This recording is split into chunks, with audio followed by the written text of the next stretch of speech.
Chapter 1869, Meeting Ren Xia Again 2. Chapter 1869, Meeting Ren Xia Again 2. The moment the sect elder noticed Ren Xia's abnormal reaction, her instincts flared. Without hesitation, she moved swiftly to Ren Xia's side, her expression sharp with vigilance. In a single motion, she drew her weapon, the cold gleam of her blade reflecting the gentle light of the cherry blossoms. She leveled the tip of the sword directly at Tian, her voice filled with suspicion and authority. "Who are you?" Her stance was unwavering, her aura surging as she prepared for any possible threat. Before Tian could even react, Ren Xia swiftly intervened. She reached out and pressed her hand firmly on the sect elders, forcing the blade to lower. "It's okay," she said, her voice calm but still shaky. "He's nobody suspicious. Can you give us some privacy?" The sect elder's eyes flickered with hesitation. Ren Xia's reaction had been far from normal, and now she was suddenly vouching for the stranger. After a brief moment of tension, the sect elder reluctantly sheathed her sword, though her sharp gaze remained locked onto Tian. "As you wish, Lady Run." With that, she stepped away, though it was clear she wouldn't go far. Now, only Tian and Ren Xia remained beneath the cherry blossom tree. Once Ren Xia had full control over her emotions again, she sat back down and spoke. "Is it really you?" Tian sat down and calmly responded, 2 weeks. His answer to her question was the exact amount of time it took him to learn the technique. "I see. So it really is you." Ren Xia's voice was soft. She exhaled slowly, as if releasing a weight she hadn't realized she was carrying. "How long has it been since then? I thought you would never make it out of that place alive." She had never expected to see him again after learning about his situation with the Immortal clans, and yet, here he was. However, Tian ignored her question and went straight to the topic. "I didn't come here to reminisce. Kulas. What happened to him after I entered the mountain? Where is he now?" Ren Xia's body trembled again after being reminded of someone she had forced herself to forget. "Sorry, but I do not know." "Do you really expect me to believe that?" Tian frowned. "Why do you expect me to know?" "Because you're his fiancé." "Ex-fiancé. We broke our engagement at the tomb. Did you forget?" "That doesn't mean anything, nor does it change the fact that your clans are close enough to engage the two of you. There's no way you wouldn't know about his situation." Ren Xia let out a quiet sigh, her gaze drifting slightly, as if recalling a distant memory. "I truly don't know what happened to him," she said, her voice genuine, devoid of pretense. "All I know is that he was taken away by the patriarchs of the other Immortal clans. I haven't heard from or about him since then." "And you never bothered to ask about him?" Tian frowned. "Why would I?" Ren Xia shrugged, her expression indifferent. "Besides our forced engagement, our relationship could barely be considered more than acquaintances. Even now, I couldn't care less about his situation." Tian didn't doubt Ren Xia's claims.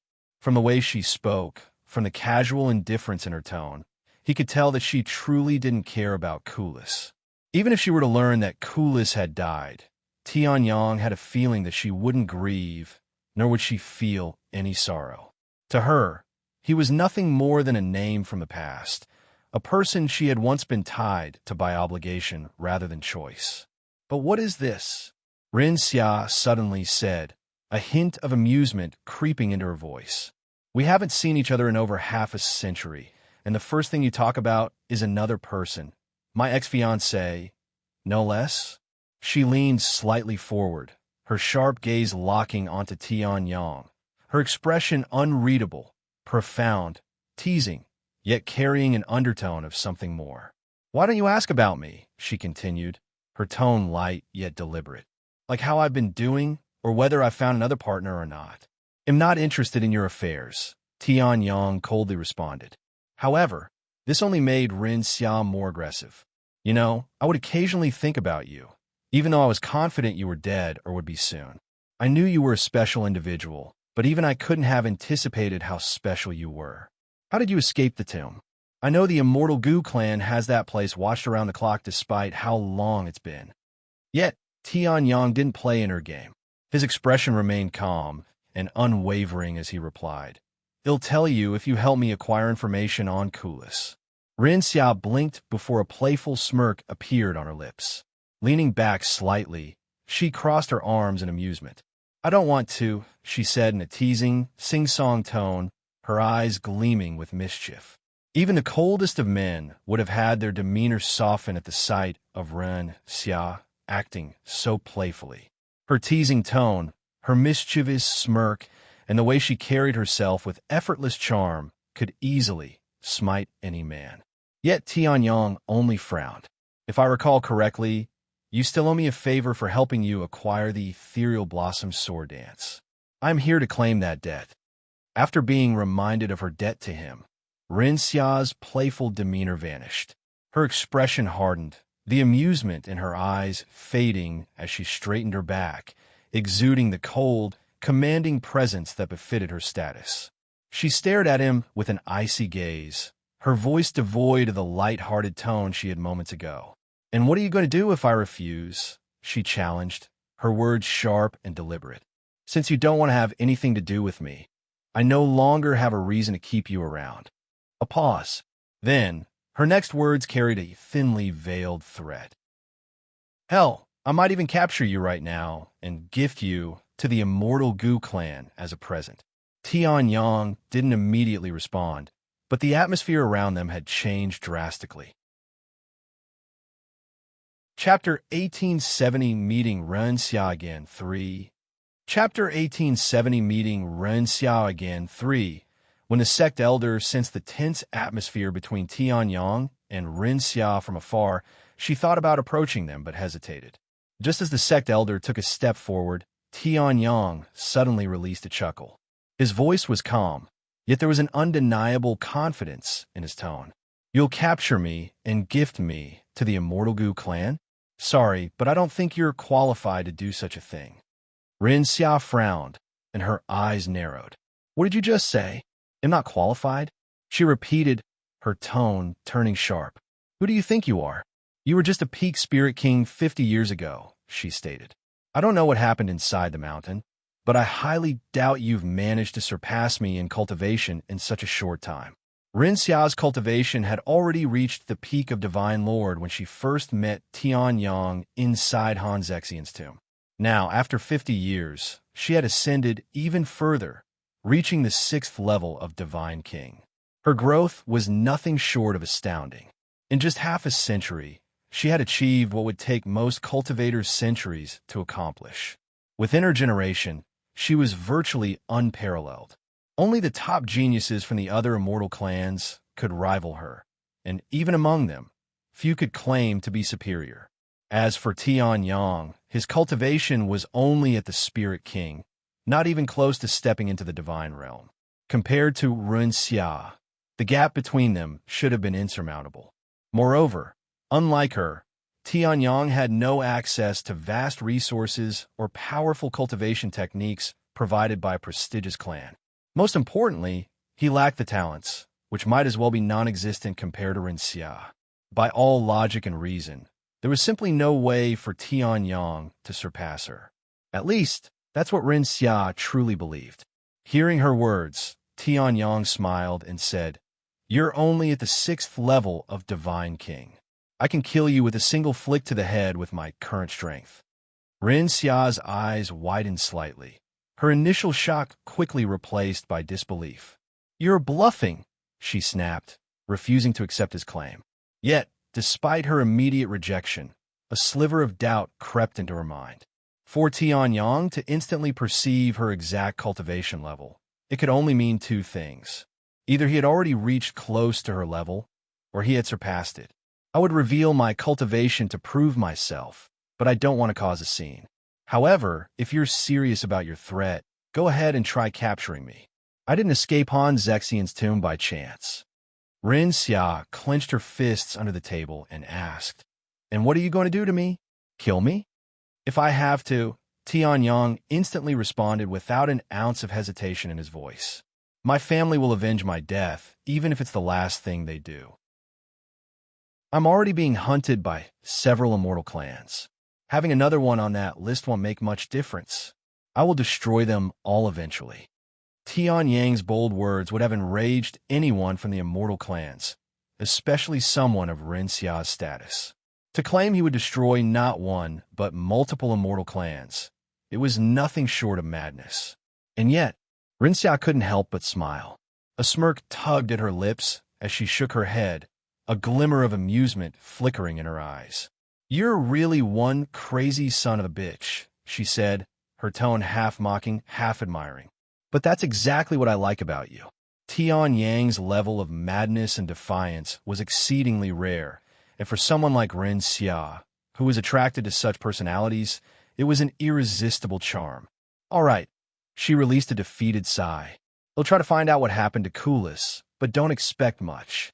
"Thank you." Tian Yang nodded. "Do you have a communication jade slip for me to contact you when I have the information?" Ren Xia then asked. "No, I don't."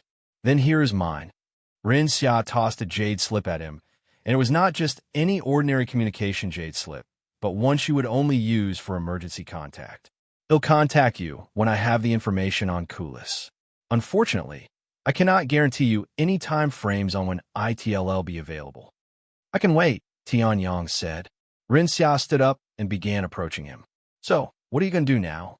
Do you have a place to stay? My house is pretty spacious, you know?" Tian Yang raised an eyebrow at Ren Xia's ridiculous offer, his expression clear with disbelief. "Are you seriously asking someone who's being hunted by the Immortal clans to stay with you?" he asked. "I even threatened you not long ago. You're just asking for trouble now. You're worried about me? Maybe I do have a chance, after all." Ren Xia chuckled. "Sorry, but that's not possible." "Why do you say that? Do you already have a partner? You don't give such vibes." Ren Xia looked genuinely surprised. "I did, but she's no longer in this world," Tian Yang admitted. "Is that so? You have my condolences." "I'm leaving now." Just as Tian Yang prepared to leave, Ren Xia suddenly grabbed his arm and pulled him back. Caught off guard, he instinctively turned his head. "What are you?" Before he could finish, Ren Xia's face was already close to his, and then she swiftly leaned in, pressing a soft kiss against his cheek.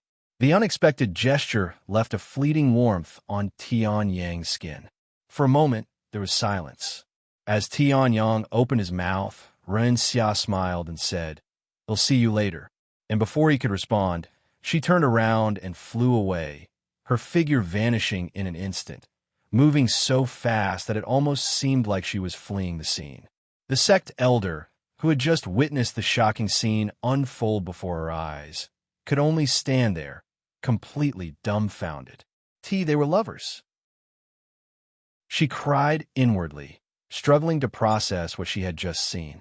That explains their awkward atmosphere. Chapter 1871 Information on Kulas. Chapter 1871 Information on Kulas. Tian Yang stood there, completely dazed, even long after Ren Xia had left. Eventually, almost absent-mindedly, he lifted his hand and touched the spot where Ren Xia had kissed him. The warmth was still there. However, Huang Xiao Li's smiling face suddenly appeared in his mind, instantly snapping him out of his daze. Kulas was right. She's a dangerous and unpredictable woman. I need to be especially careful when around her. Tian Yang thought to himself as he left the Celestial Sword Sect. After leaving the Celestial Sword Sect, Tian Yang traveled deep into the wilderness, searching for a secluded area away from prying eyes. Once he found a desolate, untouched area, he finally set his focus on something he had long neglected, his martial techniques. Although his cultivation base had grown significantly over the past 50 years, his martial techniques remained stagnant. During his time in Han Zexian's cavern, his mind had been entirely consumed by the diary and the engravings on the walls, leaving little to no time for him to practice his martial techniques.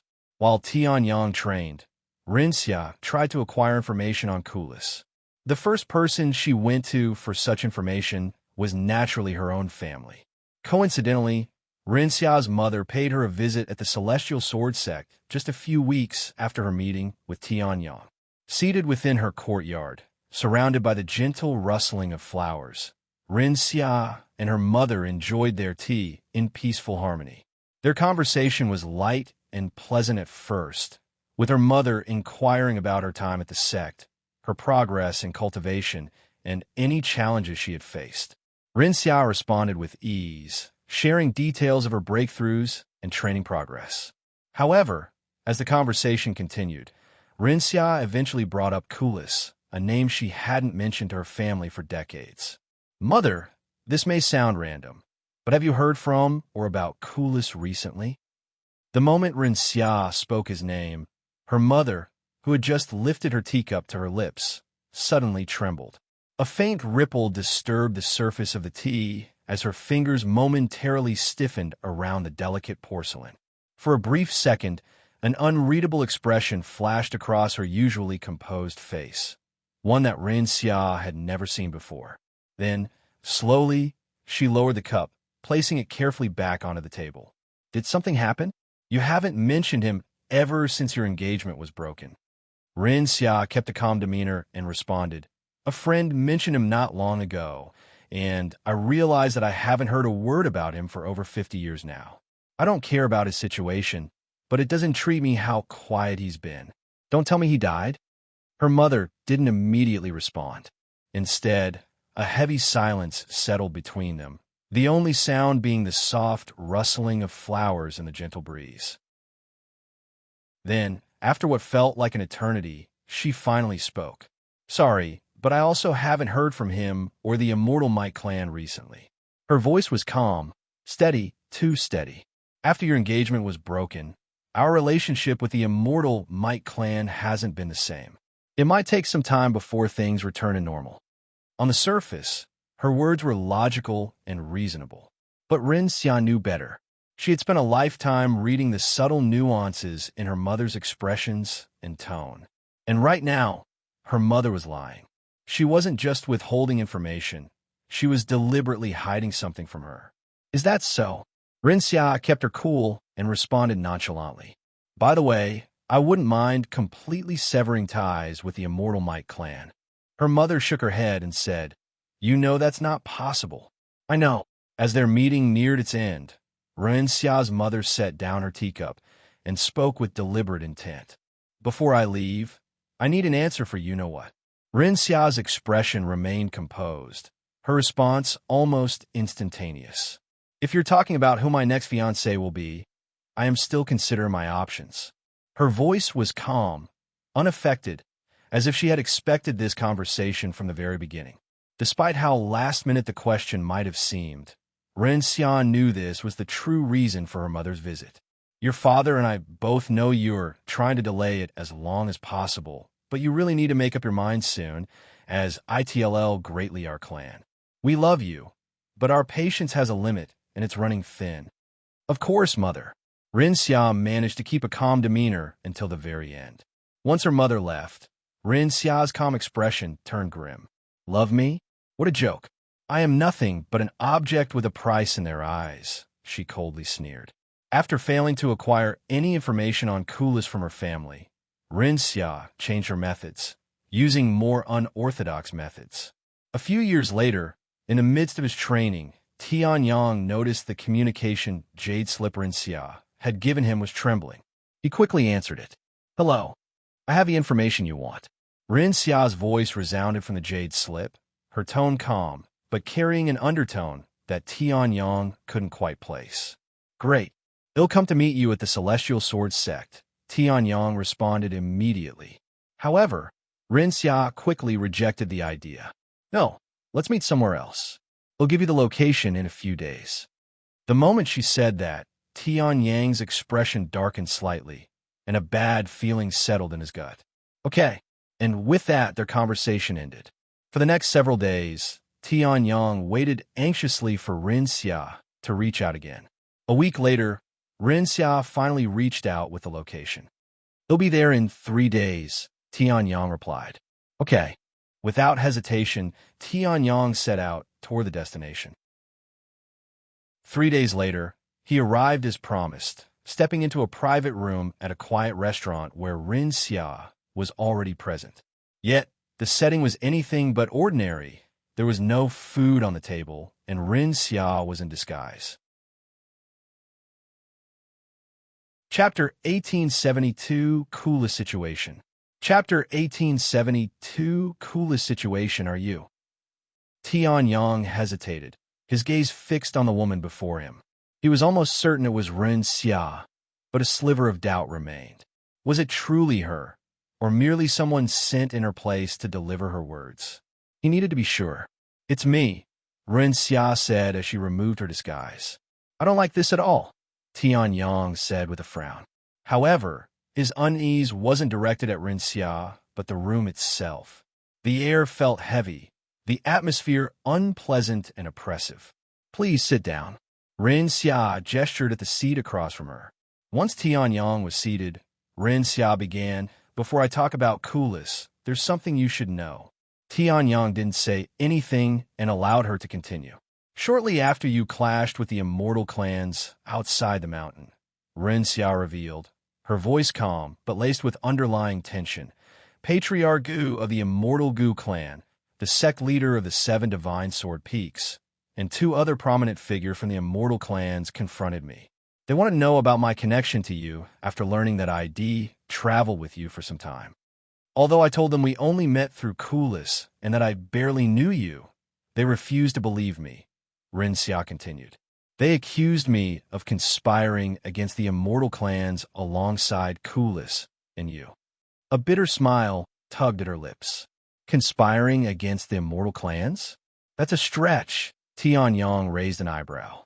"You not only killed Patriarch Gu's son, but also acquired Han Zexian's legacy, not to mention the limitless sword domain as well as other techniques." "That's right. They also know that you'd acquired several techniques inside Han Zexian's tomb. Everything you've done seems directed at the Immortal clans, so I'm not surprised they think you're conspiring against them." "So, nothing happened to you, right?" Tian asked. "I wouldn't be here if that were the case." "Thanks for worrying about me, though," she smiled. "Now, tell me about Kulas," he said. "He'll be honest. I don't have much information on Kulas, and what information I managed to gather had cost me a fortune," she said. "Get straight to the point." Ren Xia stared at him for a long moment, her gaze unreadable. Then, with a quiet sigh, she finally revealed, "According to the information I obtained, Kulas was taken away by the Immortal Gu clan after you entered that mountain. Since then, he hasn't been seen or heard from by anyone, including his own family." Tian's expression darkened, but he remained silent as she continued. "This information wasn't difficult to find, but as you know, it still took me several years to contact you. Anyway, the Immortal Might clan began pouring their resources into another heir shortly after Kulas' disappearance. That only happens when the previous one is either dead or no longer qualified." The weight of her words settled over the room, the unspoken implications pressing down like a suffocating force on Tian. "Are you saying that Kulas is dead?"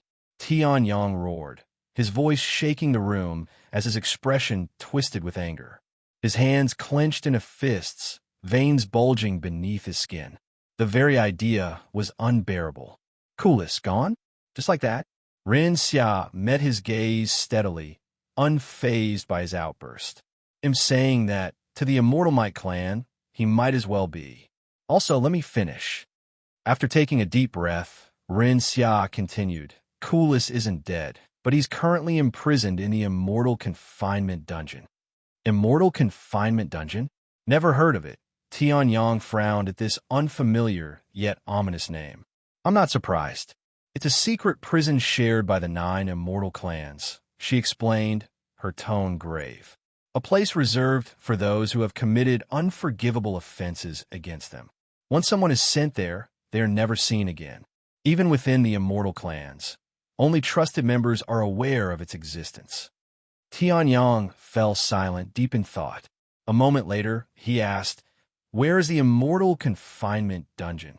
Ren Xia's eyebrows shot up. "Don't tell me you're planning to break Kulas out of that place?" Tian scoffed. "Of course. Why else would I be asking? To bring him lunch?" Ren Xia blinked, momentarily caught off guard. Of all the responses she had expected, sarcasm wasn't one of them. For a moment, she could only stare at him in a daze, unsure whether to be exasperated or impressed. Eventually, She snapped out of her daze and said, "Sorry, but I don't know. I told you that only trusted members of the Immortal clans know about its existence, right? Well, even few people know its location. Aren't you the young lady of the Immortal Sword clan? Your status should be pretty high up there." "Of course it is, but that doesn't mean I know everything that happens within the Immortal clans. Moreover, I am just a—" Renxia suddenly stopped mid-sentence, her expression flickering with bitterness, though it vanished almost instantly. She took a breath before continuing, her tone firmer. "Anyway, I cannot help you with this. If I dig any deeper, they'll start noticing, especially when it comes to information on the Immortal Confinement dungeon. Hell, I probably don't even have the funds to continue, as I'm already near bankrupt from this favor." "Is that so?" Tian murmured, his voice devoid of emotion as he fell into silence once more.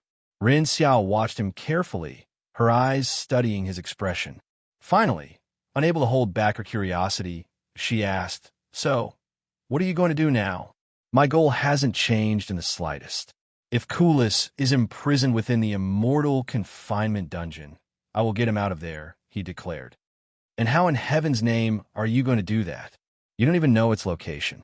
There are many ways to find out." "Don't tell me you're going to kidnap someone from the Immortal clans?" Ren Xia said in a somewhat joking tone. Tian glanced at her, a small smirk tugging at his lips. "That doesn't sound like a bad idea." Chapter 1873, Attacking the 9 Immortal Clans. Chapter 1873, Attacking the 9 Immortal Clans.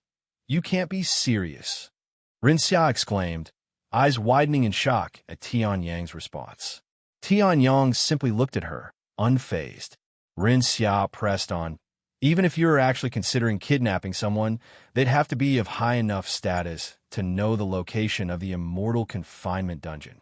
Only elders of the Immortal clans have access to that information." "How strong are the elders of the Immortal clans?" Tian then asked.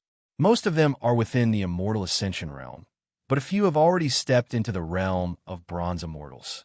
They are not individuals you can simply kidnap and threaten," Ren Xia said, shaking her head at the absurdity of Tian Yang's plan. "If they're only at the Immortal Ascension realm, then it's doable."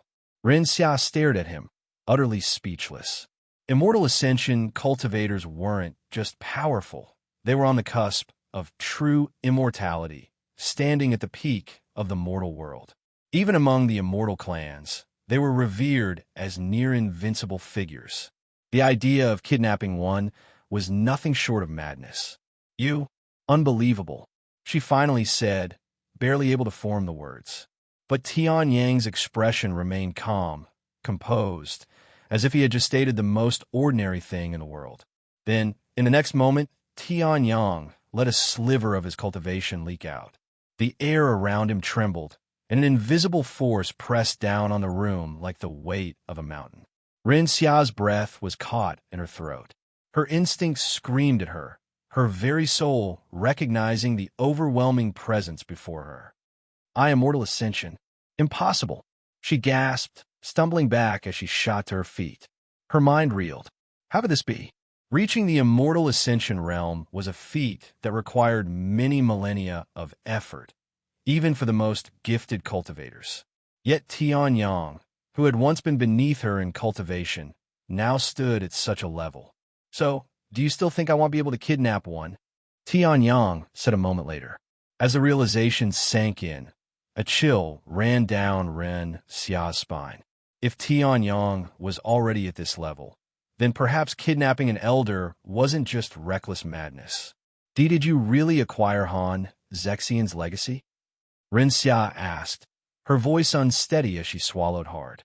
It was the only logical explanation for his unfathomable progress. Han Zexian, an existence shrouded in mystery, a legend whose legacy was said to contain insights and power that defied the heavens themselves. If Tian Yang had truly obtained it, then his meteoric rise in cultivation suddenly made sense. Tian Yang stared at her for a long moment, as if weighing the decision of whether to tell her the truth. Finally, he spoke. "No, Han Zexian's legacy wasn't inside that mountain. What? Then what was inside that mountain? And how did you reach the Immortal Ascension realm in just 50 years? You were only at the peak of Spirit King back then. I cultivated normally. Do you really expect me to believe that? Tian shrugged. Anyway, thanks for the information. He'll be taking my leave now, Tian said as he turned toward the door. Now that he had what he came for, there was no reason to linger. Wait, Renxia suddenly stopped him. What? Can I take a look at you before you leave? The real you. What? Tian raised an eyebrow. It's not fair that only you get to see me without my disguise, she said. After a moment of silence, Tian removed his disguise, revealing his handsome and mature appearance. He stood tall, his posture exuding quiet confidence. His sharp, well-defined features carried a mature elegance, his long hair neatly tied behind him. An otherworldly aura subtly radiated from him, ethereal and commanding. It wasn't something Renxia could clearly define, but she could feel it pressing against her senses, vast and unfathomable. Tian only revealed his true appearance for a few fleeting seconds before consuming another appearance-altering pill.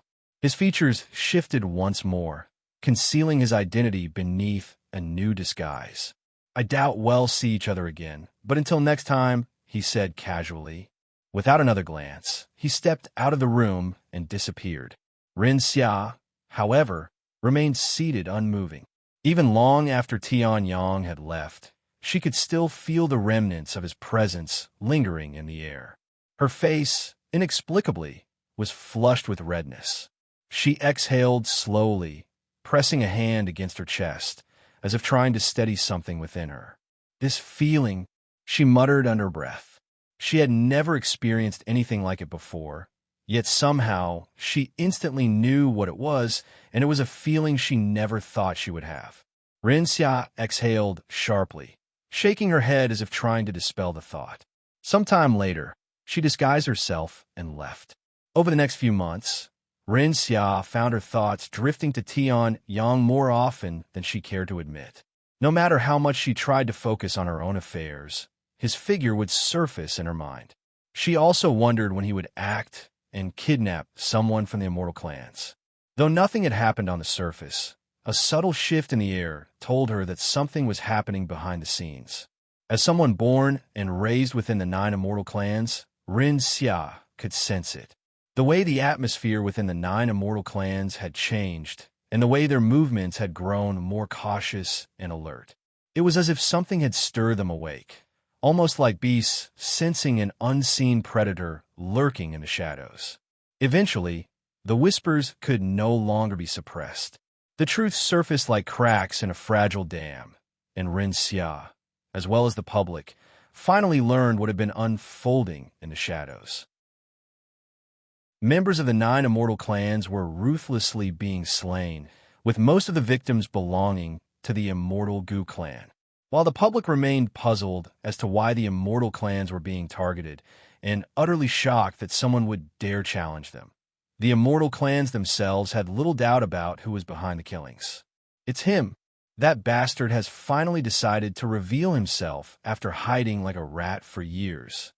Patriarch Gu roared, his voice trembling with a mix of rage and excitement. I have been waiting for this moment. Chapter 1874, Attacking the 9 Immortal Clans 2. Chapter 1874, Attacking the 9 Immortal Clans 2. Shortly after it became clear that the members of the 9 Immortal Clans were being targeted and murdered, the head of each family gathered to discuss it. The last time the 9 Immortal Clans gathered in one place was before the opening of Han Zexian's tomb. It appears that someone is targeting the 9 Immortal Clans. Does anyone here have any idea who it might be? The Immortal Sword Clan's patriarch started the conversation with a grim expression.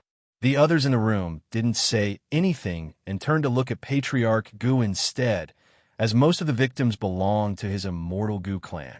Noticing their gazes, Patriarch Gu calmly responded, "Yes, I know who this individual is. As a matter of fact, you guys do too." "What? Who?"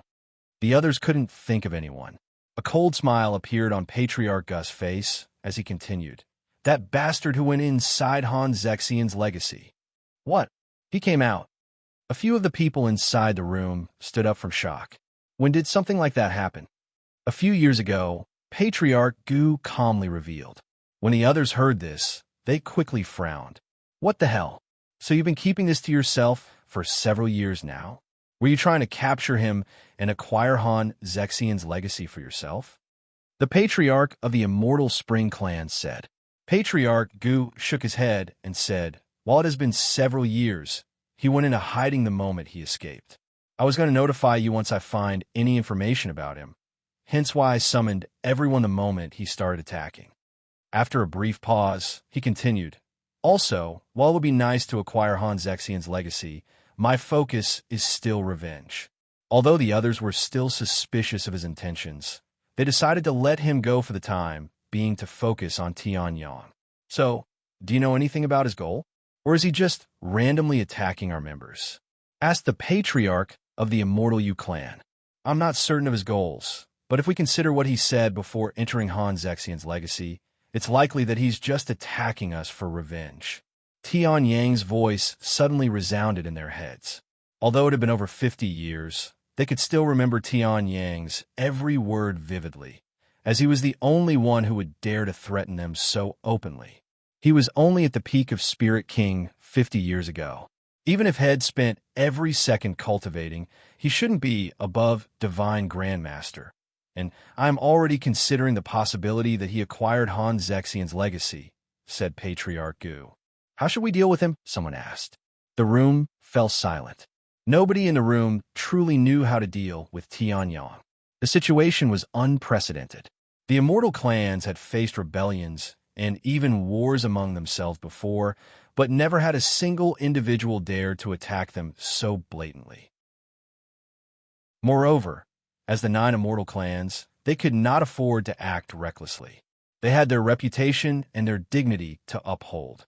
If they reacted too aggressively or defensively, it would only prove that one man could threaten their authority, an embarrassment they could not allow. For now, we can only warn our members to stay alert. Each family should also send out a few disguised experts. With any luck, we'll catch him off guard, said the Patriarch of the Immortal Spirit Clan. It was a simple but practical plan. If Tian Yang kept attacking the Immortal clans at random, there was a good chance He'd run into one of the disguised experts, someone ready to take him down. No one objected. The meeting concluded swiftly, and the Immortal clans wasted no time putting their plan into action. Before long, the members of the 9 Immortal clans found themselves constantly glancing over their shoulders, wary of Tian Yang's presence. Every trip outside became a risk, and every shadow was a potential threat. Yet, the killings did not cease. Day after day, members of the 9 Immortal clans fell, including the disguised experts, their lives snuffed out without warning.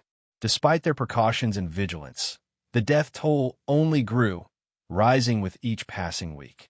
The once proud and arrogant members of the 9 Immortal clans now hesitated to even step outside their homes without guards. Their confidence, once unshakable, had crumbled under the weight of fear. Eventually, the 9 Immortal clans had no choice but to admit they had seriously underestimated Tian Yang. What they once dismissed as the arrogance of an inexperienced cultivator had become a nightmare they could no longer ignore. We cannot allow this madness to persist any longer. Each time he slaughters one of our own and walks away unscathed, it is not just a slap to our faces. It is a humiliation carved into the very foundation of our legacy. The Patriarch of the Immortal Sword Clan thundered, his voice laced with fury as the 9 Immortal clans convened for the second time, a full month after their first gathering. I agree. We should stop holding back and unleash our full might upon him. Though we will definitely lose face for using such force against a single individual, it is far preferable to being perceived as useless and vulnerable in the other's eyes, said the Patriarch of the Immortal Soul Clan, his tone laced with cold resolve. Let's take a vote. After a quick vote, it was decided that the 9 Immortal clans would stop being so reserved to go after Tian Yang with full force. When Ren Xia learned of this, she sighed inwardly. What are you doing, Tian? Weren't you planning to abduct an elder for the location of the Immortal Confinement dungeon? Have you given up on recusing Kulas? She couldn't comprehend why Tian was drawing so much attention to himself, when such acts would only make it more difficult for him to recuse Kulas.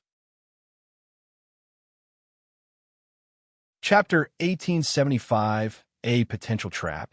Chapter 1875, A Potential Trap. Have you heard? Some madman has been waging war against the 9 immortal clans.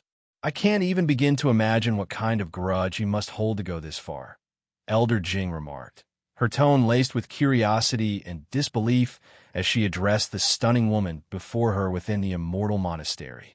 With everyone and their mother talking about it, it'd be a miracle not to know by now. Elder Sun replied in a tone of utter disinterest, as if the chaos shaking the 9 immortal clans was nothing more than idle gossip unworthy of her concern. Elder Jing fell silent, her gaze lingering on Elder Sun's face, once radiant, now clouded with an unspoken gloom. The reason behind her unhappiness was evident, yet Elder Jing dared not voice it, fearing that even the slightest mention might deepen the shadows in her companion's heart. Meanwhile, Ren Xia found herself back at the Immortal Sword Clan after being called back by her parents. Inside a quiet room, facing her parents, Ren Xia spoke, "If you're worried about my safety, I would have been far safer at the Celestial Sword Sect than here." However, her father merely sneered, as if he found her concern amusing. That madman may be attacking the 9 immortal clans, but most of his victims belong to the Immortal Gu clan. Our Immortal Sword clan has yet to suffer any casualties, which means there's a good chance we're not his target. Ren Xia's eyes widened in surprise. What? We haven't been attacked? When she had chosen to help Tian, she did so fully aware that it would bring harm to her own family, something she had already come to terms with. Patriarch Ren shook his head and said, "To begin with, this whole thing started with Gulim. Our Immortal Sword clan has done nothing to offend him." Although Ren Xia didn't fully understand the depth or reason behind Tian Yang's hatred for the 9 immortal clans, she had a feeling it stemmed from more than just Gulim. Even so, she chose to stay silent, knowing some things were better left unsaid. "Even if that madman attacked us, I'm confident you're strong enough to handle it alone," her mother added. After a brief pause, her father continued, "Anyway, the real reason we called you back today is to see whether you have come to a decision regarding your next partner. It hasn't been that long since you last asked me." Ren Xia said, "No, but a lot has happened, and we can no longer wait for you. If you don't have a decision by the time you leave this room, we will make the decision for you." Ren Xia clenched her fists in frustration. Despite her brilliance and countless achievements, she knew that none of it would ever be enough to free her from the fate of being a mere pawn in a political marriage. After a moment of silence, she said, "Do as you wish. Now that I think about it, it doesn't matter who I marry since I won't have feelings for any of them." "Then we will do just that," her father responded with no hesitation in his voice. Her mother merely shook her head in silence. "If this is all, I would like to return to my cultivation," Ren Xia said a moment later. "You may leave, but do not return to the Celestial Sword Sect and stay home for now. I plan on inviting your future partner for dinner next week, after all." "I understand." Ren Xia returned to her room shortly after and lay on her bed, her gaze empty as she stared at the ceiling in silence. After a while, she reached for a jade slip and held it above her, her eyes reflecting a depth of emotion, contemplation, longing, or perhaps an unspoken resolve. She brought the jade slip to her lips and began mumbling, "It's me. Let's meet at the same place we last met in 5 days. I know you probably don't need my help, but I have a way to ensure you'll receive the location of the Immortal Confinement dungeon with minimal risk. Don't worry, this isn't a trap. I swear on my soul." A few moments after Ren Xia lowered her arm, Tian received her message. He held the jade slip in his hand with a pondering expression as he mulled over its contents. Though he trusted Ren Xia to some extent, he didn't fully trust her. The timing was too convenient. not to mention that the 9 immortal clans had just declared war on him. There was a real possibility that Renxia was trying to lure him into a trap. Yet, Tianyang couldn't bring himself to dismiss her message outright, mostly because of the tone of her voice. She hadn't sounded coerced, nor did she carry her usual composure. Instead, there was something else in her voice, something unguarded, almost fragile. It wasn't desperation, but a quiet distress, as if she were struggling with something she couldn't put into words. 5 days later, Renxia arrived at the designated meeting place. "Hell come, right?" she murmured under her breath, uncertainty in her voice. Yet, even if Tianyang chose not to appear, she wouldn't blame him. Given the circumstances, his wariness was justified. A few hours later, the door to her room suddenly creaked open. Renxia's body tensed as she instinctively turned toward the entrance, only to find an unfamiliar middle-aged man standing in the doorway. Yet, instead of confusion, a wave of relief washed over her. "You sure know how to make a lady wait," Renxia said, swiftly regaining her composure. Her voice carried its usual teasing lilt, as if she hadn't spent hours anxiously anticipating this moment. "I had to make sure I wasn't going to be ambushed," Tianyang said as he sat before her. "Do you think so little of me? I already swore on my soul that it wasn't a trap," Renxia sighed. "You can never be too careful," he said before continuing after a slight pause. "So, how are you going to help me?" Chapter 1876, Ren Xia's Demands. Chapter 1876, Ren Xia's Demands. "So, how are you going to help me?" Tianyang asked. However, Ren Xia merely shook her head and said, "Slow down. You just arrived. We have plenty of time to talk." Tianyang frowned and responded coldly. "Plenty of time? Kulas is still imprisoned within the Immortal Confinement dungeon. We don't know how much time he still has." Ren Xia remained calm as she said, "He's managed to survive over 50 years inside that place. A few more minutes of delay won't kill him. Moreover, if you were in such a rush, why did you spend the last month taunting the 9 immortal clans instead of helping Kulas?" She narrowed her eyes at him and continued, "What happened to your initial plan of kidnapping an elder? Now the 9 immortal clan is not only aware of your existence, but they're actively looking for you." Tianyang clenched his fists and said, "In order to kidnap an elder, I would need to know their identity and location first. For the past month, I have been gathering information on the 9 immortal clans while relieving my anger on them at the same time. As much as I wanted to remain low-key until I rescued Kulas, it's not possible. Unlike other families, the identities of those in the higher ranks within the 9 immortal clans remain shrouded in secrecy, hidden from the public eye. It would have been a lot easier if you'd told me where I could find an elder during our last meeting," Tianyang sighed. "I would have told you if I knew," Renxia said, shaking her head. "But even I am not privy to the identities of the elders from the other families. Just as they keep their existence hidden from the public, they conceal it from one another as well." "What? How does that make any sense?" Tianyang frowned, clearly unconvinced. Renxia let out a soft sigh. "What do you even know about the 9 immortal clans? While we may appear friendly and cooperative to the outside world, the truth is far from it. The clans are constantly scheming against one another, each seeking an advantage. The elders, in particular, safeguard their family's most sensitive secrets, which is why their identities remain hidden, even from each other." She continued, "That said, we're not all enemies, nor are we openly at war with each other. There are moments of cooperation and times of peace, fragile as they may be. For example, my Immortal Sword clan and the Immortal Might clan once shared an alliance of sorts, and my engagement with Kulas was merely a means to strengthen that bond." "I see. Then, does your help include giving me the identity of an elder?" Tianyang asked. Ren Xia smiled and said, "While there's a good chance the elders know of the Immortal Confinement dungeon's location, they aren't the only ones." "Who else?" Tianyang swallowed nervously. "The family heads, of course." Tianyang immediately rubbed his eyes and sighed. "Can you stop messing with me?" While I know the identity of the family heads, it'd be suicidal to go after them when they're all silver immortals. I may be reckless, but I am not crazy.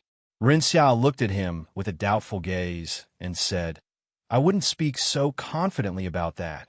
You're plenty crazy in my eyes, not to mention the rest of the world. Anyway, I'm not finished.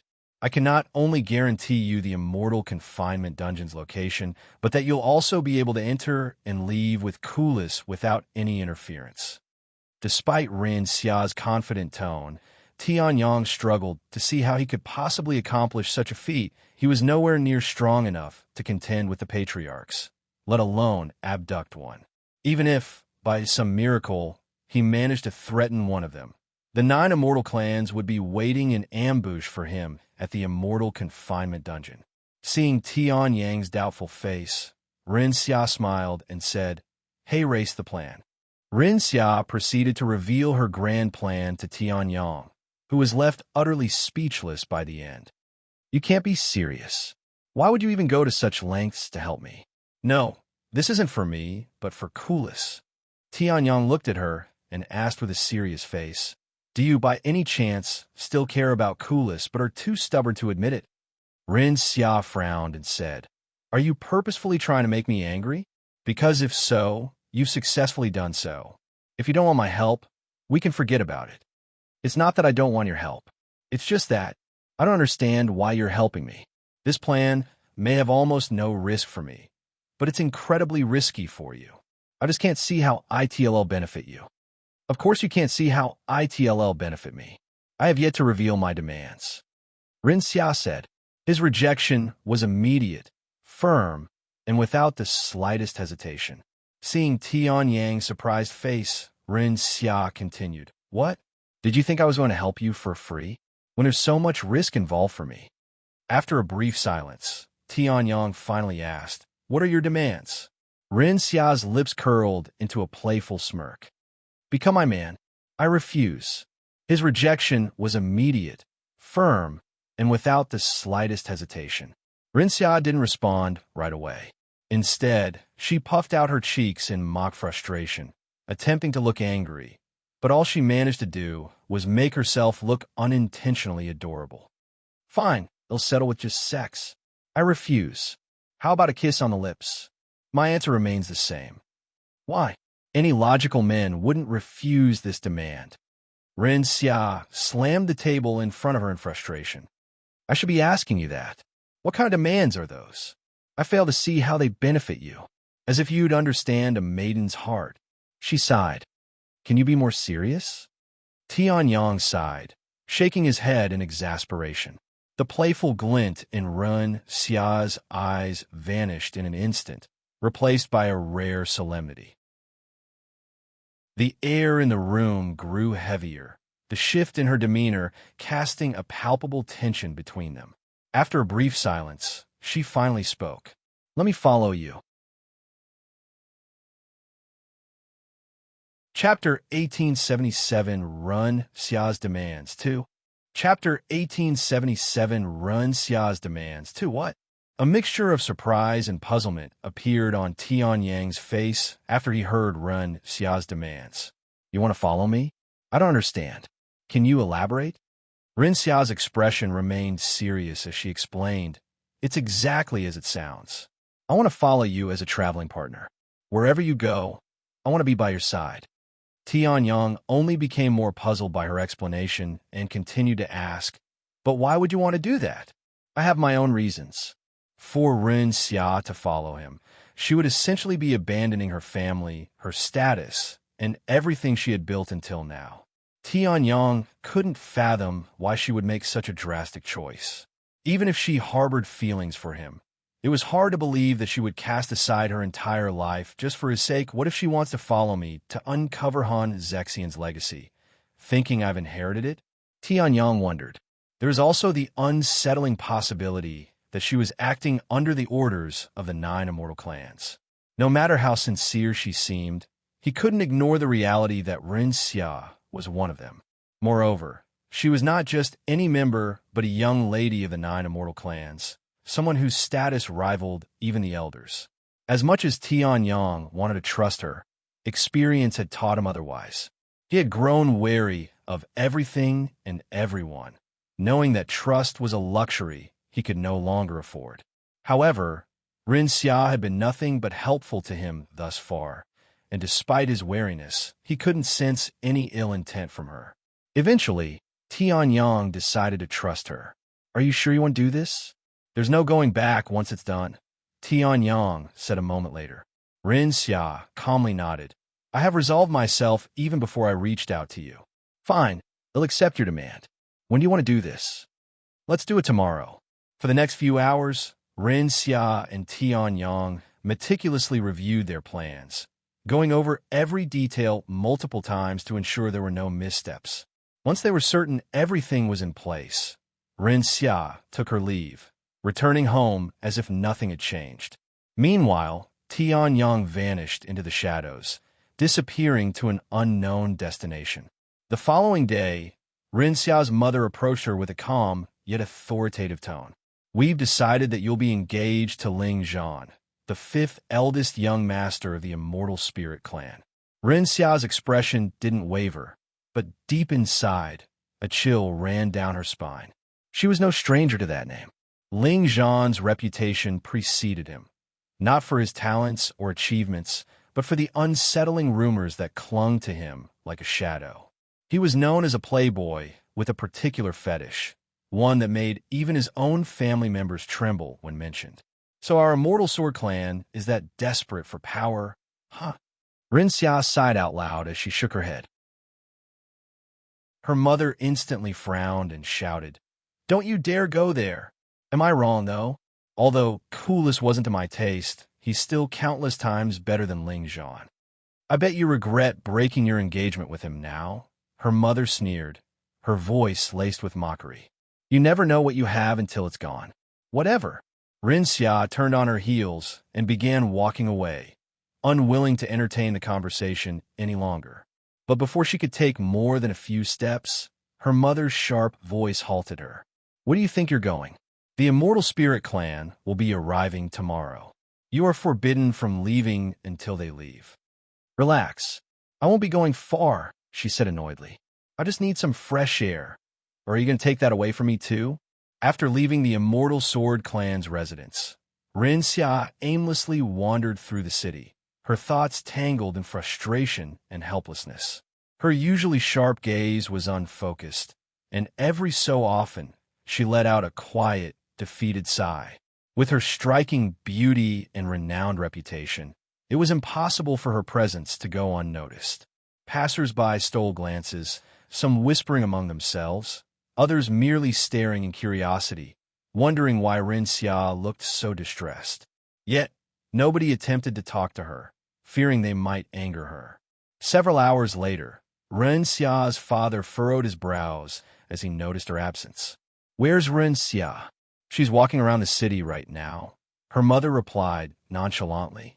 "Don't worry, I have guards watching over her to ensure she doesn't escape." Her father exhaled sharply, his expression unreadable. "She better not cause trouble. The Immortal Spirit clan will be here tomorrow, and I don't want any unnecessary complications." "She won't," her mother assured him in a confident voice. "She may be stubborn, but she understands the weight of our family's decision." However, just moments later, someone forcefully knocked on the door before entering the room and shouted, "It's an emergency. The young lady has been abducted." "What?" Both Ren-Xia's parents exclaimed in a shocked voice. "What happened? Tell me everything right now." Her father roared. "We were following the young lady as instructed by Matriarch Run. The messenger, one of the guards assigned to shadow Ren-Xia, reported in a frantic tone. But then someone suddenly appeared from the sky, snatched the young lady, and vanished before we could even react." "How is that even possible?" "Ren-Xia is a divine king expert. There's no way she'd be abducted like this." Her mother shouted, her voice filled with disbelief. But the kidnapper exuded the presence of a divine emperor, if not divine sovereign. "Don't tell me it's Tian." Ren-Xia's mother quickly deduced. "But why would he kidnap her? If it were truly him, I'd sooner believe he would have killed her on the spot, just like he did to the others. But he didn't." Rinxia's father refused to accept it. Before they could dwell further into the situation, the sound of hurried, frantic footsteps echoed through the halls. A guard burst into the room, his face pale with urgency. It's an emergency," he stammered, barely catching his breath. "The young lady has returned home, but she's not alone. She came back with an unknown individual who claims he's holding her hostage and demands to speak with the family head, or head kill her." "What?" Ren Xia's parents exclaimed. Chapter 1878, Taking Ren Xia as Hostage. Chapter 1878, Taking Ren Xia as Hostage. How did they return so fast? How long has it been since Ren Xia was kidnapped? Ren Xia's father turned to look at the first messenger, who hesitated for a moment before responding. "After the young lady was abducted, we sort of panicked and went to search for her. After about an hour, we finally realized we had forgotten to send someone home to notify you. She was abducted an hour ago." "You incompetent bastards," Ren Xia's father roared. Sometime later, Ren Xia's parents went to the courtyard to meet Tian and Ren Xia. When Ren Xia's parents laid eyes on Ren Xia's disheveled state, her torn clothes, messy hair, and bloodied face, their expressions contorted with rage. Her mother gasped, fury and horror flashing in her eyes, while her father's face turned a deep shade of red, his aura surging with uncontrollable wrath. "You bastard!" Patriarch Run roared, his killing intent filling the area like a tidal wave. "I swear, if you so much as laid a finger on my daughter with your filthy hands." Tianyang looked at Ren Xia's appearance and sneered, "Don't worry, I didn't touch her, at least not in the way you're thinking. However, I had to rough her up before she would start listening to me. Anyway, it's a bit chilly out here. Why don't we go somewhere more private? And what's stopping me from killing you on the spot?" Patriarch Ren responded, "Father, just listen to him. He poisoned me. If you kill him, I am as good as dead." Ren Xia suddenly shouted, tears flowing down her face. Tianyang smiled and said, "You should listen to your daughter. If I don't feed her the antidote every hour, the poison will melt her body from the inside.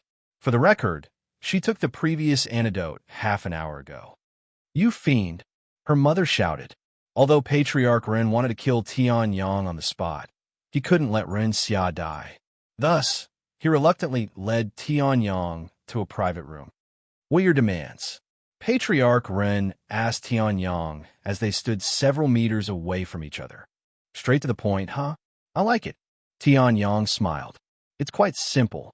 In exchange for your daughter's life, I want the location of the Immortal Confinement Dungeon." "What? The Immortal Confinement Dungeon's location? How do you know about that?" Patriarch Ren exclaimed with a surprised face. "Does it matter how I got the information? The only thing that matters right now is whether you're willing to exchange its location for your daughter's life. That information isn't something I can just give you. It's not that simple." Patriarch Ren growled. "What do you mean it's not that simple? It's just a prison for those who offended the 9 immortal clans, right? You make it sound like it's a treasure trove." Tianyang shook his head. "What the hell do you know?" Patriarch Ren clenched his fists and jaw in frustration. Unbeknownst to Tianyang at the moment, he had actually hit it right on the nail. The Immortal Confinement Dungeon may function as a prison, but it also serves as a vault for the 9 immortal clans, where many treasures and techniques are stowed away. If it weren't for this, Patriarch Ren wouldn't have hesitated to give Tianyang its location. Seeing Patriarch Ren hesitate, Tianyang looked at Ren Xia and sneered in disdain. "I guess your parents care about a prison more than your life." "Wait!" Patriarch Ren suddenly shouted. "Why do you want to find the Immortal Confinement Dungeon?" he continued. "Depending on your reason, I may or may not be able to give you the information, even if you threaten me with my daughter's life." Tianyang narrowed his eyes and said, "So there really is something in there worth more than your own daughter's life?" Patriarch Ren didn't answer, but his silence was enough. Tianyang was taken aback. He hadn't expected this. Neither had Ren Xia. But at this point, there was no turning back. "Whatever. I don't care about that. I'm going there for Kulas. Nothing more, nothing less," Tianyang revealed his reason for going to the Immortal Confinement dungeon. Kulas, you're doing all of this for Kulas. Patriarch Ren instantly became bewildered. You're really Tianyang? Matriarch Ren muttered in a daze, as they'd only assumed his identity until now. That's right. Now that you know my reason, are you going to tell me or not? If you refuse, he'll not only kill your daughter, but he'll make sure to kill as many people in the Immortal Sword Clan as I can, Tianyang threatened. Do you really think you have that power? You're only a divine sovereign at best. Patriarch Ren sneered. I can kill you faster than you can blink. Tianyang showed a cold smile before responding. Have you forgotten that ID spent over 50 years with Han Zexian's legacy? Although I won't be able to kill you, you also won't be able to kill me. Patriarch Ren's expression darkened at the mention of Han Zexian's legacy. He suspected Tianyang might be bluffing, but the mere possibility that he wasn't was enough to give him pause. Some risks were not worth taking. Since he's only after Kulas, I don't have to worry about him stealing the treasures. No, even if he wanted to, he wouldn't be able to open the vault. Patriarch Ren had absolute confidence in the vault's security.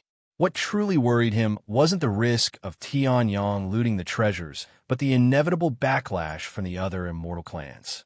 Revealing the location of the Immortal Confinement dungeon would bring unfathomable consequences. However, if Ren Xia were to die, the Immortal Sword Clan would be just as doomed. Actually, I can just kill him before the others find out, Patriarch Ren suddenly realized. That way, no one will ever know I leaked the location, and I can save Ren Xia at the same time. Fine, they'll tell you the location, he said a moment later. Chapter 1879 Immortal Confinement Dungeons Location. Chapter 1879 Immortal Confinement Dungeons Location. Fine, they'll tell you the location, Patriarch Ren said. But I'll need you to swear on your soul that you will not harm my daughter afterward. Tianyang sneered. I refuse. Do you think I'm stupid or something? How will I know that you want her to screw me over with a fake location? Don't worry. I can guarantee your daughter's safety, given that you provide me what I need without messing around. Patriarch Ren's eyebrows twitched slightly. Sure enough, he had planned on giving Tianyang a fake location while ensuring that his daughter would not be harmed. Unfortunately, Tianyang didn't take the bite. With no other option, he gave Tianyang the location of the Immortal Confinement Dungeon. The Immortal Confinement Dungeon is located at the 103,444th peak in the Endless Highlands. The Endless Highlands was a vast mountain range stretching over 100,000 miles, its landscape dominated by millions of towering peaks. The Endless Highlands is also home to countless powerful magical beasts with hidden mysteries and untold treasures buried within its depths, drawing adventurers and cultivators eager for fortune and glory.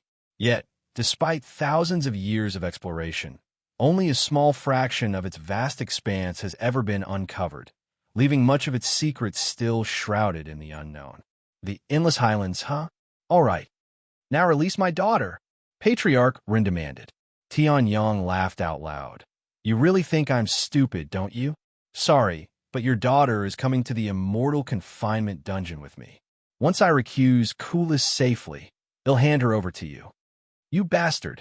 Are you walking back on your own words? Patriarch Ren exploded with anger. Huh? My words?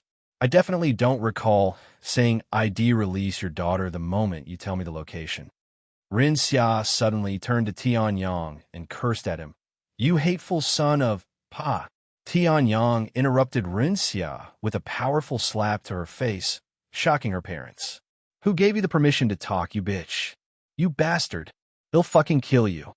Patriarch Ren roared as immense killing intent exploded from his body. He raised his hand to strike. Go ahead. Your daughter will follow soon after. Tianyang proudly lifted his chest high, provoking Patriarch Ren. Patriarch Ren gritted his teeth, trying to control his emotions. I thought so. Anyway, if you have nothing to say, I'd like to leave now. The longer you make this, the longer your daughter will be with me, after all. Get out of here before I can no longer control myself. Tian Yang turned to look at Rinxia and said, "Let's go." "Mother, father." Rinxia looked at her parents with a reluctant expression, but Tian Yang grabbed her by the waist and flew away, treating her like luggage. Damn it all. Patriarch Rin stomped the ground so hard he shook the entire building. "What should we do about the Immortal Spirit Clan? They'll be here tomorrow." Matriarch Rin asked. "We can only delay it until Rin Xia returns. The other Immortal clans must not know we've revealed the Immortal Confinement Dungeon's location to Tian Yang at all costs." Patriarch Rin promptly reached out to the Immortal Spirit Clan. Upon hearing that the meeting had been delayed, they immediately grew suspicious, wondering if the engagement was in jeopardy. However, Patriarch Rin swiftly reassured them, claiming there was no issue because Rin Xia had simply entered enlightenment and could not be disturbed. It was a convenient excuse, one that few would question. A few days later, Tian Yang and Rin Xia arrived at the Endless Highlands, but they didn't immediately head to the Immortal Confinement Dungeon. "Looks like your plan went smoothly," Tian Yang said to Rin Xia. Rin Xia rubbed her cheeks, the area that Tian Yang had struck, and complained, "I know I told you to hit me, but you didn't hold back at all." Tian Yang shrugged and said, "If I held back, it wouldn't have been as convincing. Besides, you even took poison in case they questioned it, but they didn't even care." To ensure the deception was flawless, Rin Xia had willingly consumed real poison, one that required an antidote every hour to keep her alive. It was a drastic measure, but it only proved how resolute she was in her decision to sever ties with her family. "Relax, I'm just joking." That said, I have never been hit like that before, so it was a first for me. "You better take responsibility," Rin Xia said. Tian Yang sighed. "Keep the jokes for after we've recused Kulas. The plan is still in progress, so let's not jinx it by celebrating too early." Shortly after, they stepped into the Endless Highlands, where an ocean of towering mountains extended endlessly toward the horizon. Due to the high frequency of explorers, the mountains within the Endless Highlands have been systematically marked and numbered. The first 10,000 mountains each had individual markers, ensuring easier navigation. However, beyond that point, only every 100th mountain was marked. Upon reaching the 25,000th mountain, markers appeared only every 1,000 mountains, making navigation increasingly difficult. Beyond the 69,000th mountain, no markers existed at all, forcing Tian Yang to personally count each mountain they passed. After a few more hours, Tian Yang finally reached 103,000, at least somewhere around that number. "Do you think the 9 Immortal clans marked the Immortal Confinement Dungeon?" Tian Yang asked. "Most likely, but it won't be anything obvious." After flying around for a bit, Tian Yang suddenly sensed a lone presence nearby. When he examined the presence with divine sense, he found an individual seated outside a cave entrance, appearing to be cultivating. While it was common to see cultivators meditating alone in quiet places like the Endless Highlands, Tian Yang didn't believe this was a mere coincidence. 5th level divine ancestor. "Huh, he must be the guard of the prison," Tian Yang said. Rin Xia confirmed, "I recognize him. He's someone from the Immortal Might clan."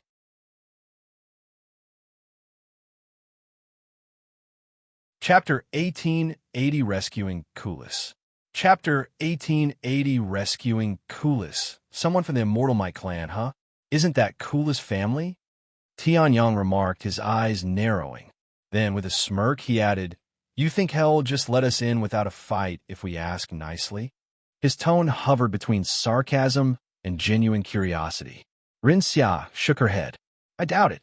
Kulas may have been the young master of the Immortal Might clan, but that was over 50 years ago. He was exiled, disowned. Even when he held that title, he didn't have many allies within the clan. I doubt anyone would be willing to risk their life for him." "You think I should just kill the guard then?" "I'm worried his death might alert the 9 Immortal clans," Tian Yang said, as there was a good chance a life tablet tracked the guard's life. Rin Xia pondered for a moment before speaking. "It'd be weird if they didn't have a life tablet on him. You know what? I think I have a plan." "What are you going to do?" Tian Yang raised an eyebrow. In response, Ren Xia swallowed an appearance-altering pill and transformed into someone Tian Yang was very familiar with, as had spoken with her not long ago. "Your mother," Tian Yang muttered. Ren Xia smiled and nodded. "And you're going to play the role of a prisoner." Tian Yang immediately understood Ren Xia's plan after hearing this. They were going to sneak him inside as a prisoner. This way, they wouldn't need to kill the guard. "That's actually a brilliant plan," Tian Yang admitted. "I'm glad you agree. Now, let me beat you up a little so it looks more convincing." Ren Xia spoke with a somewhat threatening smile on her face. "That's... what? Are you going to say you can't do that when I already did it once?" Ren Xia frowned, referring to her roughed-up appearance. "I didn't even say anything," Tian Yang sighed. "All right, come at me." Hearing this, Ren Xia cracked her knuckles before giving Tian Yang a few good punches in the face. "Is this all you got? In that case, let me do it myself." Tian Yang suddenly retrieved a sword and began cutting away at his own body, tearing his clothes and staining them with blood. He also bit his own lips until they bled. "Did you have to go that far?" Ren Xia stared at him with wide eyes. "You want it to look as convincing as possible, right?" Ren Xia could only nod. Then, Ren Xia retrieved a pair of handcuffs. "You even have handcuffs? I doubt you had prepared that in advance for this. So why do you have them?" Tian Yang had to ask. "Oh, these? I am part of the Celestial Sword Sect's disciplinary squad, so I always have them on me in case I need to arrest someone." "What? Did you think I have some kind of fetish?" Tian Yang remained silent. "Anyway, these cuffs will block off all spiritual energy and restrict your cultivation, so you'll become immortal the moment you wear them. I'm letting you know in advance so you don't think I'm trying to trick you or anything." Tian Yang stared at the handcuffs for a moment before sighing. "Well, if this turns out to be a trap, I can't even be mad. You're just that convincing." With that, Tian Yang wore the cuffs and immediately felt his strength disappearing. Then, Ren Xia dragged him to the Immortal Confinement dungeon's entrance. When the guard sensed Tian Yang and Ren Xia's presence, he opened his eyes and glared at them with an unwelcoming gaze. However, when he saw Ren Xia's appearance, his eyes widened with surprise, and he quickly stood up. "Madam Ren, what brought you here today?" "I didn't get any message that you were coming," said the guard after bowing to her. "That's because I came here as soon as I arrested this man," Ren Xia said. "But for Madam Ren to personally bring him here, who is he?" "He's Tian Yang, the one who's been going after the 9 immortal clans." "Sorry, but I don't know who that is. I haven't left my post for over 70 years now," said the guard. "This crazy bastard killed over 100 members of the 9 immortal clans." Ren Xia shook her head. "What? That's ridiculous. That's why I rushed here as soon as we arrested him. The others will arrive to interrogate him later. They're still trying to clean up the mess he created."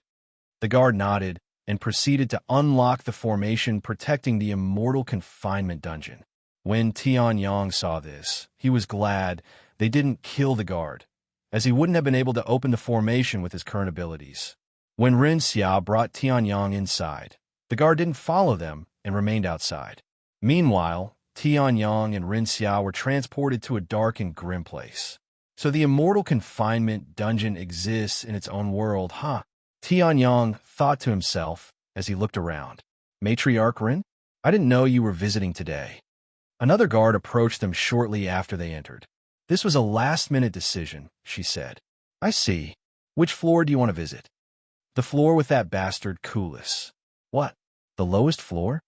The guard turned to look at Tian Yang with a surprised face. Only the worst offenders were placed on the lowest floor. "If you're curious, you can ask around. He's quite famous. Anyway, I don't have much time. Let's move it," Ren Xia spoke in an authoritative tone, leaving no room for the guard to ponder. "I understand. Please follow me." Ren Xia proceeded to follow the guard while dragging Tian Yang by his cuffs. After walking through a dark and narrow passageway for a minute, they reached the end, where a teleport formation existed. The guard activated it and brought them to the lowest floor of the dungeon, where Kulas was being held. Chapter 1881 Rescuing Kulas 2. Chapter 1881 Rescuing Kulas 2. The Immortal Confinement dungeon lived up to its name. Its interior was as oppressive as the worst prisons, dark and suffocating, with damp stone walls that trapped the stench of decay. The air was thick with the foul mix of sweat, blood, and something more sinister, a scent that spoke of countless souls who had suffered within its depths. The lowest floor was even worse. Though it held the fewest prisoners, the air was thick with the overwhelming stench of blood and rotting flesh, so pungent that it nearly made Ren Xia gag. The walls seemed to breathe with the agony of those who had long perished here, and every step forward felt like wading deeper into a place forsaken by time and mercy. That feeling of despair only grew stronger as they moved past the cells, their eyes falling upon the prisoners within.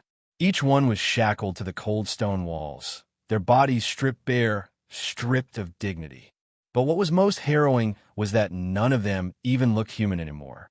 Their skin was a grotesque tapestry of black, blue, and red, evidence of relentless beatings and unspeakable torture. Most of them were also missing limbs. Some missed only one or two, but a few didn't have any limbs at all. Although Ren Xia had heard rumors about the Immortal Confinement dungeon being a cruel place, she could have never imagined it was in such a condition. As for Tian, he wasn't surprised, but he was full of disgust and anger. Kulas has been trapped in this hell for over 50 years. Even if I save him, he might not be the same Kulas I once knew. Tian clenched his jaw, his fists tightening as a wave of unease washed over him. He had to be prepared for the worst, for the possibility that the man he sought to rescue was no longer the one he remembered. However, even if Kulas was an entirely different individual, he still wanted to save him. If only I had arrived sooner, he sighed inwardly. When they reached a certain cell, Ren Xia suddenly stopped to look at the individual inside, her eyes raised in a puzzled manner. Seeing this, the guard said, "Since this is the madam's first time coming to the lowest floor, you probably don't even recognize him." "What are you talking about?" Ren Xia looked at the guard with a questioning expression. The guard smiled and said, "Don't be too surprised to hear this, but that's Kulas." "What?" Ren Xia exclaimed in a shocked voice. "Kulas." Tianyang's eyes also widened with shock after hearing this. Neither Ren Xia nor Tianyang recognized Kulas at first until the guard pointed him out. But they couldn't be blamed for their failure to recognize him. The man before them bore no resemblance to the Kulas they once knew. However, it wasn't the scars of torture that made Kulas unrecognizable. The man who was once a handsome young man had undergone a transformation beyond comprehension. He had become massive, so colossal that even while kneeling, he stood as tall as a building, his body towering over them, far beyond the size of any normal human. "That's Kulas? What happened to him?" Ren Xia asked out of curiosity. "We don't know what exactly caused his transformation, but we believe it's due to a technique had acquired from Han Zexian's tomb, since the Immortal Might clan denied having such a technique," said the guard. Ren Xia swallowed nervously. She turned to look at Tianyang, who was staring at Kulas without blinking. "Well, what are you going to do now?" she asked. "Excuse me." The guard thought Ren Xia was speaking to him. "Shut up. I'm not talking to you," she snapped at him. What?" The guard could only stand there with a dazed look on his face as he tried to comprehend what had just happened. "Release me," Tianyang said a moment later. Ren Xia nodded and removed his handcuffs. What are you doing, Madame Ren?"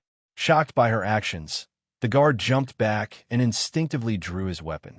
After being released from his handcuffs, Tianyang retrieved a recovery pill and consumed it, healing all of the injuries on his body. He then shifted his gaze to the now alert guard, his eyes sharp and overwhelming. In a cold, threatening tone, he commanded, "Open Kulas' cell." "Who are you? Do you have any idea what you're doing?" The guard roared as he released his cultivation at the Divine Master Realm. In response, Tianyang exuded his Immortal Ascension cultivation, forcing the guard onto his knees with just presence alone. "I will not ask you again," Tianyang said, his voice ice-cold as he unsheathed his sword. "If you do not release him, I will kill you and open the cell myself." The guard's already pale face drained to what little color remained, turning as white as a corpse. He was painfully aware of his predicament. Before Tian Yang, he was nothing more than an ant, utterly powerless to resist. Yet, obeying Tian Yang's demand was no better.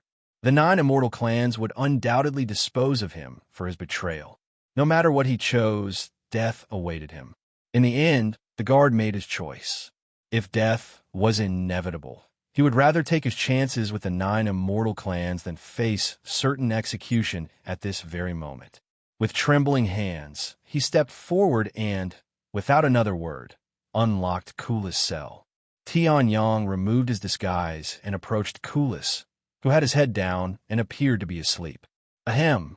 Tian Yang quickly cleared his throat, steadying himself before speaking in a calm voice. "Brother Kulas, it's me, Tian Yang. I'm here to rescue you." His words hung in the air, met with nothing but silence.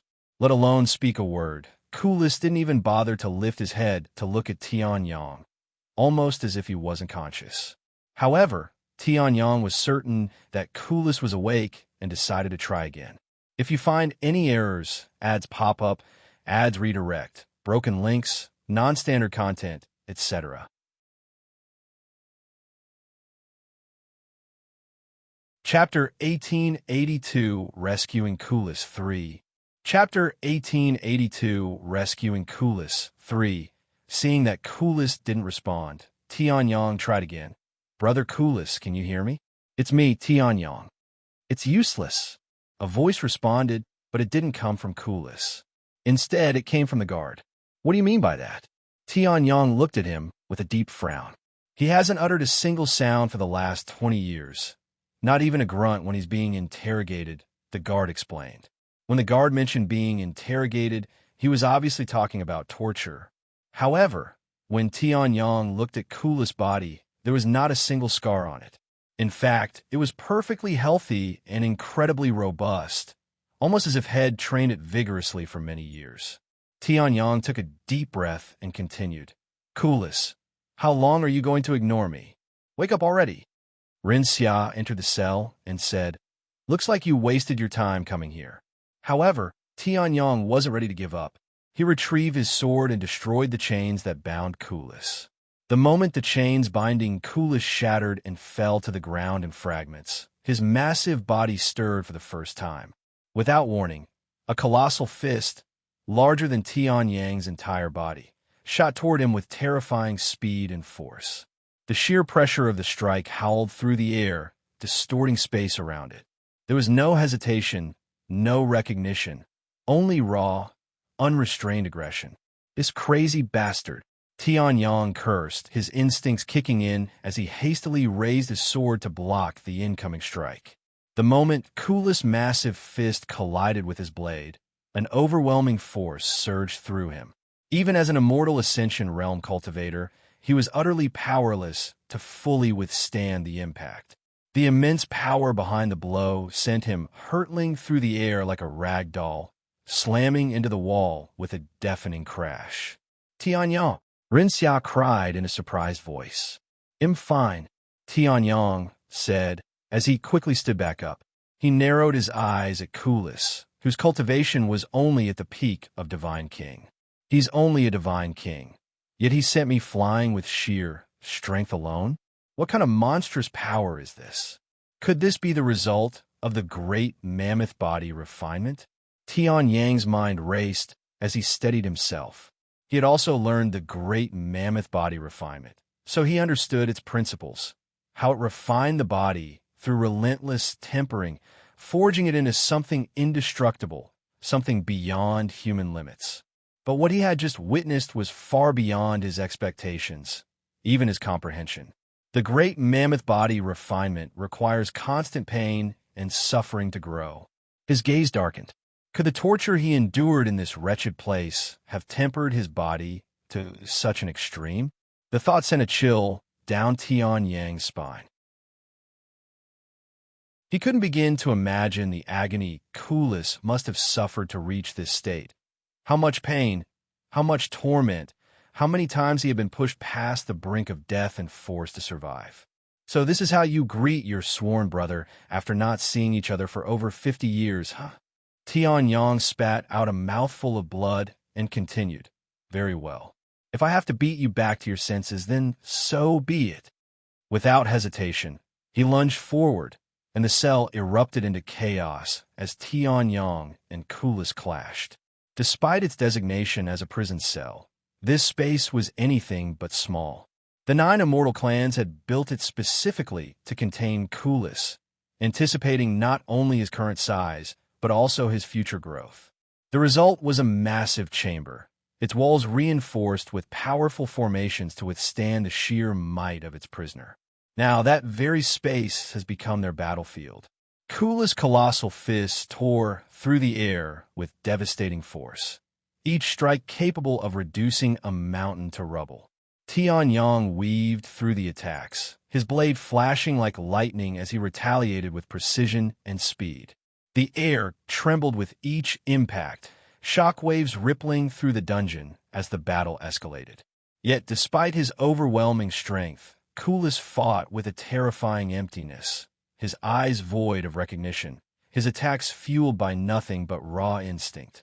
Ren Xia quickly left the cell and shouted at Tian Yang, "I can't believe you're actually fighting him in this situation. Did you really come here to save him? Do you have any other way to wake him up? If so, I'd love to hear it." Tian Yang shouted back, frustration laced in his voice. No matter how many times he slashed at Kulas, his sword barely left more than shallow cuts, wounds that healed almost instantly, as if mocking his efforts. The great mammoth body refinement had turned Kulas into an indomitable force, his body regenerating faster than Tian Yang could damage it. If you, his sworn brother, cannot wake him up, what can I do? He hates my guts. Ren Xia shook her head. Looks like I have no choice but to defeat him. Tian Yang sighed as he activated limitless sword domain. Kulas' body suddenly trembled.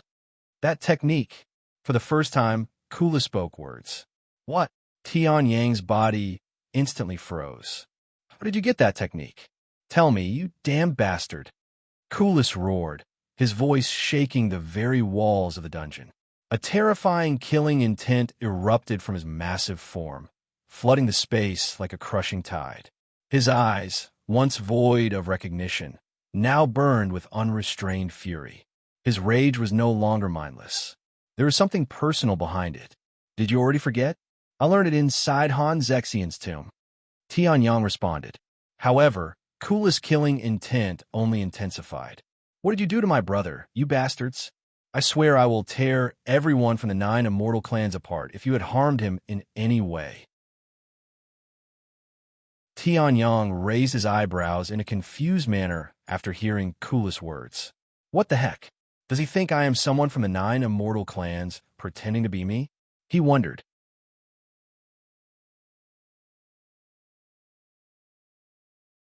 Chapter 1883, Rescuing Kulas 4. Chapter 1883, Rescuing Kulas 4. I think he thinks you're a fake. Ren Xia warned Tian Yang. Thanks for stating the obvious. Tian Yang said to her before looking at Kulas and stating, Kulas, open your damn eyes and look at me. Do I look like a fake to you? Shut the fuck up. Do you really think I'm stupid enough to fall for such an obvious trick? There's no way my brother would be here. Not to mention your cultivation. As much as I believe in him, there's no way he could have achieved immortal ascension so quickly. Kulas shouted back. Due to how much stronger Tian Yang had gotten, Kulas didn't believe it was truly him. Moreover, the 9 immortal clans have tried tricking him before with this very tactic. He'd have to be a fool to fall for it. I got this strong because of Han Zexian's legacy. Also, if I were fake, would I know the limitless sword domain? I even know the technique that caused your body to become like that. If you don't believe me, I can tell you the technique again. And how do I know that you didn't torture those techniques out of my brother, like you tried to me? Kulas roared, revealing his true reason for not trusting Tian Yang. After the 9 immortal clans captured Kulas, they tortured him day and night without stopping for many years in hopes of acquiring whatever secrets he obtained from Han Zexian's tomb. However, they were unsuccessful, and not only did they fail to break his mental barriers, but they even helped him become stronger by tempering his body through torture. Fuck, why are you so stubborn? If information doesn't prove my identity, how can I prove to you that I am real? Tell me, Kulas. Tian shouted back. Although he found the situation annoying, he couldn't blame Kulas for his behavior. If he had been in Kulas' shoes, he would have probably been even less trusting. Actually, you know what? I don't need words to convince you. Tian stowed away his weapon and pointed at the open cell door. I have opened your cell and even removed your chains. You're basically free to leave. Oh, but unless you're an array master, you probably won't be able to activate the teleport formation to reach the exit. Tian walked to the exit and said to the guard, "Activate the formation." Right away, the guard immediately listened, as there was no longer any reason for him to resist. Once the teleport formation was activated, Tian gestured at it and said to Kulas, "Go ahead. You're free now. My goal here is to rescue you, and I have achieved that. Whatever you do afterward is up to you." Kulas looked at Tian and the teleport formation with a trembling gaze. Could it really be him? Am I dreaming? No, this is too real to be a dream. Am I hallucinating? Or is this an illusion by the 9 immortal clans? He wondered inwardly. Although Kulas still couldn't tell if Tian was real or fake, he recognized this was a chance for him to escape the immortal confinement dungeon. If this is a trap, then so be it. The next moment, Kulas rushed out of the cell and ran toward the teleport formation. His massive figure disappeared the moment he stepped onto it. "Let's go, Rashira," Tian said to her. Rashira nodded and entered the teleport formation with Tian shortly after. By the time they returned to the first floor, Kulas was already halfway out of the entrance. What the? Kulas, why are you out of your cell?" The guard outside the cave was bewildered to see Kulas and immediately tried to stop him. However, Kulas was powerful enough to overwhelm an immortal ascension cultivator like Tian, so the guard had no chance against him. With a single slap, Kulas sent the guard flying like a rag doll. Tian and Rashira watched as Kulas' figure quickly disappeared into the endless highlands. "Are you sure this was the right choice?" Rashira asked him. Tian sighed. "What other choices do I have? He won't listen to me, and I have no idea how to prove my identity. Honestly, it doesn't matter if he believes in me or not. At the end of the day, I have achieved my goal and rescued Kulas.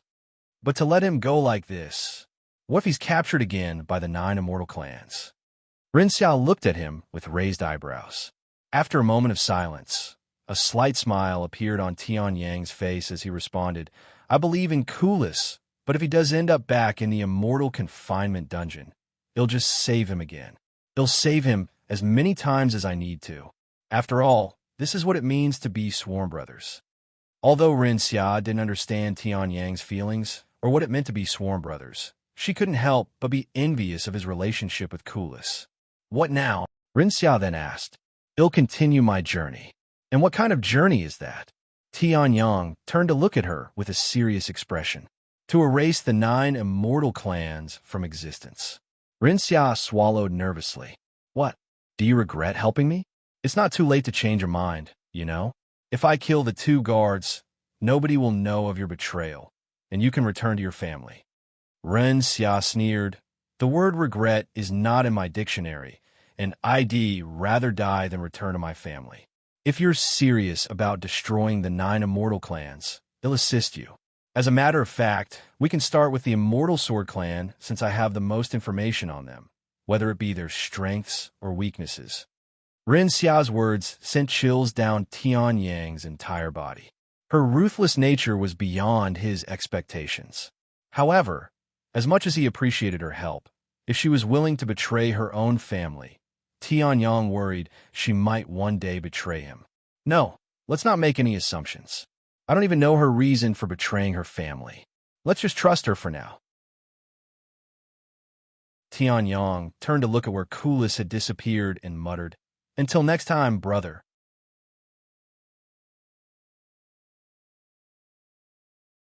Chapter 1884 After the Rescue. Chapter 1884 After the Rescue. After rescuing Kulas, Tian and Rashira left the endless highlands and disappeared from the world. Soon, News of the events at the Immortal Confinement dungeon reached the ears of the 9 Immortal clans, quickly plunging them into a state of panic. After all, not only did Kulas escape, but the Immortal Confinement dungeon's location was also leaked to their enemy.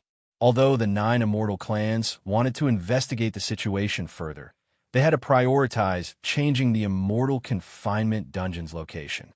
Once the Immortal Confinement dungeon had been swiftly relocated to a new, undisclosed location, the 9 Immortal clans wasted no time launching a full-scale investigation into the incident. Every detail surrounding the incident was scrutinized, and every potential lead was pursued. It didn't take long before all evidence converged on a single source, the Immortal Sword Clan. When questioned, the Immortal Sword Clan denied having any involvement at first, but when they learned of Renxia's actions and realized she had betrayed her own family, the Immortal Sword Clan had no choice but to tell the truth. They revealed that Tian had kidnapped Renxia and demanded the Immortal Confinement dungeon's location in exchange for her life. I swear we didn't know she was working with that bastard. That bitch had deceived her own family. Patriarch Ren trembled with rage, his fists clenched so tightly that his knuckles turned white. Renxia, his own flesh and blood, had betrayed them. At first, the Immortal Sword Clan had assumed the worst, that Tian had killed her when she failed to return after the incident at the Immortal Confinement dungeon. But alas, the truth was far worse than they thought. That unfilial wretch acted on her own. I am willing to swear on my soul. Matriarch Ren added.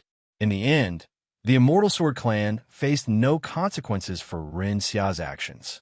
However, Renxia herself was declared a traitor, exiled from the family, and branded a criminal alongside Tian. As for Kulas, the 9 Immortal clans scoured the divine heavens in search of him.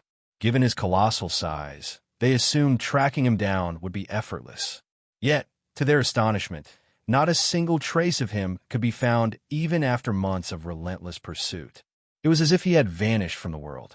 Tian and Renxia would continue targeting the 9 Immortal clans, slaughtering their members one by one, forcing the 9 Immortal clans to place a bounty on their heads and spreading their names throughout the divine heavens. Eventually, their bounty reached the Immortal Monastery. As sister son, big news. I have urgent news for you. Elder Jing burst into the room, her breath uneven, eyes alight with urgency.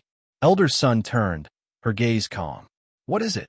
That disciple you've never stopped thinking about. He's alive. Tian is alive. Elder Jing exclaimed, her voice trembling with emotion. Elder Sun's breath caught in her throat, her eyes widening in sheer disbelief.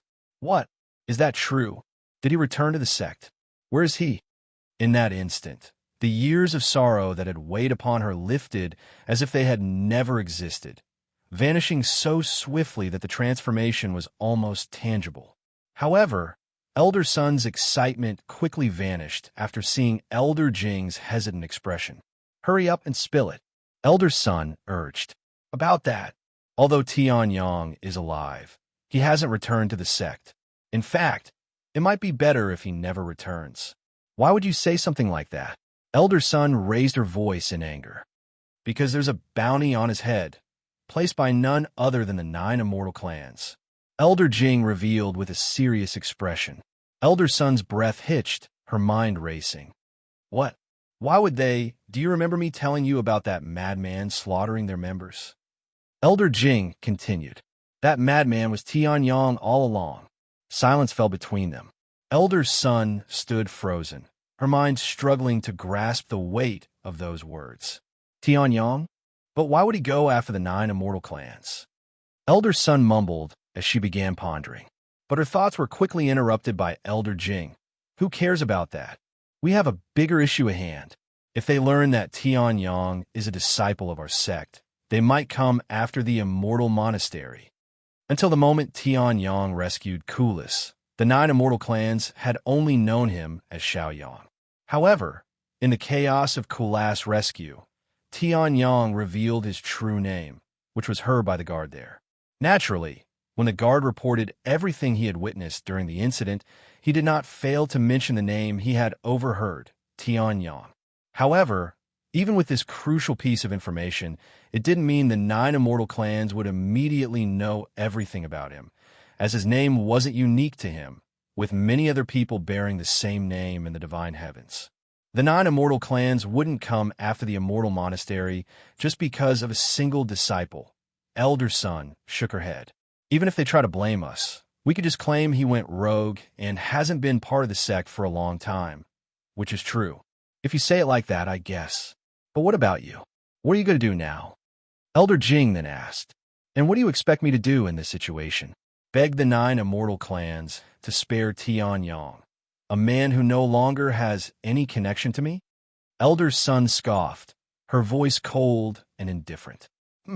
Don't be ridiculous. Yet, Elder Jing wasn't convinced by her act, as her earlier reaction spoke louder than any words Elder Zhan could utter. You can leave now. I'm going to cultivate, Elder Zhan said a moment later. Okay. Knowing Elder Zhan needed time to digest the news, Elder Jing didn't linger and left shortly after.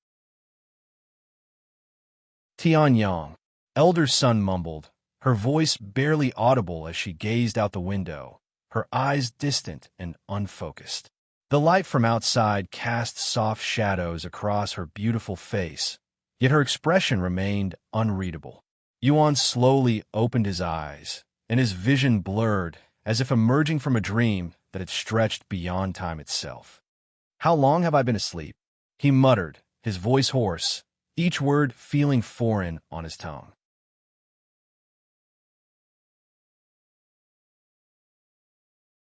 Chapter 1885, Leaving the Confinement Chambers. Chapter 1885, Leaving the Confinement Chambers after absorbing the heaven-refining crystal. Yuan collapsed from sheer exhaustion, sinking into a deep sleep. He had no way of knowing how much time had passed. Weeks, maybe even months had passed. When he finally woke up, he took a moment to assess himself. His body didn't feel any stronger on the surface, but deep within, there was a distinct shift. Something new and unfathomable had appeared. However, despite having consumed the heaven-refining crystal, Yuan wasn't certain it would actually have any effect. After all, he was inside an artificial world. No matter how powerful the founder of the Immortal Monastery was, Yuan found it hard to believe that he could replicate something as extraordinary as the heaven-refining crystal. No, this world is much more than it appears. Yuan eventually came to this conclusion. After all, for the heaven-refining crystal to exist in this world, the founder would have needed prior knowledge of its existence. Yet, as far as Yuan knew, he was the only one who had ever possessed it in his past life. No one else should have even been aware of its presence. Yuan had concluded that the City of Radiance was a mere imitation, missing key details that should have been present, gaps that existed simply because its creator lacked complete knowledge. However, this artificial world felt different. There was an uncanny realism to it, a depth that blurred the line between illusion and reality. It reminded Yuan of the first time he had stepped into years ago when everything had felt astonishingly real. This world can't be real, right? Even a cultivation god would not have the capability to create a world like this. Yuan muttered. Despite his doubts about the nature of this world, Yuan chose not to dwell on it for now. There were too many uncertainties, and overanalyzing it would only further complicate things. For the moment, he would focus on what lay ahead. Yuan wanted to test his heaven-refining physique, but there was nothing inside the chambers to test it with, and the Immortal Monastery confiscated his belongings before tossing him into seclusion. In the end, Yuan continued his mental training. Time passed in the blink of an eye, and before Yuan realized, his 2-year confinement had come to an end. The day before Yuan's release from the confinement chambers, Elder Bai arrived outside the cave where Yuan had been confined. Without a word, he settled himself before the entrance with a cold and serious expression on his face, looking like he was preparing for war. It wasn't just Elder Bai. One by one, disciples began gathering outside Yuan's confinement cave, forming a growing crowd. Despite the passage of 2 years, Bai Zhan's death remained a scar on the sect. one that time had failed to heal. Rather than fading, the disciples' resentment toward Yuan had only grown. And by Zhan's absence, they had come to realize just how much his presence had shaped the sect, how his charisma and strength had been a guiding light. Without him, the sect felt emptier, duller, an absence that only deepened their hatred for the one responsible for his death. "Do you think Elder Bai will kill him the moment he comes out?" The disciples began mumbling to each other. "Probably. I would if I were in his shoes." Elder Bai's demeanor has changed drastically since senior apprentice brother Bai's death. He used to be gentle and approachable. Now, I can't even look at him without shivering in fear. I don't think I've seen him smile once, either. Meanwhile, Lan Yingying and the others were also in the crowd. They knew how much the disciples hated Yuan and that his release from confinement would be dramatic, but none of them could have anticipated how many people would show up.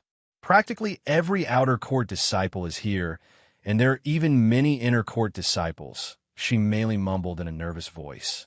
"I hope I'll be fine," Lan Yingying sighed. The following day, Yuan stopped his mental training when he noticed the boulder that sealed the cave was being moved. "Has it been 2 years already?" Yuan muttered as he rose to his feet. Without hesitation, he stepped forward, walking toward the light. As he emerged from the cave, the warmth of the sunlight washed over him, a sensation he hadn't felt in what seemed like an eternity.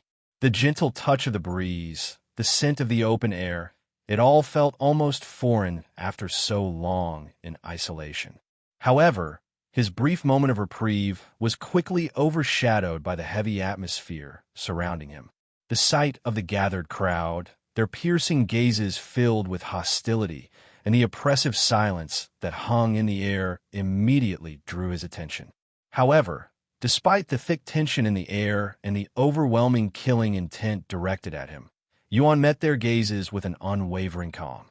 His expression remained composed, devoid of fear or hostility, as if the hatred surrounding him was nothing more than a passing breeze. After a brief silence, a cold and imposing voice shattered the stillness. "Are you the one who killed my grandson?" Yuan's gaze shifted toward the speaker, an elderly man standing at the forefront of the crowd, his presence radiating an oppressive aura. With each slow step he took forward, the air itself seemed to constrict, growing heavier with an unseen force that pressed upon everyone present. The sheer weight of his presence was suffocating, yet Yuan remained still, his expression unreadable as he faced the old man's piercing gaze. "Sorry, I think you have the wrong guy."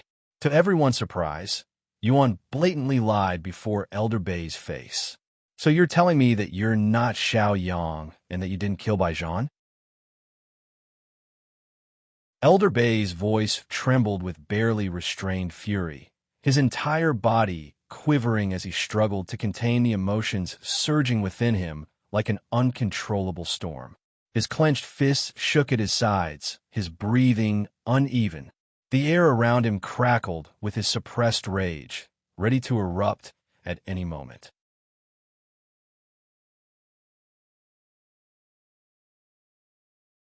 Chapter 1886 Condolences. Chapter 1886 Condolences. "Oh, I am Xiaoyang. You should have clarified," Yuan said after being pressed by Elder Bai. "I also didn't know you were that disciple's grandfather. You have my condolences." "Your condolences? How dare you?" Elder Bai's furious roar thundered through the mountains, shaking the ground beneath them. The sheer force of his voice sent ripples through the air, as if the world itself trembled beneath the weight of his rage. "You were the one who killed him," he bellowed, his aura surging like a raging storm. "Take your condolences back immediately before I lose control of my hands." His killing intent exploded outward, suffocating and oppressive, causing the weaker disciples in the crowd to instinctively step back. His eyes, filled with unrelenting hatred, locked onto Yuan. However, Yuan calmly shook his head and responded, "There's been a misunderstanding. Although I'm offering my condolences, it's not for Bai Zhan's death." "What?" Elder Bai was so taken aback by Yuan's response that it momentarily dumbfounded him. "What kind of response is that?" Even the disciples behind him all wore bewildered looks on their faces. "I'm offering my condolences to something else, Elder Bai," Yuan continued, his voice calm and clear, each word striking like a thunderclap in the suffocating silence. The crowd stiffened, stunned by his audacity. But before they could fully process his words, he delivered another blow. "Despite being an honorable and genuine person, you were unfortunate enough to have such a despicable grandson. Most of you aren't aware of it because of how well he hid it, but Zhan is a sick individual who has harmed a lot of people behind the curtains." Gasps rippled through the gathered disciples. Shock, outrage, and disbelief painted their faces as they stared at Yuan, unable to believe what they had just heard. Even Elder Bai, whose fury had already reached its peak, faltered for a brief moment, his eyes widening in stunned silence before a new wave of rage surged forth. "Why, you son of a bitch!" Elder Bai's voice trembled with rage, his body shaking uncontrollably. "Is killing my grandson not enough for you? Not only did you take his life, but now you dare to slander his name even after death. Do you even have a heart?" His aura surged violently, crackling with raw fury. His restraint, already hanging by a thread, snapped as he roared. "Although I promised the Sect leader that I wouldn't kill you with my own hands, I will have to break that promise." A suffocating killing intent exploded from Elder Bai, pressing down on the surroundings like an unrelenting storm. The gathered disciples remained frozen, unable to fault him for his outburst. To them, Zhan had been a paragon of righteousness, a shining beacon of kindness and honor. For Yuan to brand him a sick individual was beyond outrageous. It was outright blasphemy. In response to Elder Bai's fury, Yuan remained unfazed and calmly asked, "Have you cleaned out his immortal cave yet?" "What?" Elder Bai's movements faltered, his wrath momentarily disrupted by the unexpected question. The crowd, equally confused, murmured among themselves, unsure of where Yuan was going with this. With a confident smile, Yuan continued, "Zhan's immortal cave. Only core disciples are supposed to have one. But since he was your grandson, he was granted that privilege despite being an outer core disciple. Have you gone through his belongings yet?" Elder Bai narrowed his eyes, his breath still heavy with anger. "If not," Yuan added, "then I can prove to you that my words aren't slander, but the truth." A hush fell over the gathered disciples. The weight of Yuan's confidence sent ripples of doubt through them for the first time. "If I am wrong, they'll forfeit my life." Yuan's words hung in the air like a blade, sharp and absolute. Yet, despite Yuan placing his very life on the line, Elder Bai hesitated. His hands trembled, not with rage, but with something far more insidious, uncertainty. Checking Zhan's immortal cave would be akin to admitting that doubt had taken root in his heart. It would also mean he had entertained the words of his grandson's killer. And if Yuan was merely toying with him, if this was nothing more than a cruel deception, then Elder Bai would never be able to forgive himself. His fingers clenched into a fist, his nails digging into his palm. The weight of the moment pressed down on him like an iron chain. The gathered disciples held their breath, sensing his inner turmoil. "What's the matter, Elder Bai?" Yuan's voice was calm, yet laced with something almost mocking. "Are you thinking about killing me before you even confirm the truth for yourself? In that case, I have misjudged your character and nature. That was my mistake. You can kill me now." With that, Yuan took a bold step forward, his arms spreading wide open as if inviting death itself. His eyes, steady and unwavering, bore into Elder Bai's with an unshakable conviction. "Why you?" Elder Bai's entire body trembled, his breath ragged. He had lived for decades, experienced countless trials, and met all kinds of people, yet he had never encountered someone like Yuan. A man who faced death without fear. A man who, despite being surrounded by enemies, stood as if he alone controlled the outcome. For the first time, true hesitation gripped Elder Bai's heart. If Yuan were lying, why was he so willing to risk his life? Why did he not beg, cower, or even show the slightest flicker of doubt? Eventually, Elder Bai took a deep breath, steadying himself before speaking. As atonement for being willing to break my promise to the sect leader, I will entertain you this time. His voice, though still laced with anger, carried a weight of restraint. It was not a concession, nor an admission of doubt, but a momentary allowance, a way to justify the crack in his absolute certainty. However, if it turns out to be slander, I will make you suffer a fate worse than death. I swear my soul on it. Elderby swore as he glared at Yuan.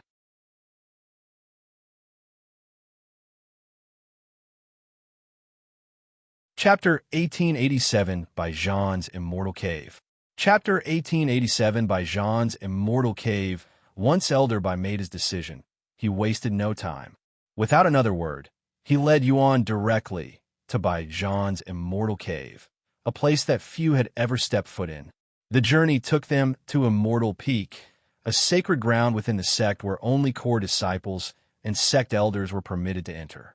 It was a place of prestige, home to the most promising talents and the most powerful figures in the sect. Immortal Caves were sacred cultivation grounds, naturally formed in locations where spiritual energy gathered at an accelerated rate. Nestled within mountains or hidden in secluded areas, these places brimmed with an abundance of spiritual energy, allowing cultivators to cultivate at a speed far beyond ordinary means. Because of their immense value, Immortal Caves were considered natural treasures, reserved only for the most talented. To have access to one was not just an honor, but a testament to one's potential and standing within the sect. In fact, even amongst the few core disciples and sect elders of the sect, only a select few had access to them. The only reason Zhan was able to enter the Immortal Peak, much less acquire an immortal cave of his own as an outer core disciple, was because of his grandfather's status as Grand Elder. Additionally, the number of immortal caves a sect possessed was directly tied to its prestige and standing in the cultivation world. These sites were rare and highly sought after, meaning that a sect's ability to control them was a testament to its influence and power. The more immortal caves a sect owned, the more valuable it became, as these sites provided an unmatched advantage in cultivation speed. Powerful sects with multiple immortal caves often attracted the most talented disciples, further solidifying their dominance over weaker sections. Upon reaching Zhan's Immortal Cave, Elderby finally halted before the entrance, his gaze fixed on the sealed doors. His hands clenched at his sides as a deep breath escaped him. "This is your final chance," he warned in a cold tone. Despite the seriousness in Elderbay's tone and demeanor, Yuan couldn't help but smile. "You're still able to offer me warnings? You're just as kind as I remember, Elderby." "What?" Elderby frowned, not because he thought Yuan was mocking him. "He's speaking as if he's known me for a long time, but this is definitely our first meeting." In the end, Elderby decided to ignore Yuan's remark and open Zhan's Immortal Cave. Although the exterior of the Immortal Cave bore a resemblance to the confinement chambers, its interior was a world apart. Stepping inside, one was immediately met with a sense of vastness.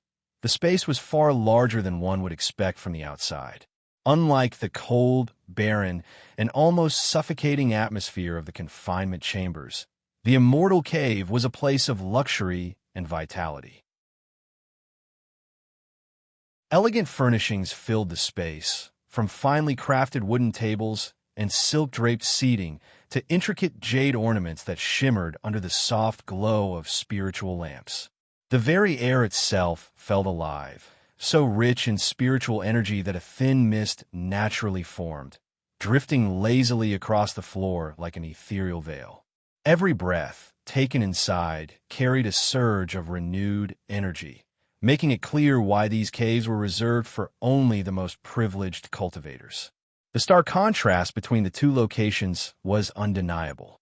The confinement chamber was a place meant to break the spirit, to suppress and isolate, while the Immortal Cave was designed to nurture one's potential, offering an environment that could elevate a cultivator's strength at an unparalleled rate. The moment Elderby stepped into the Immortal Cave, his breath hitched. The unmistakable presence of Bai Zhan's essence within the space brought forth a wave of emotions. It was as if, for a fleeting moment, his grandson was still there, still sitting in meditation. A sharp pain stabbed at Elder Bai's chest. The loss he had tried so hard to suppress came crashing back with brutal force. His expression darkened, grief quickly twisting into rage. His eyes snapped toward Yuan, his killing intent erupting once more. The air turned heavy, suffused with his boundless fury. "You?" he growled, his voice low and venomous, his entire being trembling with restraint. To Elder Bai, this place was a painful reminder of what had been stolen from him. The grandson who had once cultivated here, who had once carried his pride and expectations. And standing before him, utterly unfazed, was the very person responsible for his loss. The urge to strike Yuan down where he stood clawed at his mind, yet something held him back. Yuan calmly spoke a moment later. "I want to take a step from here, just in case you think I will try to do something." He pointed at a certain object resting on a shelf and continued. "All of the evidence is inside that box." Elder Bai's sharp gaze locked onto the wooden box that Yuan was pointing at. At a glance, it seemed ordinary, unassuming, just a simple container resting among Bai Zhan's belongings. However, Elder Bai could tell the box was heavily protected by several layered arrays. There was even one that prevented tampering, ensuring the contents would be destroyed if someone tried opening it by force. A sense of unease crept into Elder Bai's heart. Why would Bai Zhan need something so heavily secured inside his own immortal cave, where no one but himself had access? The tamper prevention array was especially suspicious. What the hell is inside that box? Not even the Sect's secret techniques are that heavily guarded. Elder Bai swallowed nervously as his heart began beating faster and faster. "What's wrong, Elder Bai? Aren't you curious what's inside that box? Go ahead and open it," Yuan urged him. Elder Bai gritted his teeth, his jaw tightening as he fought the overwhelming urge to strike Yuan down where he stood. With a deep breath, he forced himself forward, his steps small, unsteady, and full of uncertainty.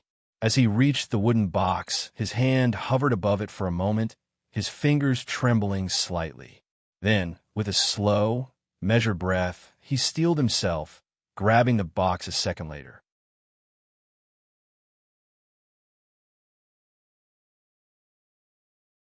Chapter 1888, Exposing Bai Zhan's Crimes.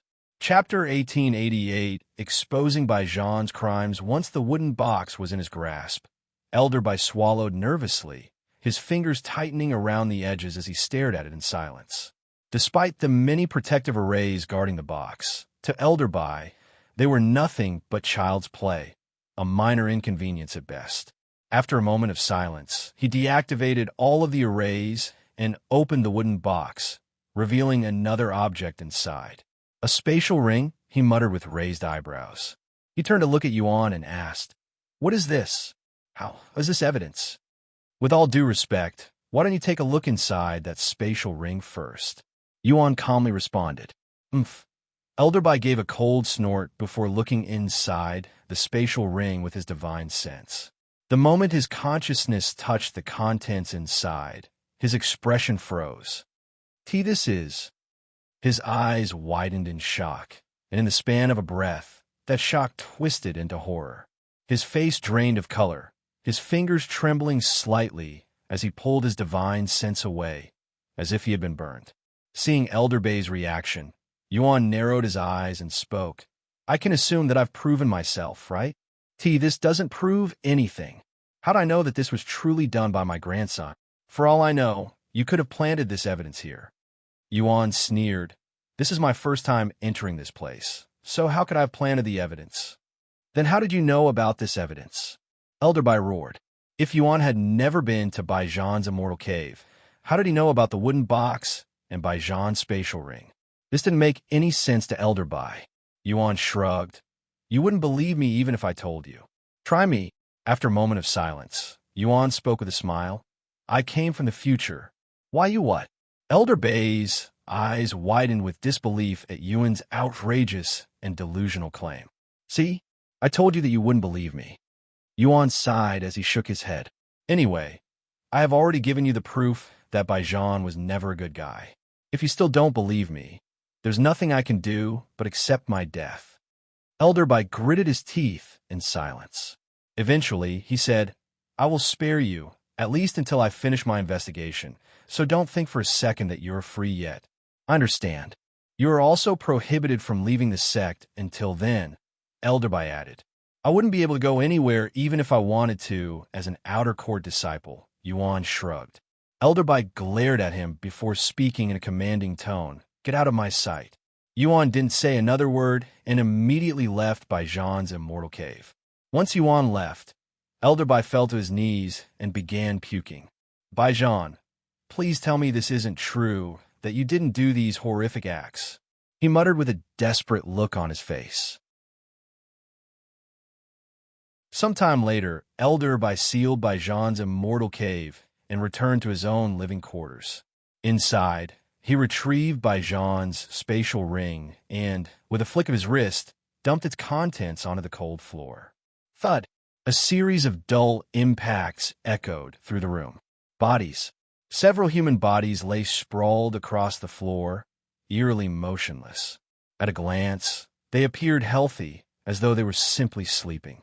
However, spatial rings are not capable of containing living beings, so these people were already dead. Elder Bai stood rigid, staring at the lifeless figures before him, his mind a storm of emotions. These weren't just random people. They were all wearing the Immortal Monastery's outer court uniform, and Elder Bai even recognized some of their faces, but not because they were prominent disciples. They're all female disciples who went missing many years ago. Elder Bai trembled as he muttered this to himself. The fact these missing disciples' corpses were found inside Zhan's immortal cave could only mean that he was involved in their disappearance and death. After mentally preparing himself, Elder Bai began examining these corpses' condition. It didn't take long for him to find evidence that linked them to Zhan. To his horror, these corpses had been defiled. Not only had they been defiled, but Elder Bai could find Zhan's bodily substance still inside their body. Since these corpses had been stored inside a spatial ring, which perfectly preserved everything, this meant Zhan's substance was still fresh, as if it had only recently been produced. As for the identity of the substance's producer, Elder Bai didn't even need it to be examined to know it belonged to Zhan because it contained Zhan's unique spiritual energy. When Elder Bai reached this point, he could no longer continue being in denial and had to admit that Zhan was responsible. After all, unless Yuan had somehow acquired Zhan's bodily substance and planted it inside these corpses, there was zero chance Yuan could have framed Zhan. After examining the corpses, Elder Bai turned his attention to the pile of clothes that came out with the bodies. They were all clothes meant for females, and Elder Bai could only think of one reason why Zhan would have them. He was most likely dressing the corpses up and treating them as if they were dolls. After putting the pieces together, Elder Bai stood in utter silence. His gaze remained fixed on the corpses strewn across the cold floor, his mind whirling as the truth settled in. A truth he had never imagined, never wanted to believe. The realization felt like a blade twisting in his chest. His beloved grandson, Zhan, had not been the righteous, honorable cultivator he had so fiercely believed in all these years. He had been hiding something monstrous, something that no excuse could justify. The pain of betrayal burned hotter than anything he had ever known. Then, without warning, boom. Elder Bai's rage erupted like a violent storm, his spiritual energy surging uncontrollably. The very air trembled, his overwhelming power causing the walls of his quarters to crack under the sheer force of his fury despite the defensive formations placed on them.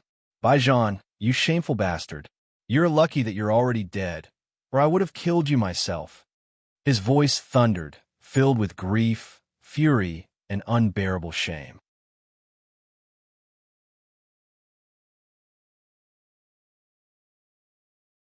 Chapter 1889, Exposing Zhan's Crimes 2. Chapter 1889, Exposing Zhan's Crimes 2.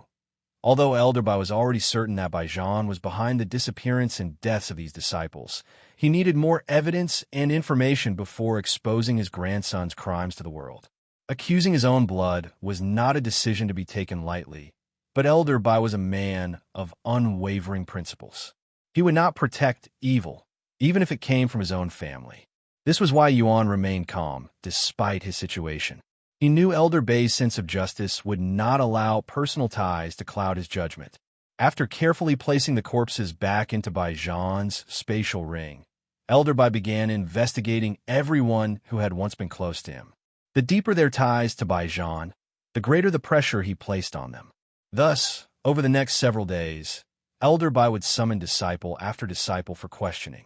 Meanwhile, Yuan returned to his living quarters. Why Yuan?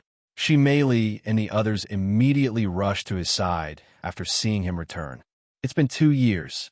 How have you all been? Yuan greeted them with a calm smile, acting as if nothing had happened. We should be asking you that. Are you okay? What's the situation like now? Lili said, I should be fine. I don't think that Elder will come after me anymore. What makes you so confident? I know that Elder very well. He's one of the most righteous individuals in this sect. Ji ran and spoke. Young master, I must ask, why did you kill that disciple? You even ended up losing 2 years of progress because of him. I killed him because he was a despicable person. As for his crimes, they should be revealed soon. What are you going to do now? Lan Yingying then asked. I'll continue what I was doing before. How's everyone's progress in the last 2 years? Yuan then asked. Lili scratched her head in a somewhat embarrassed manner and said, Honestly, not much. Although our progress as spirit apprentices was quite fast, it's much harder to progress as spirit warrior. In 2 years, we've only managed to increase our cultivation by 6 to 7 levels, so we're just catching up to you. I'm the only one who's managed to surpass you, young master, Ji Ran said, revealing his cultivation to be at the 5th level of spirit master. I'm only lacking a few more contribution points to take the inner court examination. Meanwhile, Lan Yingying had reached the 7th level of spirit warrior, with Lili at the 5th level of spirit warrior.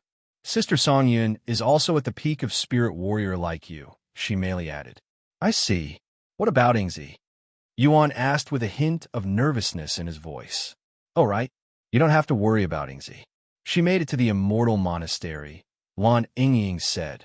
However, she only arrived last month. Last month? Where's she right now?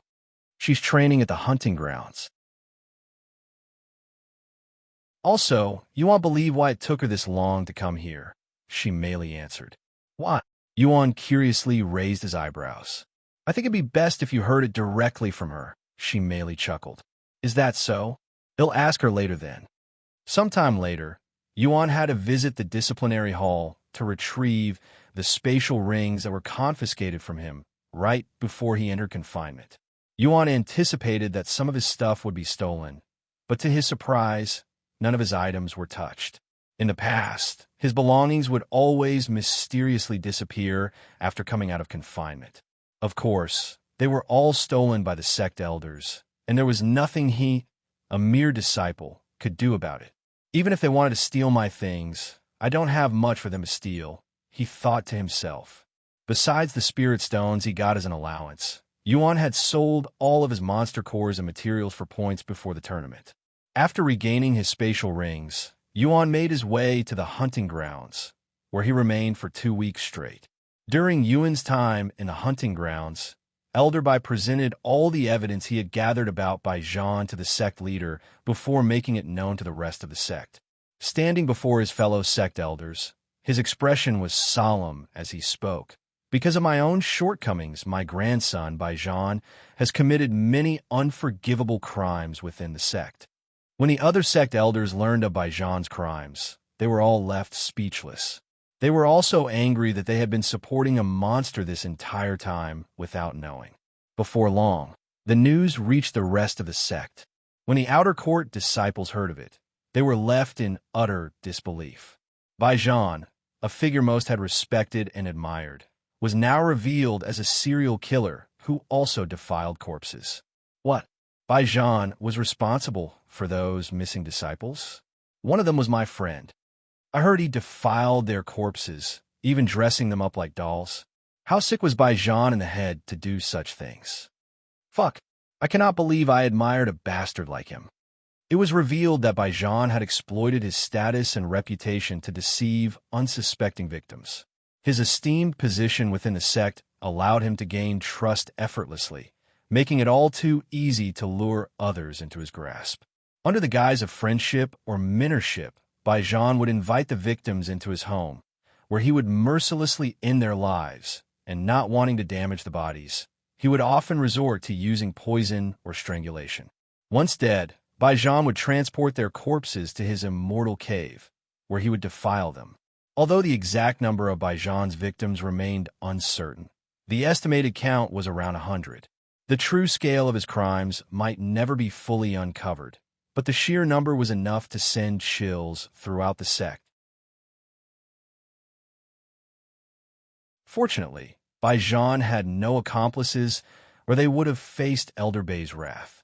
As for Yuan, who had once been the most despised individual in the sect for killing Bai Zhan, the truth had completely shifted his reputation.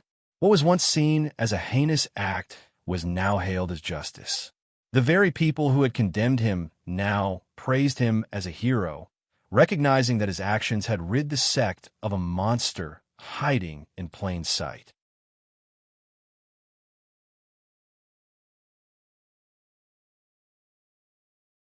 Chapter 1890 Heaven Refining Crystals Result. Chapter 1890 Heaven Refining Crystals Result after arriving at the hunting grounds. Instead of going straight to the core, Yuan began hunting the magical beasts in the outer region instead. He wanted to test out the Heaven Refining Physique, but since he wasn't sure he actually had it, he decided to test it with weaker monster cores. On his 7th kill, Yuan acquired a 5th-level Spirit Apprentice monster core. Even if my Heaven Refining Physique doesn't work, consuming this won't instantly kill me, Yuan mumbled as he held the monster core before his lips. A moment later, Yuan consumed the monster core. When a monster core entered his mouth and touched his tongue, it instantly melted. It worked, Yuan thought to himself as he swallowed the liquid and absorbed the spiritual energy within. However, he quickly noticed something was amiss. Although he had managed to consume the monster core and absorb its spiritual energy, it wasn't perfect. ID only managed to refine a portion of the spiritual energy, about 10%. Yuan mumbled. His original body and Heaven Refining Physique allowed him to refine all of the monster core's spiritual energy even before it was awakened. Yet the Heaven Refining Physique had attained in this world only managed to refine 10% of the monster core's spiritual energy. Even though they'd managed to recreate the Heaven Refining Crystal and its powers, they're unable to completely replicate all of its power. Yuan wasn't too surprised by this outcome. In fact, he was pretty satisfied by it. After all, he thought it wasn't going to work at all. Even if it's only a 10th of its original strength, that is more than enough for me to completely surpass everyone in cultivation. After confirming the Heaven Refining Physique was working, Yuan went straight to the deepest region and began slaughtering the Spirit Master magical beasts there. 2 weeks later, Yuan left the hunting ground with his cultivation at the 3rd-level Spirit Master. On his way out, he noticed a familiar face. It was Ingzi, and she was hunting magical beasts by herself. Not wanting to disturb her, Yuan waited for her to finish her hunt and silently watched her from the shadows. She's gotten pretty good with a sword. Although Ingzi was not at the level of a sword master, she managed to reach a respectable level of sword mastery by herself. Once Ingzi finished her hunt, Yuan approached her. Ingzi, Yuan. Yingzi's expression remained calm when she saw Yuan, but her eyes were noticeably brighter than before. Did you forget? I'm Xiaoyang right now, Yuan corrected her. Oh, right. When did you finish your punishment? She asked. 2 weeks ago. I heard you only arrived at the Immortal Monastery recently, but you're already at the 1st level of Spirit Warrior. Did you stay at the Bamboo Garden until you reached Spirit Warrior? Yuan noticed her cultivation was too high for someone who'd just qualified to enter the Immortal Monastery, suggesting that Ingzi had become a cultivator long ago, but didn't leave the bamboo garden on purpose for some reason. She nodded and confirmed, "I left when I reached Spirit Warrior." "Why did you choose to stay there for so long?" Yuan asked with a puzzled face. What came out of Yingzi's mouth left Yuan dumbfounded. The food there was too good, and I was worried that I would no longer be able to taste it again once I left. So I decided to stay until I couldn't, she calmly said. Yuan didn't know whether to laugh or cry after hearing her ridiculous reason for staying in the bamboo garden for almost 4 whole years. However, it was definitely befitting of her character. I don't even know how to respond to that.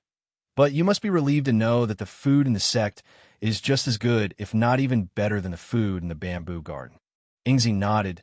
Yes, I would have come here sooner if I knew the food here was just as good. What do you think of the trial so far? It must be difficult for someone like you, right? Especially the physical labor, Yuan asked, glancing at her with curiosity. Ingzi shook her head slightly before responding, her expression calm. At first, I was more puzzled than anything. It's not as bad as the others made it out to be. Once I became a cultivator, it became incredibly easy, almost effortless. Unlike the others, who struggled with the demands of physical labor due to their privileged backgrounds, Ingzi was a predator from the primal expanse. Chopping bamboo and fetching water didn't hurt her pride. It was nothing more than a slight inconvenience. I see. Are you heading back now? Ingzi then asked. Yuan nodded. Yes. You want to return with me? She nodded. It's almost time for breakfast. Unbeknownst to Yuan, Ingzi would eat 3 meals a day without fail, even while training inside the hunting grounds. Surprisingly, the Sect's food delivery system extended beyond a residential area and even reached the hunting grounds. That said, they would only deliver the food to the entrance of the hunting grounds. Upon returning to the residential area, Ingzi wasted no time and immediately ordered food. As for Yuan, he planned on taking a shower, but he noticed someone standing by his doorstep, and it was someone he wasn't familiar with. How can I help you? Yuan spoke as he approached this individual who was wearing the robes of an inner court disciple. This male disciple narrowed his gaze at Yuan and asked, Are you disciple Xiaoyang? That sounds like me. Who's asking? I am here on behalf of Grand Elder Bai. We want you to visit him whenever you're available. Sure, I'll give him a visit as soon as I clean myself up. The inner court disciple nodded before leaving. That disciple has been waiting on your doorsteps for 4 days now, Lan Ying said to him through her open window. He sure has a lot of free time as an inner court disciple, Yuan smiled.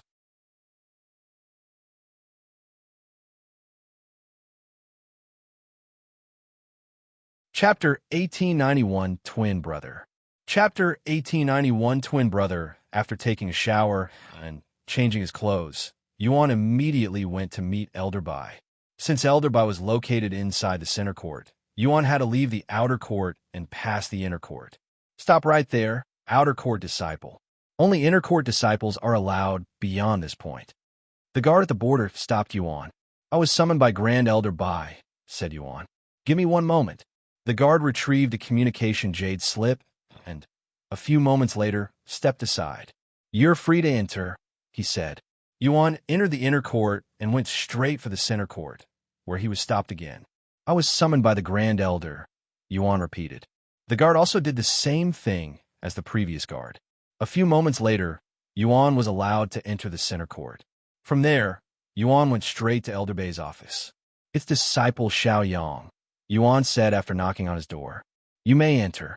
A calm yet stern voice answered a moment later. Once Yuan entered the room, Elder Bai, who was sitting behind his desk, frowned. What the hell? How is he at the 3rd level of Spirit Master? I swear he was only at the peak of Spirit Warrior 2 weeks ago. Did he consume a treasure during that time? Elder Bai was greatly shocked by Yuan's cultivation progress. Where's the disciple who went to fetch you? Elder Bai asked a moment later after controlling his emotions. Do you mean that inner court disciple messenger? He left as soon as he passed your message. Was he supposed to come here with me? Yuan asked with a genuinely puzzled face. Elder Bai clenched his fist slightly after hearing this, as he was certain he ordered the inner court disciple to bring Yuan to his office. How dare that brat defy my orders, he sighed inwardly. How did you make it here without a guide? You're just an outer court disciple. There's no way you've been to the center court before, much less navigate through it. Yuan smiled and said, I thought I told you. I came from the future. I've been to every nook and cranny of this place. What kind of nonsense? Forget it. Elder Bai cut himself off, exhaling sharply before shifting his focus. His expression hardened as he stood up and strode toward Yuan, his presence imposing. Locking eyes with Yuan, he stared at him with an intense gaze, as if trying to see through him. Let's get straight to the point. Not only did you get rid of a monster who has harmed many innocent disciples, but you were also punished for it. Although by Zhan may have been my grandson, I will never side with evil. Even if he were my son, I would have cut him down the moment I learned of his atrocities. How righteous of you, Yuan remarked. Although Yuan may have sounded sarcastic, he didn't doubt Elder Bai's words.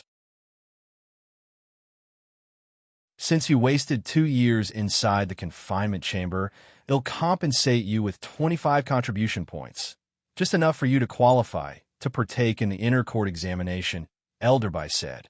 Although most sect elders are only allowed to give out 5 points at most, Elder Bai held the second highest position within the sect as the Grand Elder. If he wanted to, he could give Yuan 100 contribution points. I wasn't expecting you to reward me when I walked through those doors, but thank you. Elder Bai sneered and said, I may be rewarding you, but that doesn't mean I like you. Your arrogance knows no bounds, and you're disrespectful to your seniors. The next time you show me even an ounce of disrespect, it'll punish you accordingly. I will keep that in mind. You may leave. Yuan gave him a bow before leaving the place. 25 contribution points, huh? I should take the inner court examination as soon as possible. Yuan muttered to himself as he left the center court and entered the inner court. While Yuan pondered his next steps, he noticed some disciples were looking in his direction, and before he could dwell on it, they called out to him. What the hell are you doing in that uniform, Tian? Yuan stopped walking and turned to look at the group of disciples who called out to them. There were 3 of them, and they were all inner court disciples. Yuan acted ignorant and asked, Are you talking to me? Unless your name isn't Tian. Who else? One of them said, I didn't know you miss being an outer court disciple that badly. It suits you, though. The 3 disciples started laughing in a mocking tone. Tian always fought back against those who messed with him, so he had a lot of enemies within the sect. Sorry, but I'm not Tian. My name is Xiaoyang, Yuan said. The 3 disciples exchanged looks with each other before laughing even harder. What are you trying to pull this time? Did you hit your head and forget your own identity? I think he's trying to run away. What? That infamous Tian, who's known for fighting back, is running away? Unbelievable.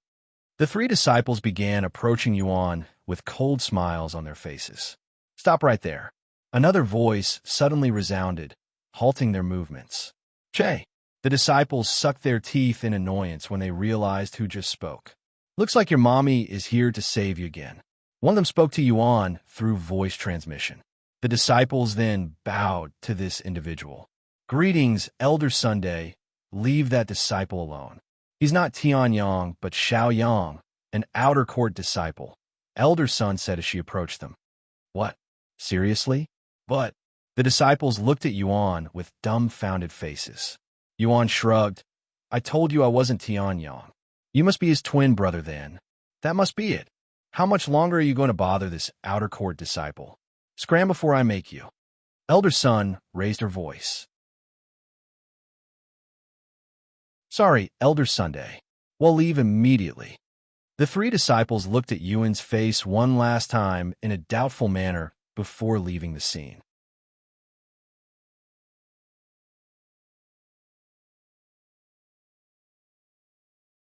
Chapter 1892, Accepting Elder Sun's Offer. Chapter 1892, Accepting Elder Sun's Offer. Thank you for the help, Elder Sun, Yuan said shortly after the disciples left. Elder Sun looked at him and asked, What are you doing inside the inner court anyway? I was summoned by Grand Elder Bai. I see.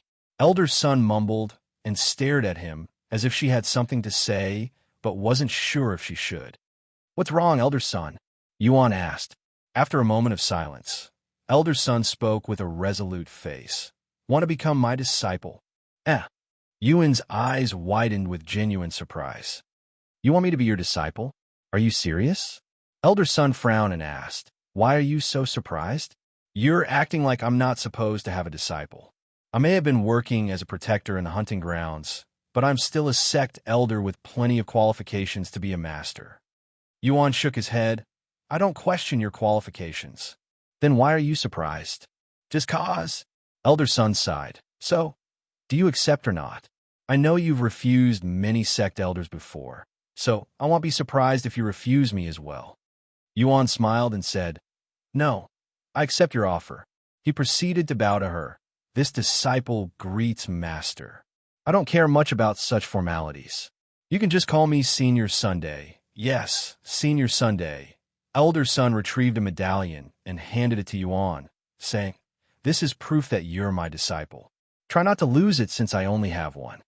Although Elder Son never intended to accept a disciple, every sect elder was required to have at least one medallion.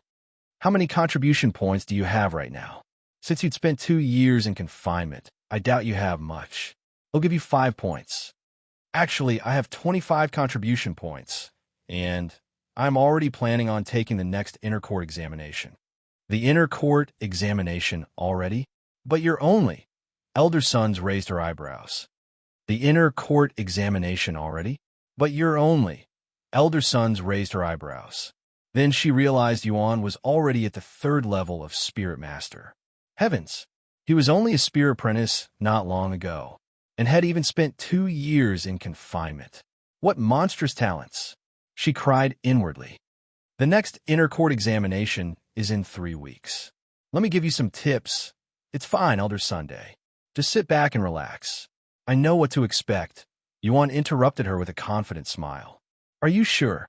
He nodded. All right. I will contact you before the examination. Hey, erase my communication jade slip. After handing Yuan her jade slip, Elder Son left the scene.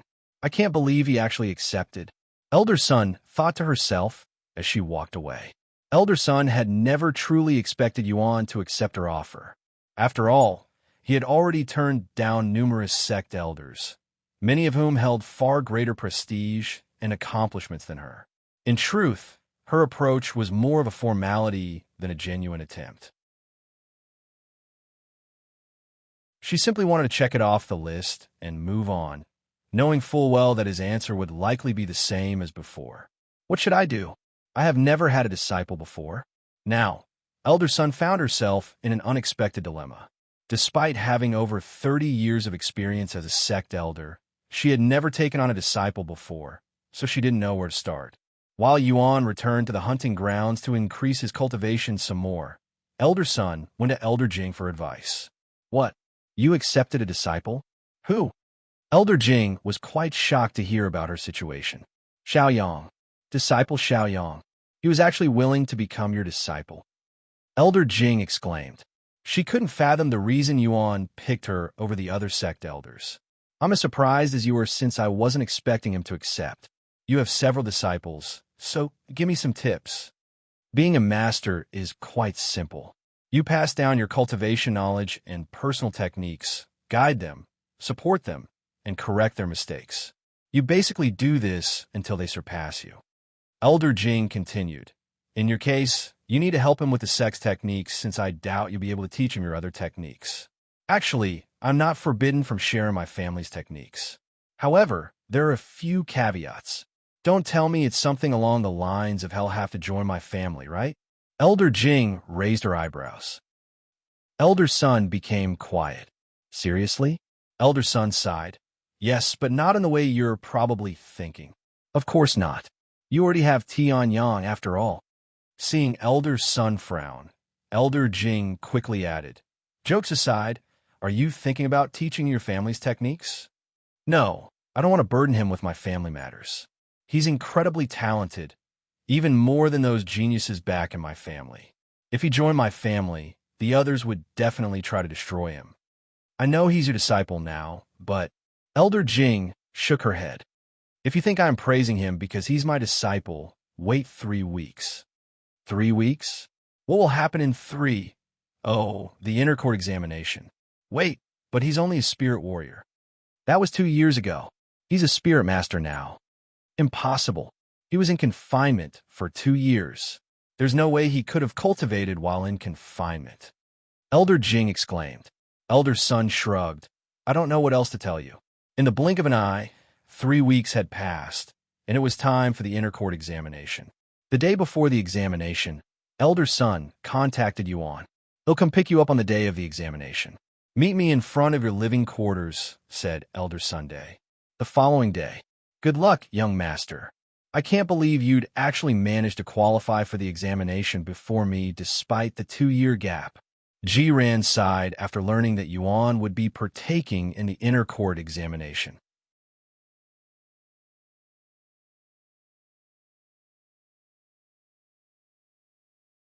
Chapter 1893 Inner Court Examination. Chapter 1893 Inner Court Examination. Then I'll see you guys later. Yuan said his goodbyes to the others before following Elder Sun to the inner court examination area, which was held not too far away from the hunting grounds. When they arrived, Yuan noticed there were about 30 other disciples there. Did you think you would be the only one taking the examination? Elder Sun asked. Of course not. Elder Sun then said, regardless of how many disciples participate in the examination, only 5 of you will be able to pass. When the other participants noticed Yuan, their eyes widened with surprise. Hey, look, isn't that the guy who killed by Zhan? It is him, but what's he doing here? He was only a spirit warrior before his 2-year confinement. The disciples were confused by Yuan's presence at the examination, as they couldn't fathom how Yuan had managed to qualify for it. This brat, his cultivation has increased again in the past 3 weeks. There's no way he's constantly consuming treasures. How is he progressing so fast? Elder Sun was shocked when she realized Yuan's cultivation had reached the 5th level of Spirit Master in just 3 short weeks. Forget about him. Look at who he came here with. Isn't that Elder Sun? Do you think Shed accepted him as her disciple? The disciples continued to gossip. No way. Elder Sun is famous within the sect for being the only sect elder who has not had a single disciple since she joined the sect. My master always talks about it. Seriously? Why did she even come to the sect? Who knows? The conversations quickly shifted from Yuan to Elder Sun, who had her own reputation within the sect. Yuan knew very well that Elder Sun was known as the incompetent elder by the other sect elders due to her lack of disciples. However, Elder Sun did not let her reputation within the sect get to her, and would spend most of her time at the hunting grounds, protecting the disciples there. So, she was quite popular with the disciples, especially the male disciples, as she was considered to be one of the prettiest sect elders in the Immortal Monastery. Sometime later, another sect elder arrived and said, I am this year's examiner. There are 78 participants for this year's examination, but only 5 of you will become an inner court disciple today. The rules are simple. You will be required to hunt magical beasts in a specific area. Each magical beast will be graded depending on their strength with 3 different ranks. From the weakest, we have green, red, and black. You can tell a beast's rank from the color of the ribbon attached to them. A green ribbon is worth 1 point, and a red ribbon is worth 5 points. If you manage to hunt a black ribbon beast, you'll automatically pass the test, but there is only 1 black ribbon beast available. You all have 72 hours to acquire as many points as you can, and by the end of the examination, the 5 disciples with the most points will become inner court disciples. All participants will be provided with a spirit grade weapon of their choosing, and you are forbidden from using anything that wasn't provided to you. This includes medicine, such as recovery pills and strengthening pills. Any questions? When nobody responded, the sect elder handed everyone a weapon of their choosing before announcing, Then I will officially begin the examination now. Good luck, everyone.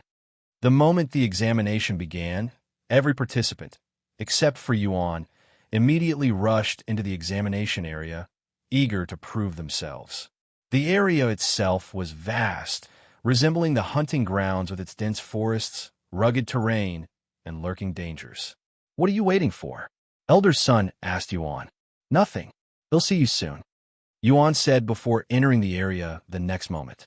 After entering the examination area, Yuan immediately used his divine sense to survey his surroundings. I can see a few spirit master-level magical beasts between the 3rd and 6th level nearby, but they only have a green ribbon. Yuan encountered his first magical beast with a red ribbon, and it was at the 8th level of Spirit Master. Most of the participants for the examination were far beyond the 1st level of Spirit Master, with many of them between the 7th level and even the peak of Spirit Master. However, even then, most of them only fought beasts weaker than their own cultivation. As for Yuan, he ignored every single magical beast he encountered to find the beast with a black ribbon. Of course, he wasn't the only one who thought of this strategy, as several other disciples wanted to go straight for the black ribbon. After several hours of moving without stopping, Yuan finally encountered the beast with a black ribbon. It was a magical beast with cultivation at the 3rd level of Spirit Grandmaster. However, he was not the first to find it, as there was already someone fighting it. This disciple was at the 1st level of Spirit Grandmaster, and he was struggling against the beast. It was clear that this disciple did not have the capability to defeat it. Seeing this, instead of waiting for the disciple to meet his inevitable defeat, Yuan joined the fight and, with a single devastating strike, decapitated the beast. What? The disciple who was fighting the beast was shocked, to say the least. Of course, he was also angry that someone had the audacity to steal his kill. You bastard! Didn't you see I was already fighting that beast? How dare you steal my kill? Yuan picked up the black ribbon and turned to look at the disciple. Yes, I saw, and it was clear that you wouldn't have defeated it. Instead of cursing at me, you should be thanking me for helping you save time and energy. If you start hunting seriously, you might catch up to the others, Yuan said before turning away. Where do you think you're going with my black ribbon? The disciple quickly stopped him from leaving by blocking his path.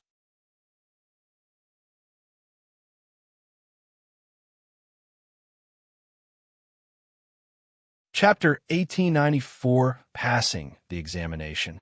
Chapter 1894, Passing the Examination. Your black ribbon? Yuan turned to face the disciple with amusement. Why, yeah, if I hadn't distracted that magical beast, you wouldn't have been able to defeat it. The disciple blurted out, his voice slightly unsteady. Despite his confident-sounding words, there was no conviction in his tone. It was clear, even to himself, that he didn't truly believe what he was saying. What an amusing thing to say. All right, if you truly think you deserve this black ribbon, come get it from me. Yuan extended the ribbon toward the disciple. As seriously, the disciple asked with a doubtful gaze. Yuan smiled and responded, Of course, I am being serious. However, I won't be giving it to you without a fight. The disciple immediately realized what Yuan was trying to do and halted his movements. Yuan continued, There's no rule saying the participants can't steal other participants' ribbons. If you really want this ribbon, come steal it from me. The disciple was speechless. He knew he stood no chance against Yuan, who defeated the magical beast in a single strike. He also knew that Yuan would have been able to do the same thing even if he wasn't distracting it. Without saying another word, the disciple turned around and quickly left the scene. Shortly after the disciple left, instead of leaving himself, Yuan turned toward a certain direction and spoke out loud. This goes for you guys, too. If you think you have what it takes to take the black ribbon from me, I welcome you to try. The participants, who had been hiding and viewing everything from a distance, were shocked when Yuan suddenly called out to them. However, none of them dared to reveal themselves, much less challenge Yuan. Then I'll take my leave. Yuan left the place the next moment, immediately leaving the examination area. Why are you back already? There's still plenty of time left. Elder Son was puzzled when Yuan returned so soon. Yuan didn't say anything and showed everyone there the black ribbon. He actually hunted a magical beast with a black ribbon this quickly.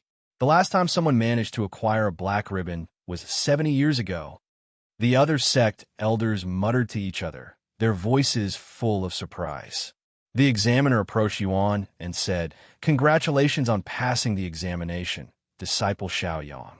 You are an inner court disciple starting from this moment. You can move to the inner court once you find a suitable house."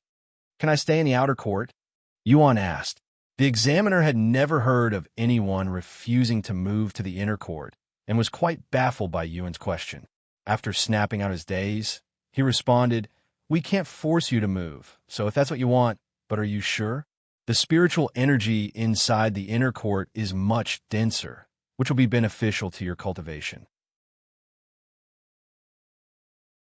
Moreover, it won't be convenient for you when you have to travel to the inner court for whatever reason. Why do you want to stay in the outer court? Are you unwilling to separate from your friends or something? I expect you to visit my place for training often, you know?" Elder Son also chimed in. "Training, huh?" Yuan became silent to ponder. A moment later, he nodded. "All right, he'll move to the inner court." Although he initially planned on staying in the outer court for the others, Yuan decided to have more trust in his companions. "What am I even worried about?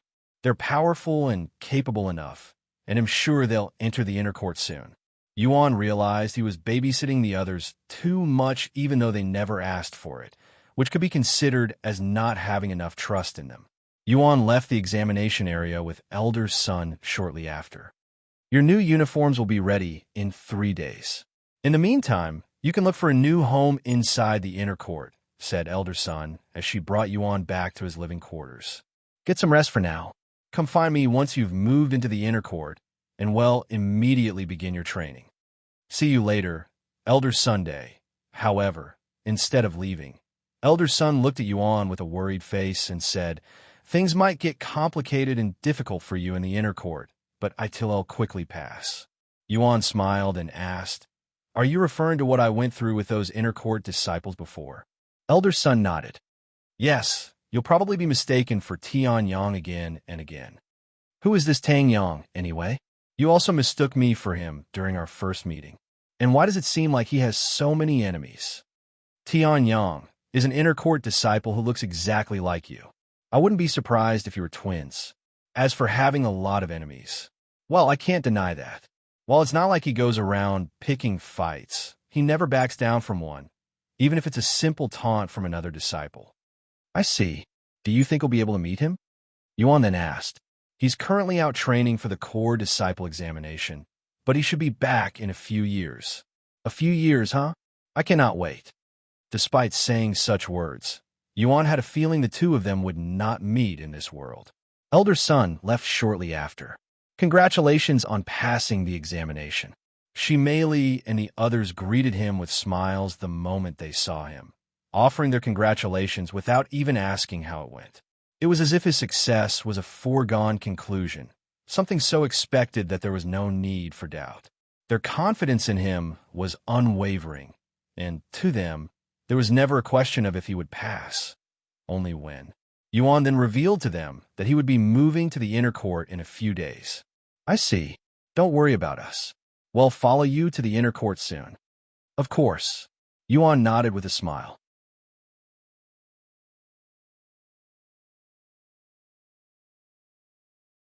Chapter 1895, Tian Yang's Existence. Chapter 1895, Tian Yang's Existence. After a day of rest, Yuan entered the inner court with Elder Son's medallion to look for a new house. Of course, he already had one in mind. Once he found a servant to assist him, Yuan went straight to Tian Yang's living quarters and asked about its availability. The servant retrieved a jade slip and took a moment to look through its content before responding, "Sorry, but this place is already taken by another disciple." Yuan narrowed his eyes upon hearing this and asked, "Is this disciple's name Tian Yang?" "Yes, that is correct." "So Tian Yang actually exists in this world. But does he physically exist?" Yuan wondered inwardly. From the beginning, he had believed that Tian Yang was merely a fabrication of memories, a figure that only persisted in Elder Son and the others' recollections, not a real, living person. His reasoning had been simple: the heaven-refining crystal's existence. Tian Yang, according to history, should have been the one to acquire it long before Yuan's arrival at the Immortal Monastery. Yet, it was still in the confinement chamber, allowing Yuan to claim it instead. That contradiction alone had led him to believe that Tianyang was nothing more than an illusion, an existence that didn't physically exist. Sometime later, Yuan picked a random available building as his new living quarters. After acquiring the keys to his new home, Yuan went to find Elder Sun at her peak, the 21st peak, known as the Immortal Sun Peak. Moreover, the Immortal Sun Peak hovered above the ground like a flying island. "HM, you're here already? Are you that eager to start your training?" Elder Sun said after seeing him. Yuan silently nodded with an eager smile on his face. "Follow me." Once they arrived at the training grounds, Elder Sun spoke. "Before we begin, I must be completely honest with you. As embarrassing as it sounds, especially after I spoke so highly of my qualifications, you're my first disciple, so I don't really know what to teach you. Of course, it's not like I don't know how to teach you. I just don't know what to teach you. That said, seeing how fast your cultivation is progressing, I probably don't have to teach you about cultivation. What techniques have you learned? And do you have any techniques you want to learn or have difficulty understanding?" Yuan pondered for a moment before responding. "I know a little about the Peerless Immortal technique and a few of the Sect's sword techniques. As for what I want to learn, I don't know." "I see. In that case, show me how far you've progressed with the Peerless Immortal technique, as well as the other techniques." Yuan nodded and began demonstrating all of the techniques he knew. Elder Sun was left speechless by the end. "Give me a moment to think," Elder Sun said before falling silent. "This little monster has already mastered the second level of the Peerless Immortal technique. Had only joined the sect recently." She cried inwardly, trying to fathom how someone who'd just joined the sect could reach such a high level of understanding for one of their most difficult techniques. "It took me almost 10 years to reach that level, and I was considered one of the most talented individuals in my family. As for his other techniques, while they're not as impressive as his Peerless Immortal technique, being just slightly above average, if we consider how he probably spent most of his time studying the Peerless Immortal technique, it's unfathomable how he got the time to learn other techniques." After pondering for many minutes, Elder Sun decided to focus on the other techniques Yuan was cultivating to balance out his foundations. "Although we won't be focusing on the Peerless Immortal technique, you can still ask me questions about it. The same goes for your cultivation. If you have any trouble, tell me about it." "Yes, Elder Sun." Yuan nodded with a smile. Yuan had purposefully lowered his skills during the demonstration because he was afraid that Elder Sun might quit being his master if she thought there was nothing she could teach him. Although he still intended to complete the trial, Yuan wanted to use this opportunity to spend as much time as he could with Elder Sun, something Tianyang could only dream about. Thus, Yuan began his life in the inner court. In the blink of an eye, another year passed. During this time, besides going to Elder Sun for lectures 3 days a week, Yuan would spend most of his time hunting magical beasts in the hunting grounds, completely ignoring the training areas available within the inner court. These training grounds assisted the disciples in their understanding of certain techniques and cultivation, but they were useless to Yuan, who had already reached the pinnacle understanding of most techniques in the sect. As for improving his cultivation, it was simply more effective to hunt magical beasts and consume their monster cores. With the points heads saved from selling the beast materials, Yuan earned enough points to purchase a few more treasures from the point store, further improving his talent and cultivation. Meanwhile, many of the participants in the trial gave up on trying to become first and started focusing on the Immortal Monastery's techniques after realizing they had no chance to catch up to those who had managed to purchase a treasure before they were sold out. Since they knew they wouldn't be able to inherit everything, they decided to memorize and acquire as many techniques from the Immortal Monastery as possible to bring back to their original world. However, many participants still continued to aim for first place. Zhan became the second individual to become an inner court disciple, entering the inner court 4 months after Yuan. Lili and the others were still outer court disciples, but they only lacked a contribution point or 2 required to take the examination. "It's been a year since you become an inner court disciple, Xiaoyang. Are you still being mistaken for Tian Yang these days? Elder Sun suddenly asked. Yuan shook his head and said, Ever since I shortened my hair, they stopped messing with me. Elder Sun looked at Yuan with his short hair and smiled. Are you sure it's not because you're beating all of them up even at the slightest provocation? You're even more outrageous than Tian Yang in this aspect.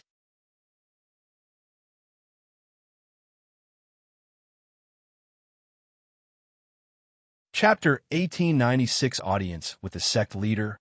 Chapter 1896 Audience with the Sect Leader. All right, show me your progress with the peerless immortal technique, Elder Sun said to Yuan. Yuan nodded and showed off his progress, which had reached the 3rd level. To think he'd enter the 3rd level of the technique after just a year of training. As I thought, his talents when it comes to comprehension are monstrous. Elder Sun thought to herself. Okay, now show me your other. Elder Sun's words abruptly cut off, her voice trailing into silence. Her expression suddenly changed, the light curiosity in her eyes vanishing as a serious and worried look took its place. A sudden, almost palpable tension filled the air. Elder Sun's brows furrowed, and her gaze sharpened, as if she had sensed something deeply unsettling. It was not just concern. It was the kind of reaction that only came when something was terribly wrong. Noticing this, Yuan asked her, What's the matter, Elder Sun? Sorry, but let's end our training here. Something else came up. Without explaining further, Elder Sun left the scene in a hurry, leaving Yuan to ponder what caused her to make such an expression. Don't tell me. Is it because of that? He wondered, as he had an idea what made Elder Sun leave. After leaving the Immortal Sun Peak, Yuan wandered the inner court to see if any of the disciples were gossiping, and they did not disappoint. Did you hear? All 9 immortal clans gathered for a meeting for the first time in decades. If the 9 immortal clan suddenly became active, something big will surely happen soon. Hearing this information, Yuan realized the 9 immortal clans were planning on sealing the Desolate continent with the immortal ensnaring vault. This meant that Elder Sun's sudden departure was most likely because the life-saving treasure she had secretly given Tian Yang had been activated, signaling that he was in danger. At this rate, the opening of Han Zexian's tomb will happen in about a year. A few days later, Elder Sun returned. Sorry for suddenly leaving you like that, she apologized to him. There's no need to apologize. That said, I'm curious. Did something happen? Yuan knew it was unlikely Elder Sun would tell him about the situation, but he still asked. To his surprise, Elder Sun said with a deep sigh, I gave Tian Yang a life-saving treasure before he left the sect, and I sensed its activation. I don't know what he's gotten himself into this time, but he's likely in a life-or-death situation. That doesn't sound good. Are you going to leave the sect to save him? Elder Sun shook her head. Unfortunately, I don't know where he is right now. I am only able to sense the activation of the treasure, not where it was activated from. Yuan fell silent for a moment before speaking. Have you heard of a place called the Desolate Continent? The Desolate Continent? Of course, it's a lawless place. Why did you bring it up? Well, to be honest, I heard a few of the disciples talking about Tian Yang visiting that place. What? Is that true? Elder Sun's eyes widened with disbelief. Yuan calmly nodded. That dumb, stupid idiot. Elder Sun stomped the ground angrily, her face full of frustration. Of all places, why'd he go there? Now that you know where he is, are you going to help him? Yuan then asked. Even if I know where he is, I need to ask the sect leader for permission first. If you're going to speak with the sect leader, can you bring me with you? I'd like to speak with him, too. What? The sect leader isn't someone you can meet just because you want to. I know, but it won't hurt to ask. After all, I've already spoken to him once before. Okay, I'll ask him. I will let you know when he responds. Yuan nodded. A week later, Elder Sun revealed the sect leader's response to Yuan. The sect leader has agreed to speak with you, but he said it cost you 1,000,000 points, whatever that means. 1,000,000 points just to speak with him? That's robbery in broad daylight. Yuan cried inwardly after hearing this. Okay, he nodded. Then I'll bring you to speak with him in 3 days. 3 days later, Elder Sun and Yuan made their way to the sect leader's quarters. "Wait here while I speak with the sect leader first," Elder Sun said to Yuan before entering the building. Her conversation with the sect leader lasted only for a few minutes. "Did you get the sect leader's permission to leave the sect?" Yuan asked her. "Yes. It's your turn now. They'll wait for you. They'll be back." A few moments later, Yuan entered the sect leader's room. "It's you again." The sect leader frowned upon seeing Yuan's face. Of course, it wasn't because he disliked Yuan. It was just a natural reaction for the sect leader. "What do you want?" "1,000,000 points will only grant you 10 minutes with me." "I have a few questions," Yuan quickly responded. "In that case, ITLL costs you an additional 100,000 points for every question." Yuan was left speechless after hearing this, but as much as he wanted to complain, he had no qualifications to do so, as this was not his world or trial. "After paying 1,000,000 points, I have 300,000 points left. 3 questions, huh? Better make them count," he sighed inwardly. After a moment of silence, Yuan spoke. "For my first question, I want to know how I can leave the sect. I want to visit the Desolate continent with Elder Sunday." The sect leader smiled and said, "Instead of asking if you can leave, you asked for the method, huh? If you wish to leave the Immortal Monastery and start venturing outside, you must pay a one-time fee of 10,000,000 points." Yuan's eyes widened at the astronomical amount. 10,000,000 points just to leave. He was in disbelief.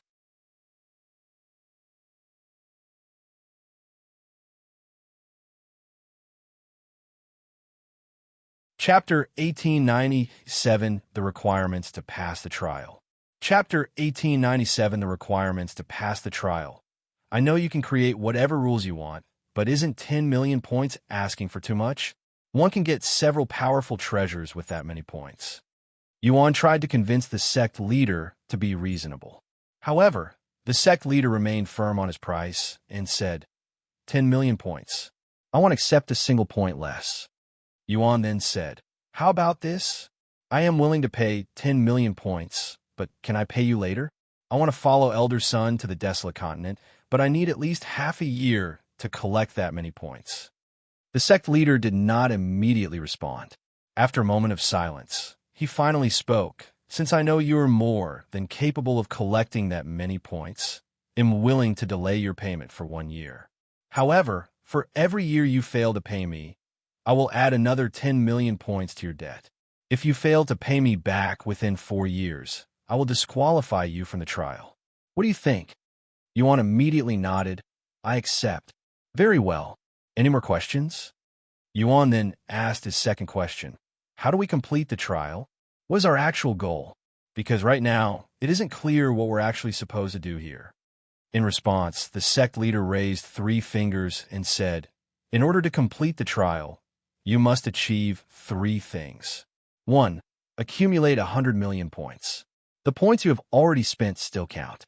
2. Become a core disciple. Last but not least, fully master the peerless Immortal technique.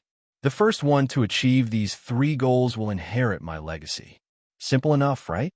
Yuan could only sigh inwardly at the sheer audacity of these goals. Though they appeared simple and straightforward on the surface, they were anything but. Each would demand an immense amount of time and effort, especially the last one, which might require one's lifetime to accomplish. In order to acquire 100,000,000 points, one would need to spend at least 50 months inside the center region of the hunting grounds while hunting at Yuan's pace, as he would acquire about 2,000,000 points a month if he spent all of his time hunting magical beasts. Becoming a core disciple was no simple feat either. It required not only the accumulation of 1,000 contribution points, but also reaching the esteemed realm of spirit enlightenment, a milestone that, for those without the heaven-refining physique, would take decades of relentless cultivation to achieve. Yet, even these arduous requirements paled in comparison to the final trial, which was simply outrageous. In all of history, only a single individual had ever perfected the peerless Immortal technique, the founder of the Immortal Monastery himself. Compared to such an impossible feat, the other requirements were mere child's play, like pebbles before a towering mountain. Do you really expect one of us to perfect the peerless immortal technique? Yuan said, if you didn't want anyone to inherit your legacy, you could have just said so. Instead, you're making us chase after a near impossible goal without even telling us about it. If I hadn't spent 100,000 points to ask a question, who knows how long it would have taken us to realize the goal. Instead of taking offense at Yuan's words, the sect leader's lips curled into a wide grin, his gaze unwavering as he spoke with absolute conviction. So what if it takes a long time? Even if it requires millions of years to complete, I will not lower the goals. This is the bare minimum I expect from the one who dares to inherit my legacy. If you lack the patience, then leave. No one is forcing you to partake in this trial. He paused for a moment before adding, besides, time flows much slower in this world. No matter how long you spend here, the outside world will barely notice your absence. How long has passed in the real world? Yuan then asked. I consider that a question, so ITLL costs you 100,000 points if you want an answer, the sect leader warned him. I still want to know. Yuan answered without hesitation. The sect leader then responded, although you've spent a few years in this world, only 4 months have passed in your world. Only 4 months? Yuan was quite surprised to learn this information. All right, your 10 minutes is up. If you want to continue our conversation, come back with another 1,000,000 points after you return your debt. Before Yuan could even respond, the sect leader waved his sleeves, teleporting Yuan outside. Oh, when did you come out? Yuan's sudden appearance startled Elder Sun a little. Just now. I see. What did you talk to the sect leader about, if you don't mind me asking? I don't mind. I basically asked him to let me leave the sect to follow you. What? Why would you want to follow me? I'm not leaving the sect to play. Elder Sun was baffled to hear that Yuan wanted to follow her to the Desolate Continent. I am well aware. However, I have always been interested in the Desolate Continent, and I saw this as a chance to fulfill my dream of going there. Elder Sun rubbed her eyes and sighed. No, I cannot let you follow me to such a dangerous place. You may be a genius, but you're still only a spirit grandmaster, not to mention your lack of experience in the outside world. It may be dangerous, but I'm not worried at all because I know you will protect me. Elder Sun, Yuan said with a beaming smile, leaving her speechless. Just how thick is your skin? Do you even know what the meaning of shame is? Yuan shrugged and said, regardless, I already received the sect leader's permission. If you won't bring me with you, you'll just have to go alone. Why, you stubborn brat? Why can't you just listen to me, your master, for once? You're just as reckless and stubborn as Tian. No, you're even worse than him.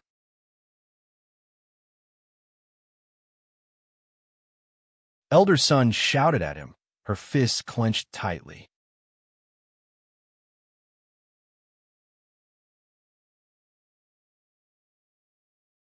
Chapter 1898, Leaving the Immortal Monastery.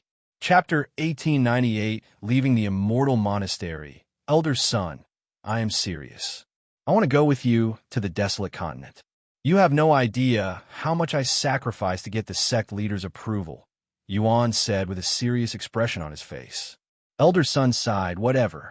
You'll go by yourself if I refuse anyway, so I might as well bring you with me. You'll be a little safer that way. Promise me you'll not leave my side for as long as we're there. I promise, Yuan nodded. Come to the Immortal Sun Peak in 3 days. Well, leave then, she said a moment later. After leaving, Yuan went to meet up with the others to let them know about his absence. What? You can leave the sect? Jiran was shocked to learn this. Yes, but ITLL cost you 10 million points. 10 million? That's straight up robbery. She merely exclaimed. Do you think we'll be able to acquire points outside the sect? Otherwise, I cannot justify spending so many points. Lan Yingying asked. I don't know, but we might be able to sell whatever we acquired outside to the stores for points once we get back to the sect, Yuan speculated. How long will you be gone for? Yingzi asked.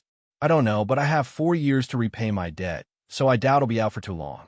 Yuan then told the others about paying for an audience with the sect leader and their true goal.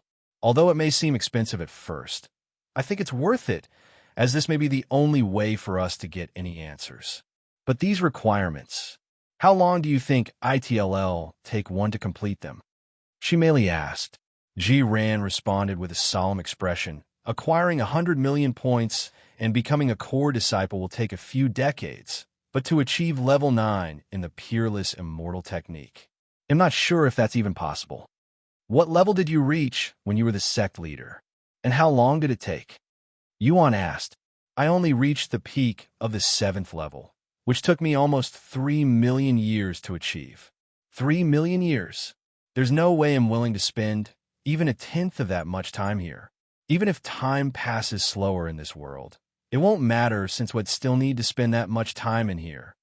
She merely exclaimed, her motivation to continue this trial dropping significantly. 3 million years. There's no way I'm willing to spend even a tenth of that much time here. Even if time passes slower in this world, it won't matter since we'd still need to spend that much time in here.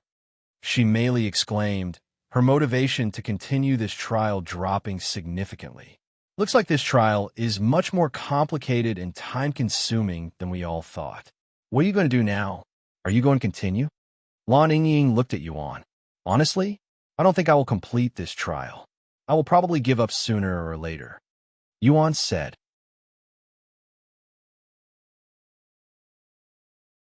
Had already thought about giving up before even his conversation with the sect leader was over. This trial was simply too time-consuming. Moreover, the reward for the trial wasn't enticing to Yuan, who already knew most of their techniques and secrets. When will you leave? He'll stay in here until you leave, she merely said. Probably after I return from this little trip, he said. Yuan then looked at Zhan and asked him, what about you? Will you stay here? Since time flows differently in here, you can stay here while we leave. That's... Zhan couldn't give an immediate answer. He wanted to stay, but he had to follow Yuan. Yuan could guess what he was thinking and said, I don't mind if you stay here. Please give me some time to think about it, Zhan eventually said. Yuan nodded. 3 days later, Yuan met with Elder Sun at Immortal Sun Peak. Are you ready to leave? She asked him. Yes, I am ready. Elder Sun swiftly retrieved a flying treasure, and to Yuan's surprise, it took the form of a majestic white lion. Its pristine fur shimmered like polished jade, and roaring flames engulfed its powerful legs, crackling with an otherworldly brilliance. The beast radiated an aura of dominance and grace, exuding an ancient power that seemed to shake the very air around it. This was Yuan's first time seeing Elder Sun's flying treasure, and it looked even more realistic than the one Kulas had. That looks expensive, Yuan said out loud. What flying treasure isn't expensive? Yuan smiled and said, more than what a sect elder should be able to afford. Now that I think about it, I know nothing of your background. Elder Sun sighed and said, stop being a busybody and get on it, or I will leave you behind. Elder Sun leaped onto the back of the majestic flying treasure, treating it as effortlessly as one would a common steed. Without hesitation, Yuan followed suit, landing just behind her. Before he could utter a single word, the white lion let out a low, rumbling growl, and in the blink of an eye, it ascended into the sky. Flames flickered from its legs as it propelled itself upward, piercing through the clouds with breathtaking speed. The world below blurred into insignificance, swallowed by the vast expanse of the heavens. Yuan gazed at the endless sky stretching before them and asked, how long do you think Italel take to reach the desolate continent? Despite their extreme speed, he felt only a gentle breeze brushing against his face. We should arrive in a week, she calmly replied. A week? That's too fast, Yuan cried inwardly. Since we have some time, why don't you tell me a little about yourself? When you asked me about my background, I realized that I also didn't know anything about you, Elder Sun said, being a busybody herself. Yuan smiled and said, I came from a place called Earth. Earth?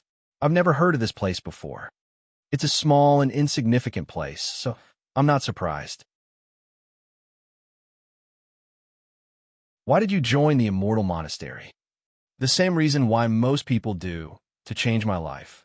Elder Sun continued to question Yuan for the next several hours.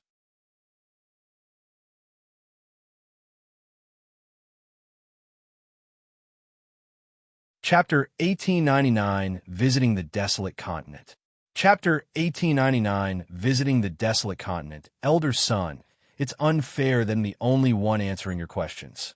Let me ask you a few questions as well, Yuan eventually said. Elder son narrowed her eyes, clearly hesitant to have her background questioned, since he is my first disciple. A moment later, she nodded. All right, you can ask me a few questions. However, you can't ask anything too personal.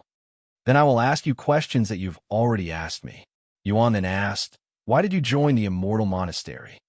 Elder son pondered for a bit before responding. I joined the Immortal Monastery to escape my family. Well, it's not like I'm running away from home. I just wanted to be away from them. The atmosphere is too suffocating for my taste. I see. Then how long have you been at the Immortal Monastery? Did you start as a disciple? Knowing she most likely wouldn't answer, Yuan avoided asking about Elder son's family situation. I think I've been working at the Immortal Monastery for about half a century now. I was already qualified as a Sect elder, so I went straight for that position. Half a century? How old are you? You should never ask a young lady their age. Elder son sneered. Right? Then where are you from? Elder son hesitated at this question, but she eventually answered, the Holy Continent. What? The Holy Continent? Yuan's eyes widened with surprise. During the primordial era, there existed a revered land known as the Holy Continent, and it possessed the highest density of spiritual energy in all of the divine heaven. The very air shimmered with qi, and the land pulsed with boundless vitality, making it the ultimate haven for cultivation. Such a paradise inevitably drew countless cultivators. However, entry was not a privilege granted to all. Only those from the most prestigious and powerful backgrounds, such as the 9 immortal clans, were permitted to set foot within its sacred grounds.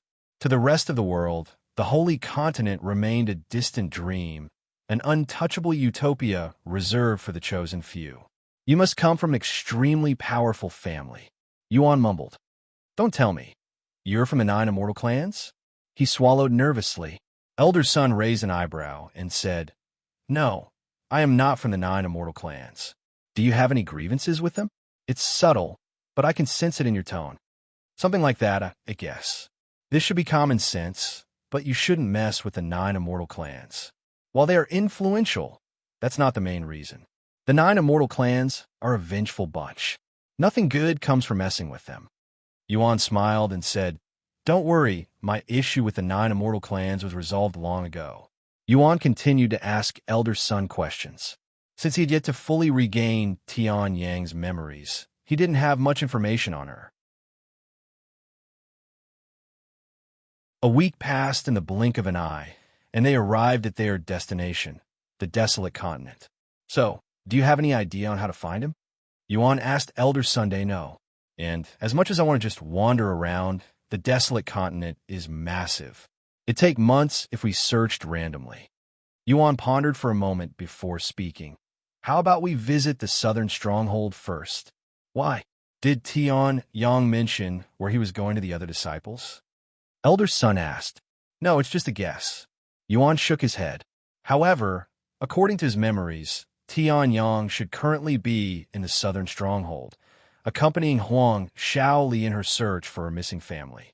All right, now we just need to find the southern stronghold. Elder son nodded. Since this was her first time visiting the Desolate Continent, Elder son had no idea where anything was. Fortunately, she came prepared and brought a map with her. The southern stronghold should be in that direction. Yuan pointed in a certain direction. Elder son looked at him with raised eyebrows. How do you know? Have you been here before? Yuan shook his head. No, but I have studied a lot about it. After all, I have always wanted to visit this place. Is that so? Elder son didn't question him further and controlled the flying treasure to head toward the southern stronghold. Sometime later, Elder son landed her flying treasure right outside the southern stronghold's gate, instantly attracting many gazes. After putting away the flying treasure, Elder son and Yuan entered the city to look for Tian Yang. A few hours into their search, Elder son suddenly spoke to Yuan using voice transmission. We're being followed. Yuan smiled and calmly responded, I'm not surprised. You were essentially asking to be robbed by showing off your flying treasure. Showing off? I did no such thing. If it's out in the open, you're showing off. At least that's how things work within the Desolate continent. Are you going to kill them? If they try anything funny. A day quickly passed, but they were still unable to find Tian Yang despite Elder Sun using divine sense the entire time. Looks like he isn't in this city, Elder Sun said. Did they already go to the Western Stronghold? Yuan wondered inwardly. Let's try the Western Stronghold this time, he suggested a moment later. All right, without lingering. The two of them quickly made their way to the Western Stronghold. Not wanting to waste money on the teleportation arrays, Elder Sun continued using her flying treasure. However, the moment they left the city, a decently sized group of over 100 individuals ambushed them, encircling them like a pack of hungry beasts. Their gazes burned with ill intent, their weapons gleaming under the light. The air grew heavy with murderous intent as one of them shouted, If you want to live, hand over all of your treasures. Yuan silently looked at Elder Sun and wondered how she was going to react. What the hell is that? The group muttered in unison, their voices tinged with confusion and unease as they lifted their heads to stare at the hovering golden wheel. Before they could even begin to comprehend its powers, the wheel began spinning, its speed blurring its intricate engravings into streaks of light. Then, as if ignited by an unseen force, it erupted into golden flames, radiating an overwhelming pressure that made the air itself tremble. A moment later, without warning, a golden firestorm descended upon the bandits like the wrath of a celestial deity. Screams barely had time to form before they were silenced, their bodies consumed in an instant, reduced to nothing but ashes.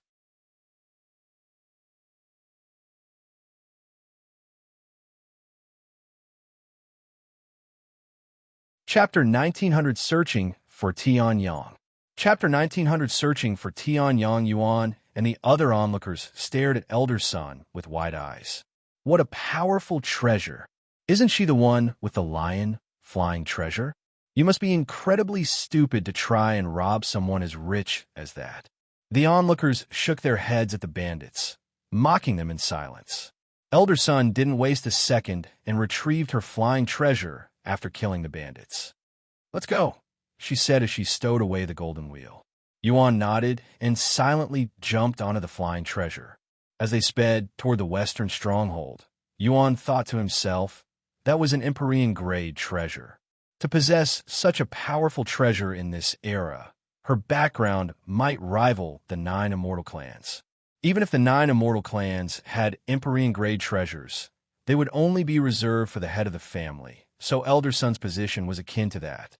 There were very few backgrounds during the primordial era that could rival the 9 Immortal clans, and only one of them had the surname Sun. Don't tell me she's from that family. Yuan swallowed nervously. A few hours later, they arrived at the Western Stronghold. This time, Elder Sun descended a few miles away from the city to avoid unnecessary trouble.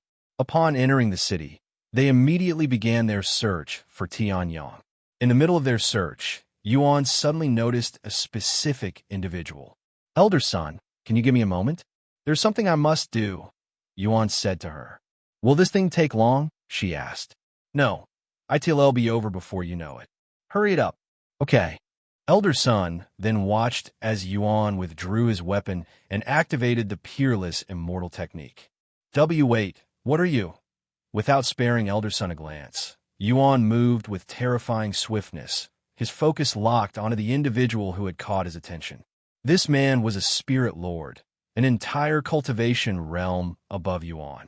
Yet, as if the vast gap in their cultivation was meaningless, Yuan struck without hesitation. In an instant, the spirit lord's body crumpled to the ground, lifeless, his existence erased before he could even register his own demise. The suddenness of the kill rippled through the bustling street, drawing the attention of many onlookers. Yet, rather than panic or outrage, the crowd barely reacted. A few curious glances were cast in Yuan's direction, but indifference quickly settled in. After all, In the Desolate continent, such incidents were nothing out of the ordinary. Murder in broad daylight was a daily occurrence, and the strong asserted their will without consequence. Life was cheap, and death was merely a spectacle to those who had long grown numb to its presence. Yet, despite the crowd's indifference, Elder Sun stood frozen, her mind racing. Shock and confusion flickered across her face as she tried to fathom why Yuan had killed that spirit lord, but nothing came to mind. After killing the spirit lord, Yuan returned to Elder Sun's side and acted as if he had done nothing wrong. "Why did you kill him?" she asked him with a deep frown, preparing to scold him if he didn't have a good reason for his actions. That man belonged to an infamous and ruthless group of bandits called the Gold and Money Bandits, Yuan stated, his voice devoid of emotion, as if he had merely swatted away an insect. "Their existence is akin to pest, so I exterminated him on the spot." His words were calm, yet the chilling finality in his tone sent a shiver through Elder Sunday. "Isn't that even more reckless?" Elder Sun sighed, rubbing her temples as if trying to ease the headache Yuan had just given her. "So, are you going to start killing every criminal you come across now?" Her voice carried both exasperation and concern. "Yes, but only those from the Gold and Money Bandits, and only the ones I can kill," Yuan calmly said. "What if someone you cannot handle comes after you?" "Then I will kindly ask for your assistance, Elder Sun," he smiled, leaving her speechless. "Unbelievable. How can you even tell who belongs to what? It's not as if you memorized every face from their bandit group." "I may not know every face, but I knew enough of them." Elder Sun could see it clearly. Yuan's hatred for the Gold and Money Bandits ran deep. His actions weren't just driven by a sense of justice or convenience. There was something personal behind his decisiveness. Yet, despite her curiosity, she chose to hold her tongue. Some wounds were best left undisturbed. Pressing him for details might only stir painful memories or provoke emotions that could cloud his judgment. For now, she simply sighed and let the matter rest. If Yuan wished to speak of it, he would do so on his own terms. "Since he's not killing random innocent people, I guess I can overlook this. We're in the Desolate continent, anyway," Elder Sun thought to herself as they continued their search for Tian. However, even after looking through the entire western stronghold, Tian was nowhere to be found. Tian should definitely be in the western stronghold right now. If he's not here, then he might not physically exist in this world, Yuan thought to himself, slowly coming to terms with this reality. "All right, let's check the other cities now," Elder Sun said. Yuan silently nodded. "What a waste of time," he sighed inwardly. However, just as they approached the city gates, Yuan's steps faltered. His gaze locked onto a group of individuals making their way into the city, and in that instant his entire being froze. The faces of these individuals, he recognized them. "Huang Shaoli," he muttered as he stared at her beautiful face. However, what truly shocked Yuan wasn't just her presence. It was the individuals standing beside her. Tian was nowhere to be seen. Instead, the ones accompanying Huang Shaoli were her own family, people who, according to history, should not be alive. Yuan's mind raced. He vividly recalled the fate that was supposed to befall them, their deaths on their journey to the Desolate continent. Yet here they were, standing before him, very much alive. What is going on here?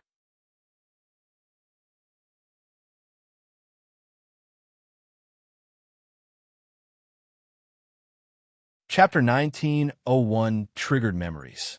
Chapter 1901 Triggered Memories. Huang Shaoli? What's she doing here? No, more importantly, why is her family alive? Yuan stared at Huang Shaoli as she chatted with her family, a bright smile on her face. "Xiaoyang, what's the matter? Why did you suddenly stop moving? Do you see a bandit again?" Elder Sun asked when she noticed his weird behavior. "Please give me a moment." Without elaborating further, Yuan left Elder Sun's side and approached Huang Shaoli and her family. Huang Shaoli and her family stopped when he suddenly stood in their path. "How can we help you?" Huang Shaoli's father, Huang Chun, stepped forward and asked. Yuan swallowed nervously and spoke. You don't recognize me? He turned to look at Huang Shaoli, who also wore a puzzled expression on her face, almost as if this was their first time meeting each other. Did Tian Yang never meet them in this world? Yuan pondered this possibility. Maybe they don't recognize me because of my short hair. Yuan looked behind him to see Elder Sun staring at him. What will happen if I reveal myself as Tian Yang here?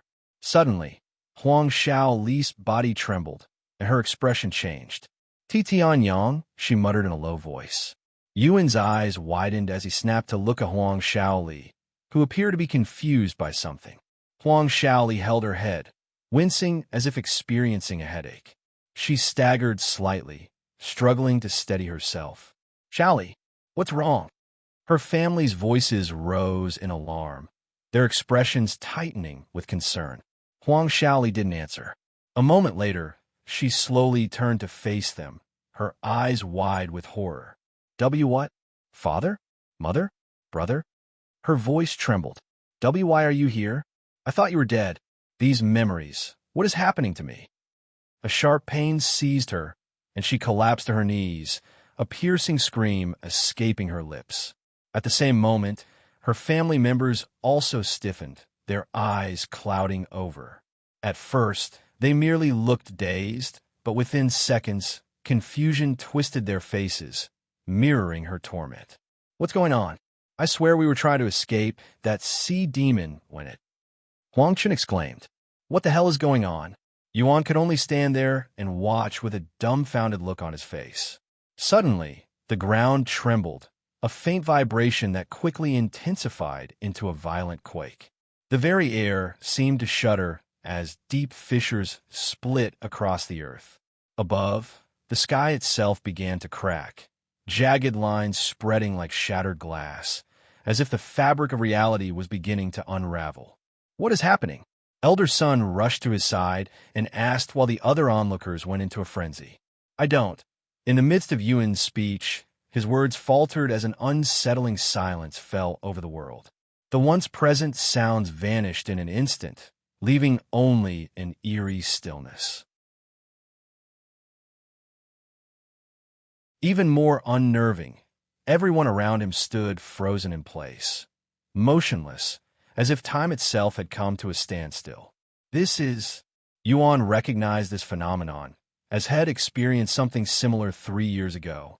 Sure enough, a moment later, the sect leader of the Immortal Monastery appeared before him like a ghost with a deep frown on his face. It's you again. What the hell did you do to mess with my world like this? The sect leader questioned him in anger. After snapping out his daze, Yuan said, I don't know. They started freaking out when they saw me, and then the world started shaking. The sect leader turned to look at Huang Shaoli and her family before approaching them. He placed a finger on their forehead and began reading their memories. I see what happened here, he mumbled a moment later. What happened? Yuan asked. The sect leader pointed at him and angrily responded. Your face. That's what happened. My face. What are you talking about? Yuan pretended to be ignorant. The sect leader scratched his head in annoyance and said, There's too much to explain. I don't feel like telling you. Yuan narrowed his eyes and said, Then answer this question. Is this world just an illusion of the past, or is this a real world? The sect leader also narrowed his eyes and responded, That question will cost you 1,000,000 points. Put on my tab, Yuan answered without delay. The sect leader looked around them and, after a moment of silence, spoke. This is a real world. The people here are also real. I know I brought this up myself, but how is that even possible? This is all I am willing to answer for now. If you want to know more, ask me again once you become a core disciple and earn more points. I will rewind this world's time by 1 minute to before you met them.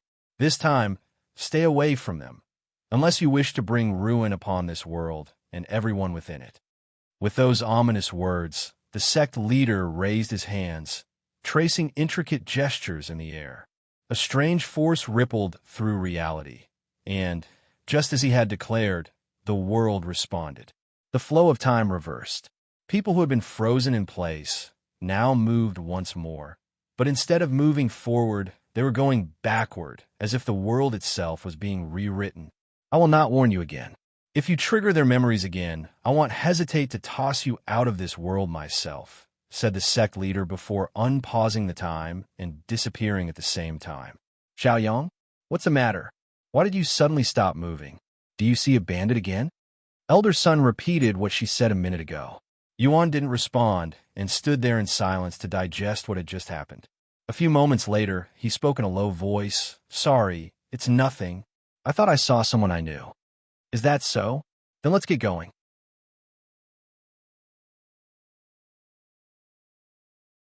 Yuan nodded and followed her outside the city, passing Huang Xiaoli and her family without even glancing at them, treating them as if they were strangers.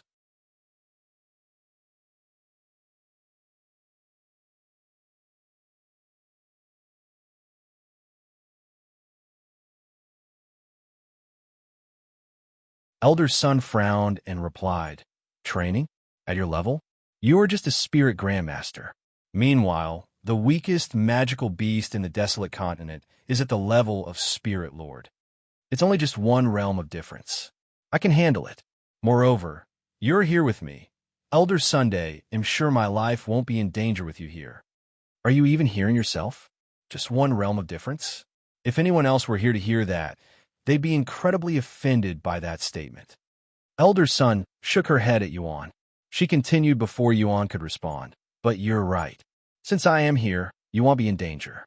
All right, they'll let you experience the difference between a Spirit Grandmaster and a Spirit Lord, since that will be the quickest way to make you give up. Thank you, Elder Sunday. A few days later, Elder Sun left the central stronghold with a disappointed look on her face. I guess Tian isn't in the Desolate continent. While there's a chance he might be here, outside the strongholds, it'd be like trying to find a needle in a haystack. We don't have the time for that. Elder Sun then brought Yuan back to the southern stronghold, where the magical beasts are between the level of Spirit Lord and Spirit King. After looking around, Elder Sun found a first-level Spirit Lord magical beast and allowed Yuan to fight it. He'll probably give up after he realizes the difference between Spirit Grandmaster and Spirit Lord. Elder Sun thought to herself as she watched Yuan approach the magical beast. While Elder Sun was confident in Yuan's talents, she didn't believe Yuan could fight magical beasts an entire realm above his cultivation. No matter how talented he is, Before Elder Sun could even finish her sentence, Yuan had defeated the magical beast in a single strike. Elder Sun's eyes widened with shock, and her jaw dropped to the ground. Heavens! He killed a Spirit Lord magical beast just like that. He even went for its weak spot. How do you even know its weak spot? Has he fought that type of magical beast before? After killing the magical beast, Yuan tossed its corpse inside his spatial ring. Let's immediately go to the next one. Elder Sun.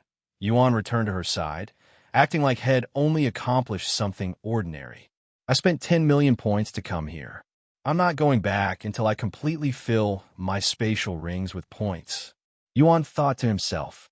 Okay. Elder Sun nodded in a dazed manner. Over the next several days, Yuan constantly hunted magical beasts between the first and fourth levels of Spirit Lord. Are you satisfied yet? Elder Sun asked him. Of course not. We're just getting started. I want to be able to hunt Spirit Kings by the end of the month, he declared. Wah! Spirit King? That's impossible. In response, Yuan retrieved a monster core head collected during the hunt and swallowed it right in front of Elder Sun's face, bewildering her greatly. What the fuck are you doing, you crazy bastard?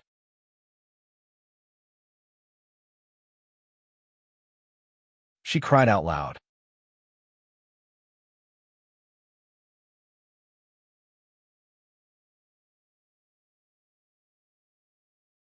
Chapter 1903 Black Sky.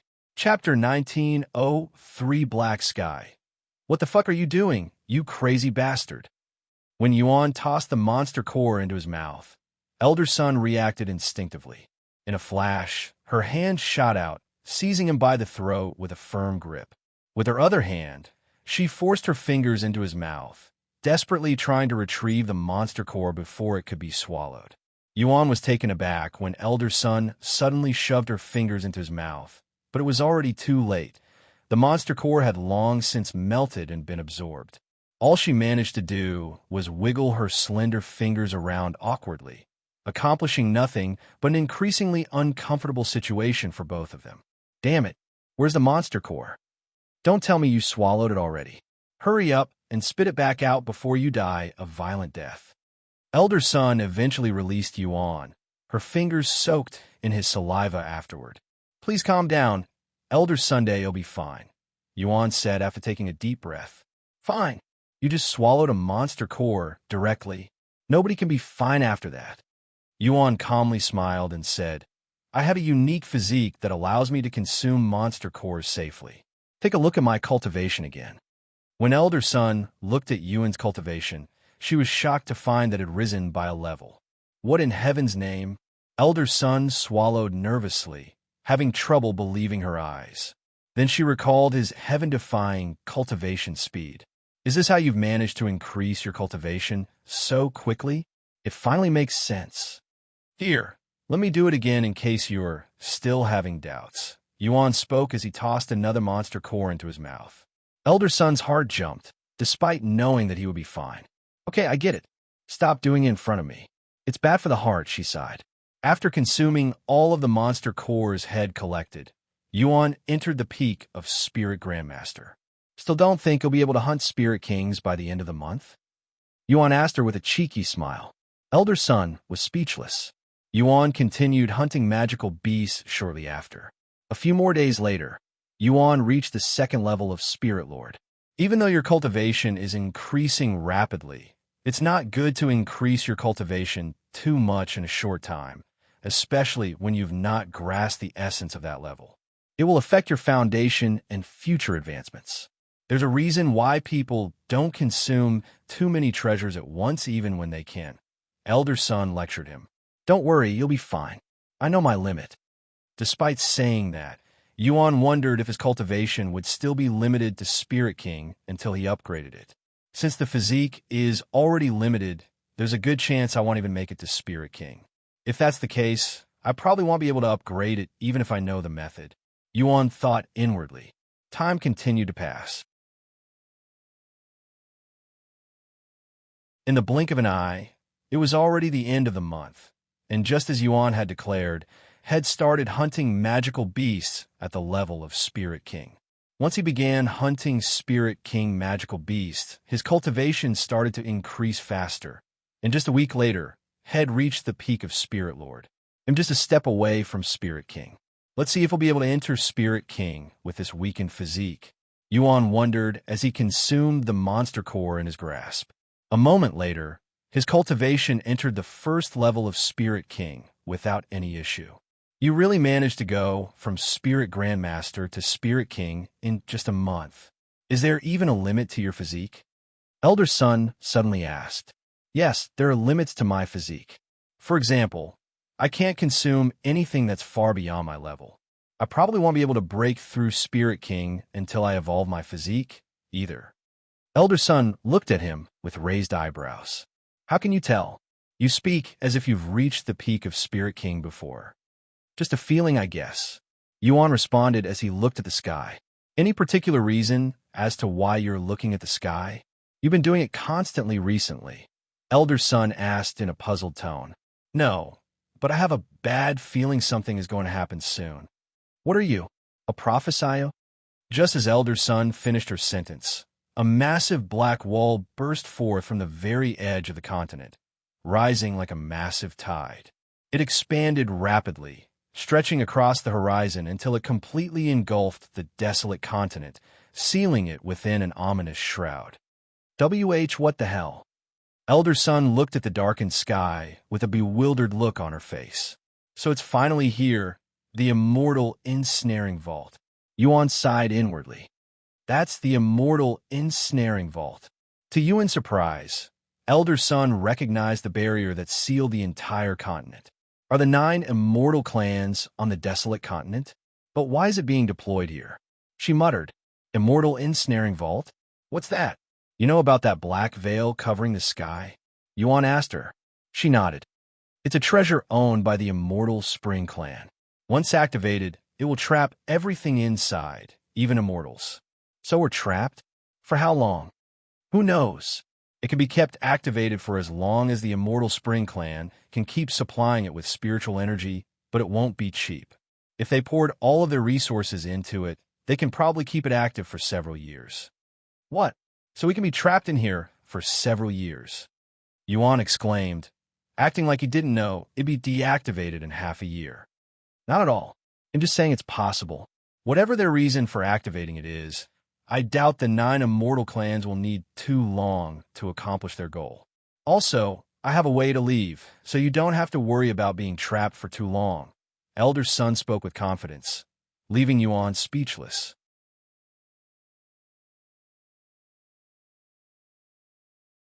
She knows too much about the 9 immortal clans to not be affiliated with them.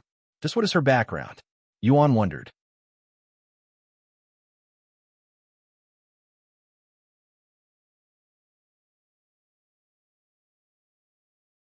Chapter 1904, Leaving the Desolate Continent. Chapter 1904, Leaving the Desolate Continent. How long do you plan on training here? Elder Sun asked Yuan when he continued shortly after the Immortal Ensnaring Vault was activated. Since we can't leave, I will train until the Immortal Ensnaring Vault is deactivated. I'm sure the sect leader won't punish us for returning late, as we have no control over our situation. Elder Sun nodded and said, "All right, but if the Immortal Ensnaring Vault isn't gone by the end of the year, it'll take us out of here, even if it might inconvenience the 9 immortal clans." Thus, Yuan continued his training in the Desolate Continent. A few weeks later, Elder Sun suddenly asked him, "I've been wondering, but why are you storing all of the magical beasts?" "To sell them. For money? Are you in need of money?" Elder Sun asked, misunderstanding his intentions. "It's not money, but it's something like that." "I don't understand." Elder Sun shook her head, but she didn't try to question any further. Time passed quickly, and in the blink of an eye, 3 months had gone by since the Immortal Ensnaring Vault's activation. Yuan had reached the peak of Spirit King, and he was only 1 monster core away from the next realm. Once he acquired the monster core, Yuan wasted no time consuming it. Although he didn't expect any results, he still wanted to confirm it. However, to his surprise, the limit that had prevented him from breaking through the peak of Spirit King before evolving his physique was not present, and had entered the first level of Spurred Emperor without any issues. What the hell? I don't need to evolve my physique to increase my cultivation? Yuan was quite surprised by the results. However, if he thought about it, while it may seem like a good thing that he didn't need to evolve his physique, it was actually a bad thing. After all, if the physique was weaker than the original, then there was a good chance it didn't have the capability to evolve at all. Heavens, you're already a Spirit Emperor? It's only been 3 months since you reached Spirit Lord. At this rate, you'll return to the Sect as a Spirit Sovereign. Only core disciples who have been at the Sect for over 100 years have reached that level. I guess I'll take the core disciple examination as soon as I return. Oh, right. I still need contribution points. What's the fastest way to earn 1,000 contribution points? Yuan asked her. The fastest way?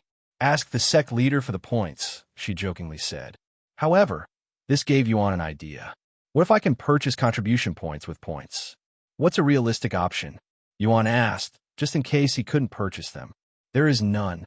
Assist sect elders and participate in as many events as you can. I see.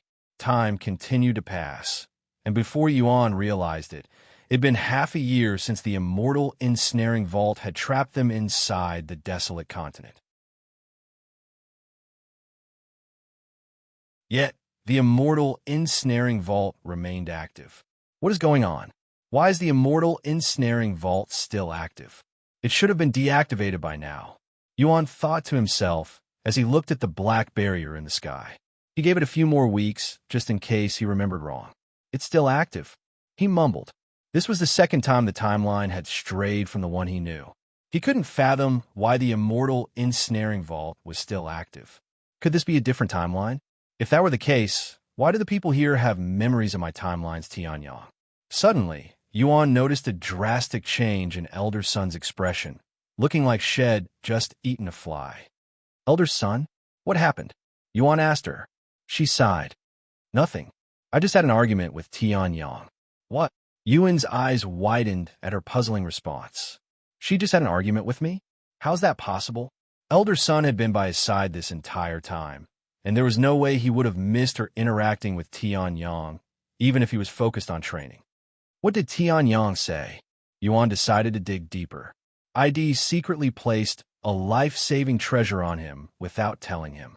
He didn't give too much information, but somebody was close to died, and it seems like he's blaming me for it.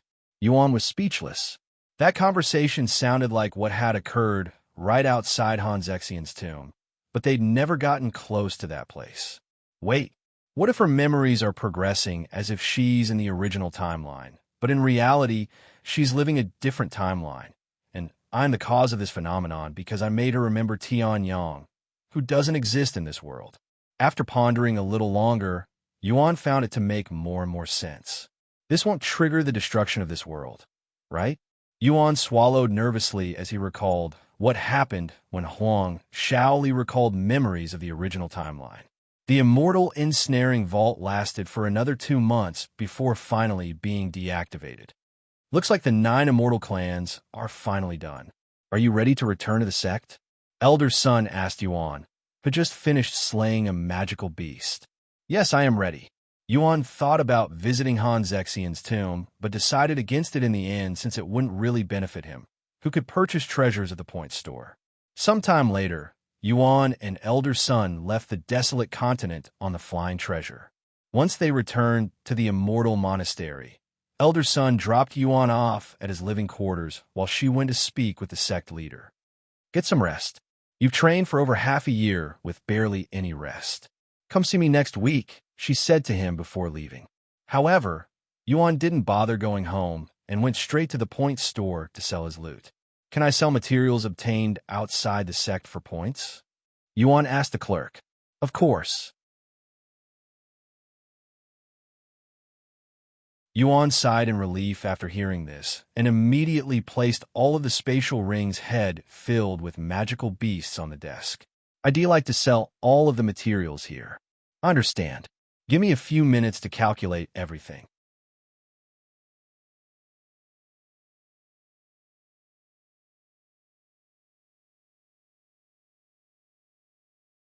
Chapter 1905 The Sect Leader's Hatred.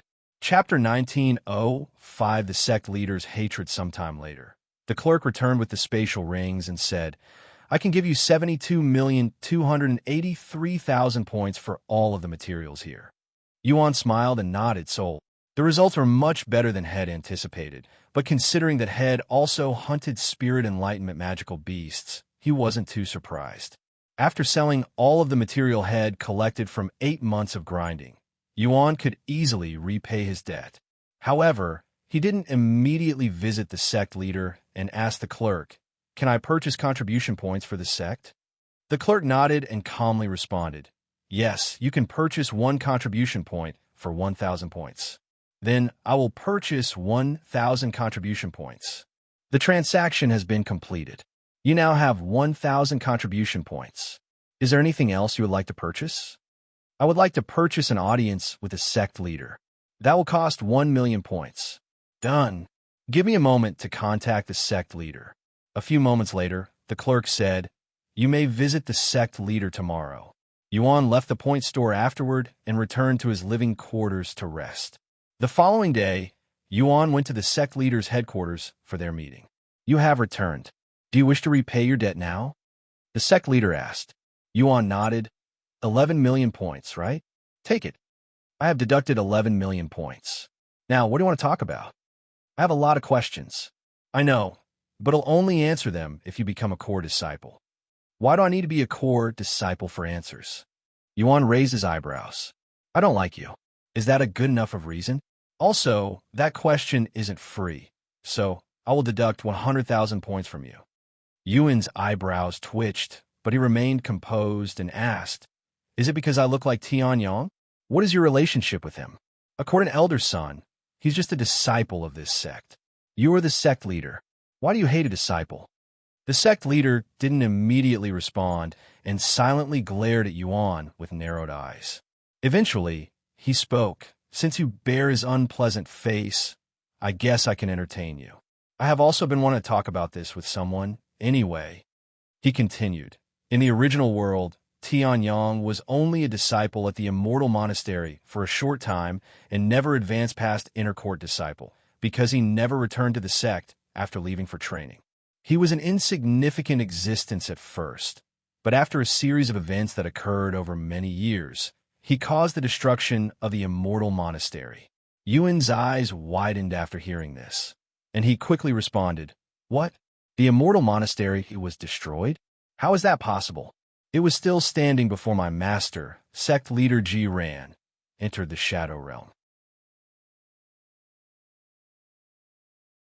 The Sect leader explained, although the Immortal Monastery wasn't completely destroyed, pretty much 90% of the sect was destroyed, and it required hundreds of years of effort before it recovered. However, that's not all. Not only was the sect almost destroyed, because of him, I also nearly lost my life.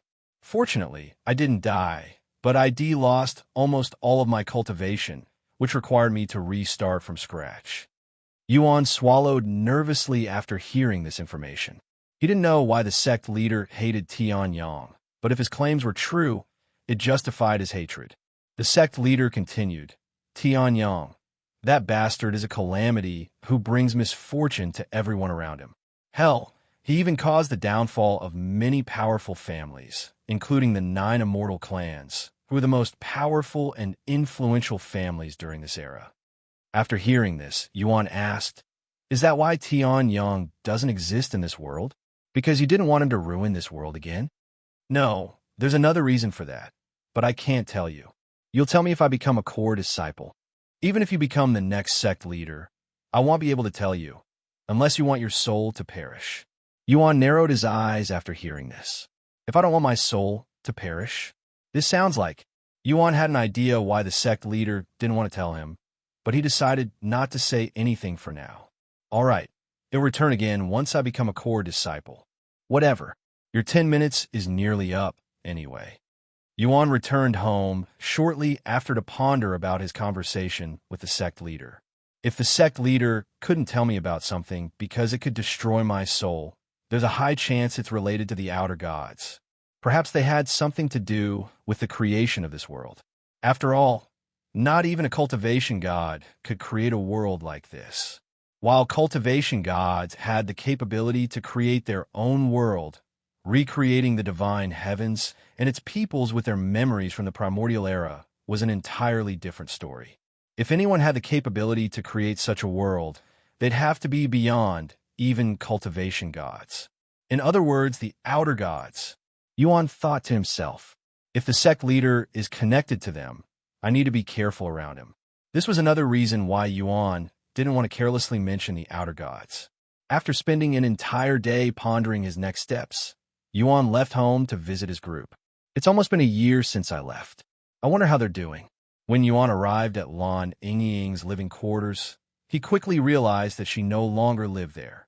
"I guess she's managed to become an inner court disciple while I was away," he mumbled. He went to check on the others, and sure enough, everyone from his group was no longer inside the outer court, suggesting they'd all moved to the inner court.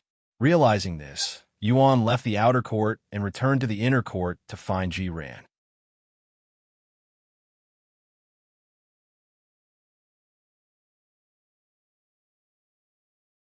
Chapter 1906 Core Disciple Examination. Chapter 1906 Core Disciple Examination. Shortly after arriving at Zhan's living quarters, Yuan quickly realized that he wasn't home.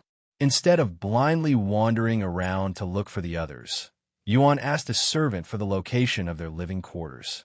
However, even after checking all of them, none of them were available. They must be quite busy after becoming inner court disciples. After pondering for a moment, Yuan decided to just take the core disciple examination and get out of the way. Unlike the inner court examination, which follows a fixed schedule, the core disciple examination can be taken at any time, provided the candidate meets the necessary qualifications. After arriving at the location where one goes to request for the examination, Yuan approached the sect elder working there and said, I would like to take the core disciple examination. The sect elder looked at Yuan and said, you will need to be at least a spirit lord, as well as have 1,000 contribution points. Yuan revealed his cultivation to the sect elder, whose eyes widened with surprise. First level of spirit enlightenment? And you're just attempting the core disciple examination? Pretty much. What's your name? Xiaoyang. The sect elder looked through the disciple records, and his surprise became shock when he realized that Yuan had only been in the sect for a few years. Heavens! You've reached spirit enlightenment in less than a decade. What monstrous talents! Do you have a master yet? Yuan nodded and said, my master is Elder Sunday. What? The incompetent elder? I know she's pretty, but you should really consider switching masters. Not wanting to drag on the conversation, Yuan nodded, I'll consider it. Now about the core disciple examination. The sect elder retrieved a medallion and said, head to the 77th Immortal Peak for the examination. If you do not take the examination within a month of accepting this medallion, it will be an automatic fail, and you will have to wait a decade to try again. Yuan nodded and accepted the medallion before heading to the 77th Immortal Peak. When he arrived at his destination, Yuan descended before a small hut and knocked on the door. A middle-aged woman answered the door a moment later. Are you here for the core disciple examination? Yuan showed her the medallion. Yes. After taking the medallion, she said, follow me. Yuan proceeded to follow the sect elder to a massive arena. The sect elder entered the arena and spoke. The examination will consist of 3 different tests, but you will only need to pass 2 of them to become a core disciple. For the first one, showcase your understanding of the peerless immortal technique.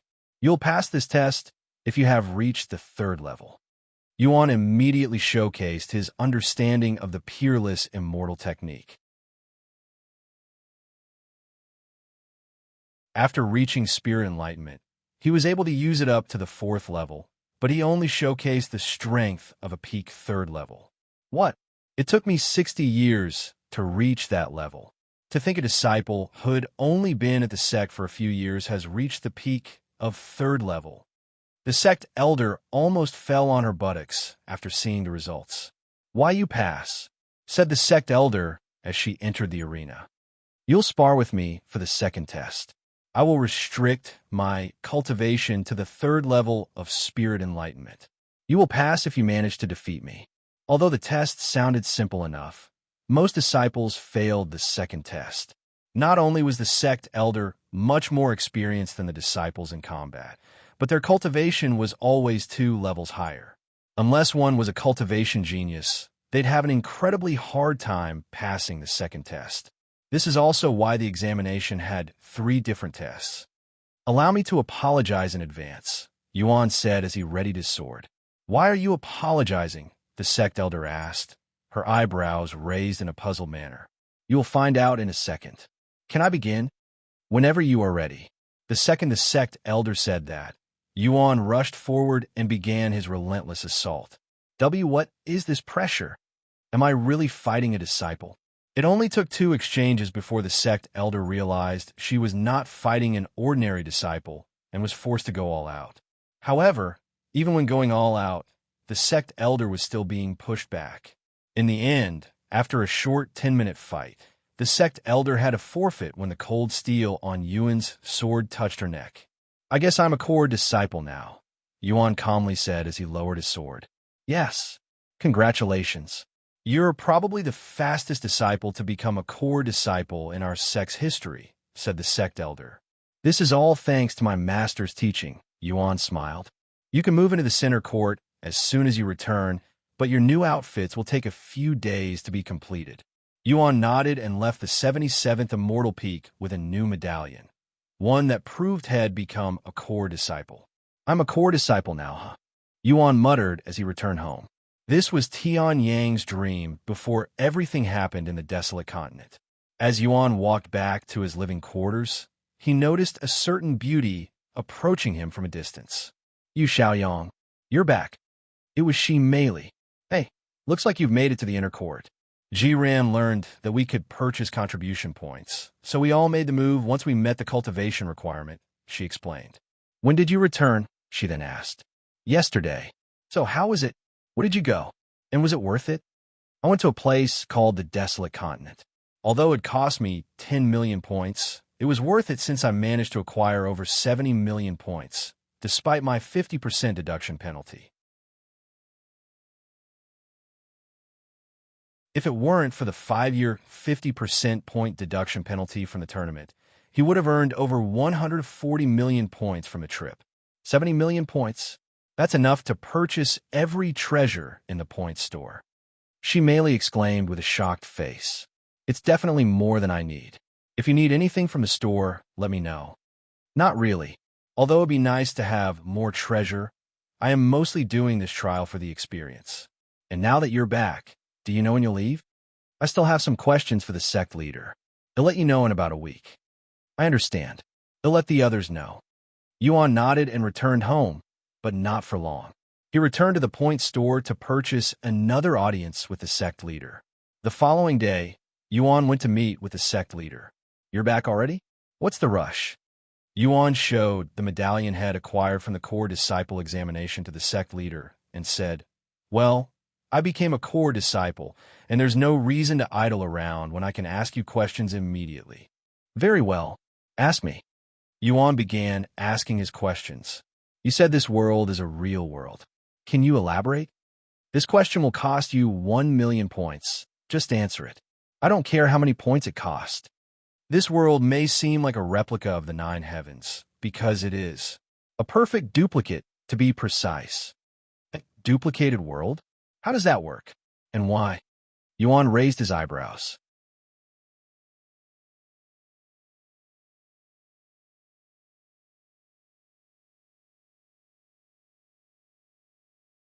Chapter 1907 Rashira. Chapter 1907 Rashira. It is exactly as it sounds. This duplicated world is an exact replica of the original, from the people to the locations, even down to the timeline. At least, that's how it should have been, the sect leader said, his voice trailing off as he paused. Tian, Yuan spoke. As far as I am aware, he doesn't exist in this world. Elder Sun tried looking for him in the Desolate Continent, but to no avail. However, for some reason, her memories progress as if he exists. The sect leader nodded. Indeed. Although Tian couldn't be replicated for some reason, the people who had a connection to Tian in the original world were perfectly duplicated, their memories included. However, that memory would only trigger if they are reminded of Tian. Why couldn't Tian be duplicated? He's only a single individual. Honestly, I am not the creator of this world. The one who created it said something along the lines of only being able to duplicate what's not beyond their powers. And since I am not the creator, I also cannot tell you why it was created.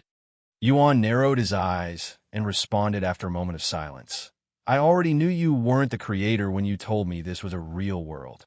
Even a cultivation god would not be capable of this. I cannot imagine who or what could have such powers. The sect leader smiled and said, I could tell you, but your soul would be extinguished. You told me that before. The only way that could happen is if the information is beyond human comprehension. Oh, the sect leader expressed surprise at Yuan's words. You are quite knowledgeable. Did your master, your real one, tell you that? Not quite. I came from a family that is very familiar with this sort of topic. Why don't you try telling me? I bet my soul won't be destroyed. However, the sect leader shook his head and said, Trust me, it's for your own good. Yuan narrowed his eyes and spoke. Is an outer god? You? The sect leader stood up from shock, his eyes as wide as saucers. You know about the outer god? My family has studied their existence for generations. So this world was created by an outer god. Huh? I figured. The sect leader swallowed nervously. He never thought he would find someone who was also aware of the outer gods. How much do you know about the outer gods? He asked Yuan. Honestly, not a whole lot. Are you willing to exchange information? I have been trying to learn more about them for some time now, said the sect leader. Yuan nodded. Why don't you start by telling me how your connection to the outer god started, so I can get a better understanding of the situation? How it started, huh? The sect leader gazed out the window, his eyes distant as he spoke. It was incredibly random. In fact, the outer god was the one who reached out to me first. I remember being on the brink of death, my final breaths slipping away. In those last moments, I found myself longing to relive the early days of the Immortal Monastery. And then, before I even realized what had happened, I was here, in this world, as an overseer of sorts. I have acquired the power to control the time of this world, but my powers are limited. For example, I cannot speed up time, but I can rewind time for a few minutes at most. Yuan pondered for a moment before asking, "Have you spoken to the outer god since coming here? What is their goal?"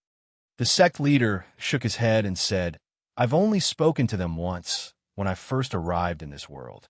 They told me about their identity as an outer god, as well as their name, and told me to watch over this world. I haven't heard from them since. How long have you been here? And what was their name?" "I've only been here for about 50,000 years. The outer god called itself Rashira." "Rashira, huh? That's a new name." Yuan thought to himself. "So this whole trial thing was your own doing? Not because you were told by the outer god?" Yuan then asked.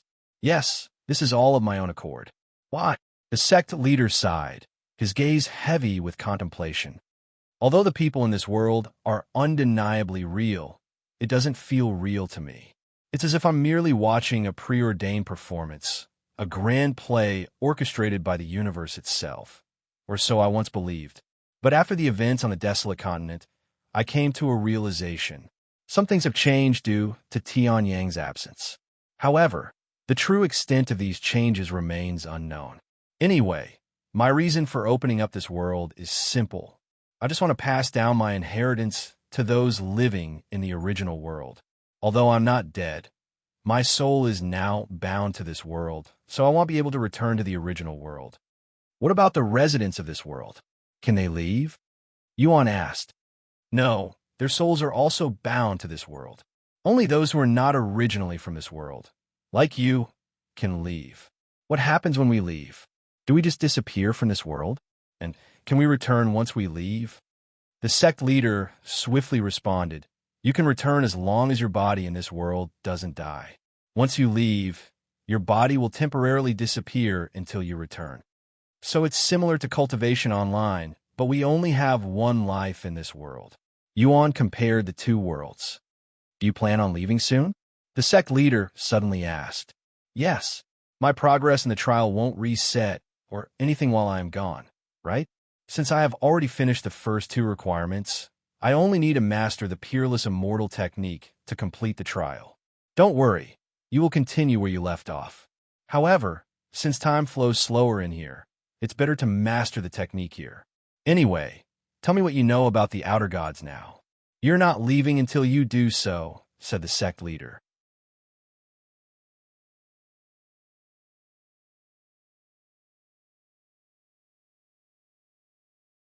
Chapter 1908, A Familiar Face.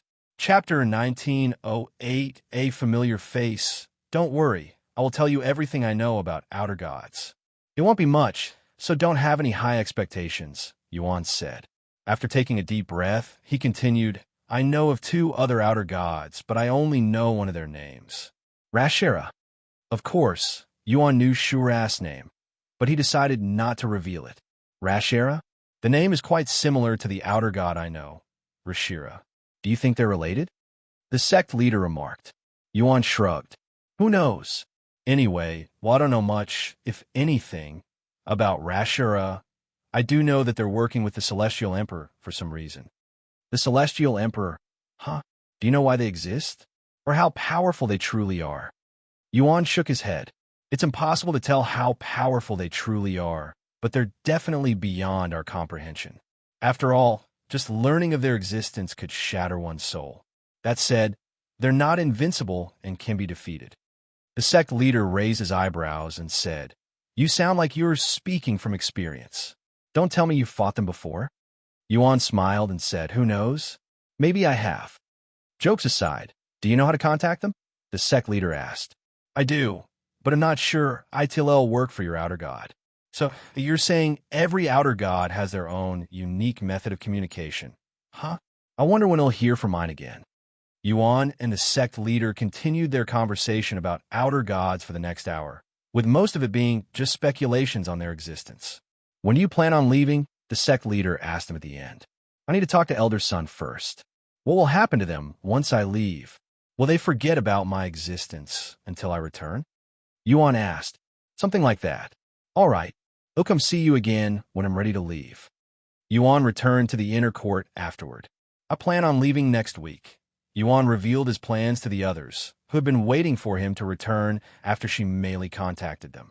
He also revealed that they could return to this world in the future if they wanted. However, he didn't mention anything about the outer gods, as he wasn't sure they'd be able to handle the information. Zhan, have you decided? Like I said, I don't mind if you stay here. Regardless of your decision, I will continue to work on creating your new body in our world. Zhan gazed up at the sky and let out a sigh. When I was trapped in the Shadow Realm, I spent most of my time reminiscing about my days in the Immortal Monastery.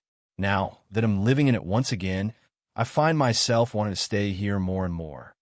Young master, Yuan suddenly interrupted. Before you give me an answer, I want you to reconsider it without thinking about me. I know you want to repay me for getting you out of the Shadow Realm, but you don't need to always put me ahead of yourself. You're not my servant. Live the way you want. If I don't go back with you, who will help the Lord recover his spiritual energy? Zhan asked. That will no longer be necessary, since I will be reconnecting the 9 heavens and earth soon, and there's nothing we can do until then, since I cannot log out. Relax, it's not like you're leaving for good, unless you plan on staying in this world forever. What? Of course not. Although life here is good, I still plan on rebuilding the Immortal Monastery. Yuan smiled and said, In that case, stay here until I finish creating your new body. After a moment of silence, Zhan suddenly dropped to his knees and bowed. Young master, I will stay here to brush up my knowledge and memories of the Immortal Monastery so that there will be no mistakes when I rebuild the sect in the future. Yuan nodded. All right, we'll try my best to finish creating a new body before then. He turned to look at Tan Songyun and asked, What about you? Are you also going to stay here? No, I have experience enough. He'll leave with you. All right, let's return here in a week. Sometime later, Yuan stepped into the center court. He had never had the chance to explore this place before, and now, as he wandered, he took in the serene atmosphere. The air was thick with spiritual energy, each breath invigorating and refreshing. As he strolled through the tranquil surroundings, his gaze drifted toward the distance, where he noticed 2 beautiful female disciples engaged in conversation. Both wore the distinctive robes of core disciples, their presence standing out. When Yuan noticed the disciples, they also noticed him, as he was still wearing his inner court outfit. Hey, inner court disciples are not allowed to be here. Are you lost? One of them called out Yuan. Yuan didn't respond, too preoccupied with staring at the disciple's face. It was undeniably beautiful, but that wasn't why he was fixated on it. There was something strangely familiar about her features, a nagging sense of recognition that he couldn't quite place. HM, you look familiar. The female disciple suddenly said out loud what Yuan was thinking, and she began approaching him. As the female disciple drew closer, Yuan's eyes widened slightly as a sudden realization struck him. His expression stiffened, and a flicker of surprise flashed through his gaze. In a low voice filled with disbelief, he muttered, Meng Lili, how do you know my name? Do we know each other? Yuan wanted to speak with her, but then he remembered the incident with Huang Shaoli. Without explaining or uttering another word, Yuan turned around and flew away as fast as he could. Although she had matured, that was definitely Meng Lili. But how is she alive? Yuan couldn't fathom how Meng Lili was alive, much less a core disciple, when Shed died as an outer court disciple in the original timeline. If you find any errors, ads pop up, ads redirect, broken links, non-standard content, etc.